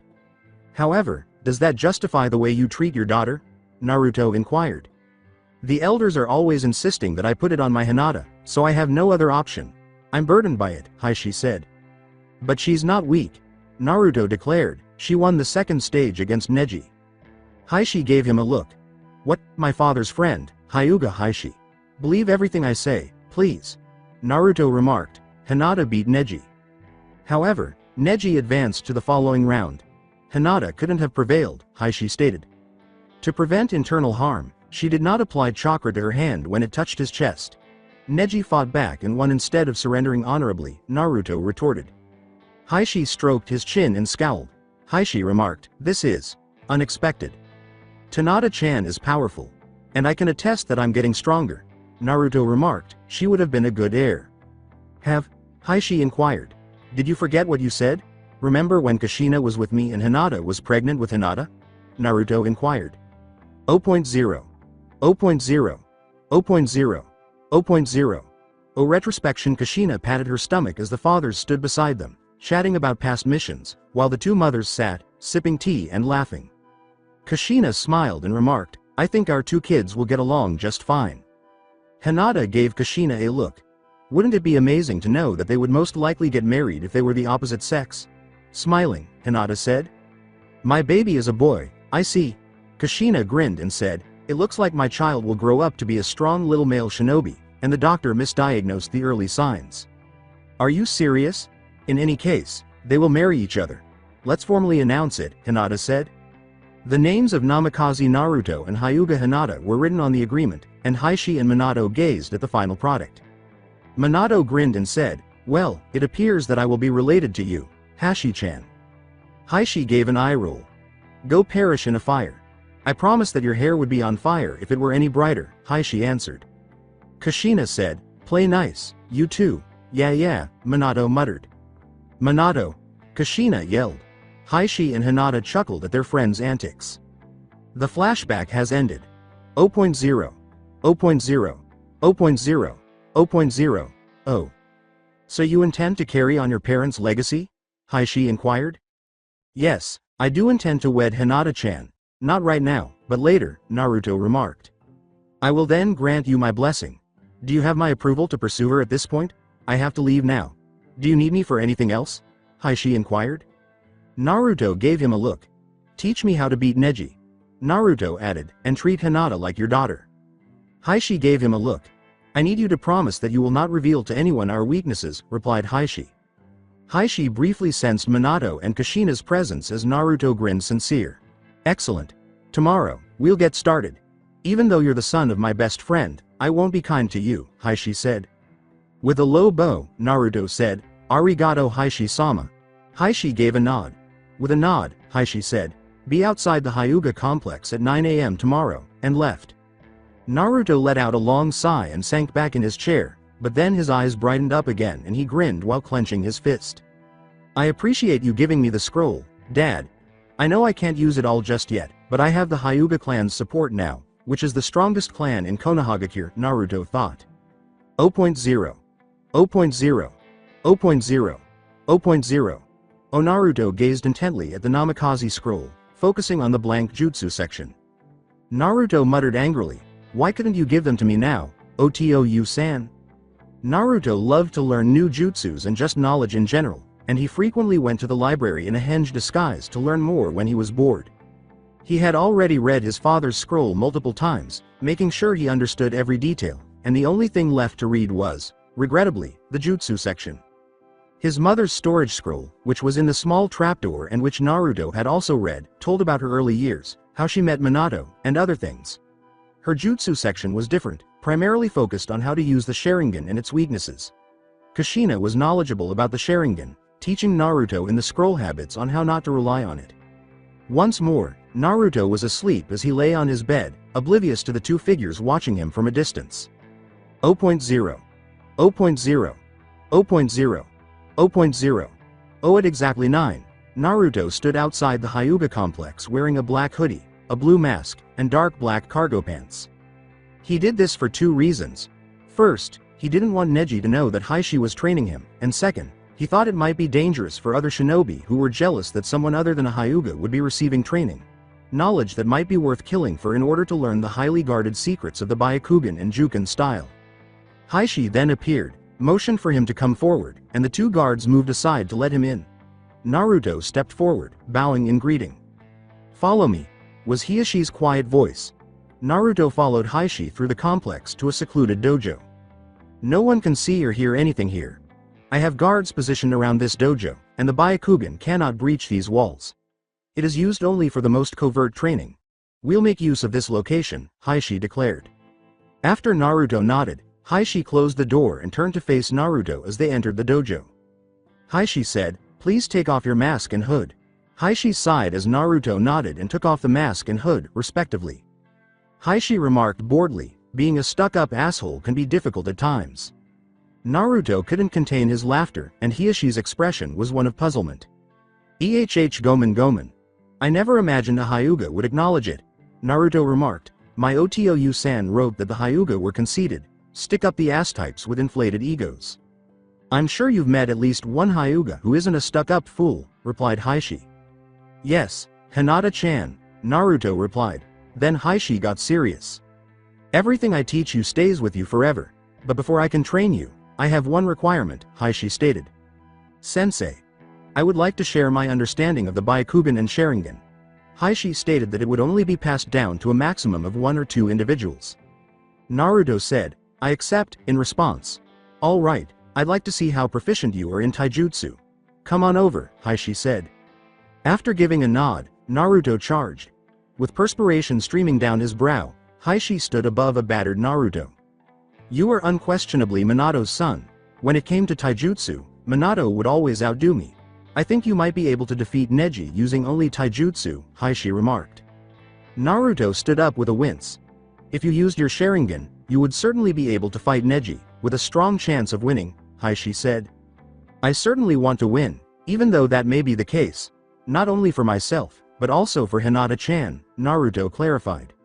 Seeing a younger Minato in him, Heishi grinned. "Very well, let's see how good your chakra control is." Heishi tested Naruto throughout the day and created a stat sheet indicating his level of proficiency. "You did a great job, Naruto. This is your ranking. S stands for Kage, A for Anbu Captain, B for Anbu, C for Junin, D for Chunin, and E for Genin." Heishi handed Naruto a sheet and explained, "These are just rough estimates, so you may be in or out." Naruto took one look at the sheet. B in taijutsu. Genjutsu. D genjutsu rebuttal. S the ability to lead. Ninjutsu. A chakra shops. S chakra management. D. Stamina. S reflexes and instincts. A. Avoidance. BC for stealth feelings. B. Minato is responsible for your instincts, reflexes, and leadership. Kushina has contributed her skills in stealth and evasion to you. Naruto, you definitely have good blood. Genjutsu is your only weakness. You can use genjutsu, but it's not very effective. Nevertheless, your Sharingan can easily counter all but the strongest genjutsu. The Kyuubi may serve as evidence of your chakra reserves and endurance. Overall, You are a very strong genin, Heishi remarked. Arigato Heishi-sensei. No, it took a lot of hard work and your family's efforts. Some people are born geniuses, but they don't work hard because they would rather rely on their talent. But instead of taking many shortcuts, you use your brilliance and diligence to become strong, Heishi said. Naruto, who was not accustomed to receiving praise from others, bowed and scratched his head. All right, we'll begin the challenging part tomorrow. Get ready for 3 weeks of nothing but agony. I have to train Neji the last week, so you'd better make the most of your time with me, Heishi said. Heishi stared back at Naruto as he nodded and thanked him before leaving the dojo. To have that much talent and potential at that age is truly incredible. Very incredible, Heishi muttered. Hiashi's Byakugan was a miracle worker for Naruto's stealth, helping him to learn how to hide from a Hyuga and mask his chakra effectively. Naruto's chakra control had been fading recently due to a large increase in chakra stores and a seal that Naruto had forgotten about, so he had to spend several days on chakra control exercises. From that point on, Naruto would train with Heishi for 5 hours every day for 3 weeks. Heishi helped him overcome his weakness and gain strength. Naruto's new stat sheet looked like this after that. Taijutsu. And B Genjutsu Rebuttal, S. The ability to lead ninjutsu, a chakra shops, S. Chakra management B Stamina, S. Reflexes and instincts, A. Evasion. A stealth, a feelings, A. Heishi stood in front of Naruto. For 3 weeks they had strengthened Naruto with his foundation. Heishi always preached that to be a strong ninja, you have a strong foundation in which to build your strength on. With this in mind, Heishi helped improve Naruto's basics, and to his surprise Naruto never complained, always thanking Heishi gratefully for his time and effort. In return, Heishi had gotten information on the Sharingan which had confounded his clan members to no end when fighting a Uchiha. With only 3 Uchiha left alive however, Heishi would keep this information in case he would need to protect Minato's legacy from Itachi. Another person that Heishi had found precious to him, he enjoyed Naruto's intellect and both of them during break times would debate and talk on politics, combat situations and Naruto's parents. Heishi hadn't laughed so much from telling hilarious memories involving him and Minato during their genin days. But all good things come to an end, and 3 weeks had breezed by. In a sense, these past 3 weeks have been a godsend. With a note of melancholy in his voice, Heishi remarked, "It felt like Minato and Kushina were with me again. For teaching me Heishi-sensei, I am grateful to Arigato. I would be very happy to assist you in any way I can if you ever need it," Naruto said, lowering his head. Heishi gave Naruto a loving head rub. "I hope the Chunin exams go well for you. Demonstrate to those people your strength and ability to defend your valued citizens. In particular, look after my daughter. I have to go train Neji, and because of the elders' pressure, I will have to do it right. Since they will be closely observing me, I must train Hinata to the best of my abilities in order to preserve his standing in this clan. Good luck, Namikaze Naruto," Heishi said. Heishi knew where Naruto was going, to the hospital, and he nodded and smiled in gratitude before vanishing in a cloud of leaves. 0.0. 0.0. 0.0. 0.0. Oh. When Naruto arrived at Hyuga Hinata's hospital room, he smiled at his adorable child, who was currently curled up in a ball, and he walked over to the bed, kissing her gently on the forehead before she opened her eyes and yawned softly. Hinata had only woken up a few days prior, and after training, Naruto would spend several hours by her bedside, keeping her company. According to the doctors, she would be discharged in 2 to 3 days. Hinata uttered the words, Naruto-kun, softly before grabbing hold of Naruto, dragging him onto the bed, and contentedly cuddling up to him like a child with a teddy bear. Hinata yawned languidly as Naruto flushed. Hinata, still half asleep, whispered, "I wish this wasn't a dream, and that you were really here." With a gentle smile, Naruto said, "Hinata-chan, this isn't a dream." When Hinata's eyes widened, she turned a beautiful shade of crimson, let out a little cry, and passed out. Naruto laughed, freed himself from her death-like hold, and drew a chair over so he could sit down. As he ran his hands through her indigo hair, Naruto whispered, "My Hinata-chan." He held her hand and waited for her to awaken after whispering softly, "Mine. And I will protect and cherish you with all my heart and soul." 0.0. 0.0. 0.0. 0.0. Oh, he drew a kunai and threw it at the figure, who spun, blocking the kunai between his fingers. Naruto was irritated because he detested a number of things in life, including perverts and assholes who preyed on the weak. Naruto said icily, "What the hell do you think you are doing?" The figure smiled. It had red cheek marks, white hair, and funky sandals. "Do you even know who you're speaking to, Gaki?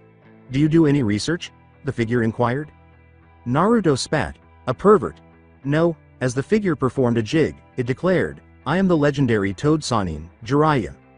The words, "You're my godfather," were spoken quietly by Naruto. After blinking, Jiraiya fixed the child with his intense gaze. Jiraiya cried out, You're Minato's kid. Why did you leave me alone?" Naruto inquired. Jiraiya frowined after blinking. I couldn't cope with your father's passing. I was needed somewhere else, too." The attack by Kyuubi no Kitsune left Konohagakure weak. "In order to help defend Konoha, I had to spy on other nations," Jiraiya cried. Naruto was enraged. "You left me," was Naruto's spit out. He felt a twinge of pain and clutched at his stomach. Jiraiya hurried over and pulled Naruto's shirt up. He saw the seal that Orochimaru had placed there and pumped chakra into his hand. He spoke a few words and slammed his fingers on the seal, cleaning it. Naruto gasped in agony before he shook off and stood shakily. Naruto remarked, "I recall that now. Some nin put a seal on me." "Is it possible for you to use chakra at this time?" Jiraiya inquired. "Yes, it required a lot of focus to but," Naruto answered. Jiraiya grinned. "You have received a blessing in a sense." Jiraiya smiled and said, "I bet your chakra control is even better now." A recognizable voice said, "He's right. That asshole sealed my chakra in with you, which is why you couldn't communicate with me." Kyuubi, Naruto thought. "Nice to meet you, Kit." "Thank you. However, I have not forgiven you for abandoning me," replied Naruto. "Gaki, I'll make it right. Would you like to know how to call forth toads?" Jiraiya inquired. "Like my Otou-san?" Naruto inquired. "Yes, you could call forth toads to fight with you." "Very practical method," Jiraiya remarked. "Kachiyose no jutsu," Jiraiya said, and a toad carrying a scroll appeared. After giving him the scroll, the toad vanished. After giving Naruto a quick glance, Jiraiya unrolled the scroll. Jiraiya said, "Sign here with your blood." After gazing at the scroll and seeing Jiraiya and Minato's names written there, Naruto bit his finger and signed it. "There are many questions you have, I'm sure, but let us just get this out of the way," Jiraiya replied. After giving a nod, Naruto performed the hand signals and slammed his hand to the ground while yelling, "Kushios no jutsu." Naruto stood atop Gamabunta's head as a huge cloud of smoke appeared. "What the devil? Who called me?" "Jiraiya, what does this signify?" Gamabunta shouted. Naruto said, "I summoned you instead, Gamabunta-sama." "What? You? Gaki?" Gamabunta boomed, "It's impossible, you couldn't have called me." Gamabunta-sama. "I am Namikaze Naruto, the heir to the Toad summoning contract," Naruto cried. "Minato's kid? Indeed, there is a striking resemblance. All right, you can call on me whenever you need to, as your father was a very good comrade," Gamabunta said. Jiraiya's mouth fell open as Naruto nodded and the enormous toad vanished. "You were immediately accepted by him. To call him, I had to mount his head," Jiraiya remarked. Naruto grinned. "The Chunin exams are in just 1 week. I'll forgive you more for leaving me if you train me," Naruto uttered. Jiraiya spit out, "This is blackmail." Naruto retorted, "This is you owning up to your mistakes and correcting them." "Fine," Jiraiya muttered. According to Naruto, "Arigato. Ero Sennin. Don't refer to me as Gaki. Ero Sennin. Gaki. Ero Sennin. Gaki." I will continue the story in next part. Till then, we weeb offline.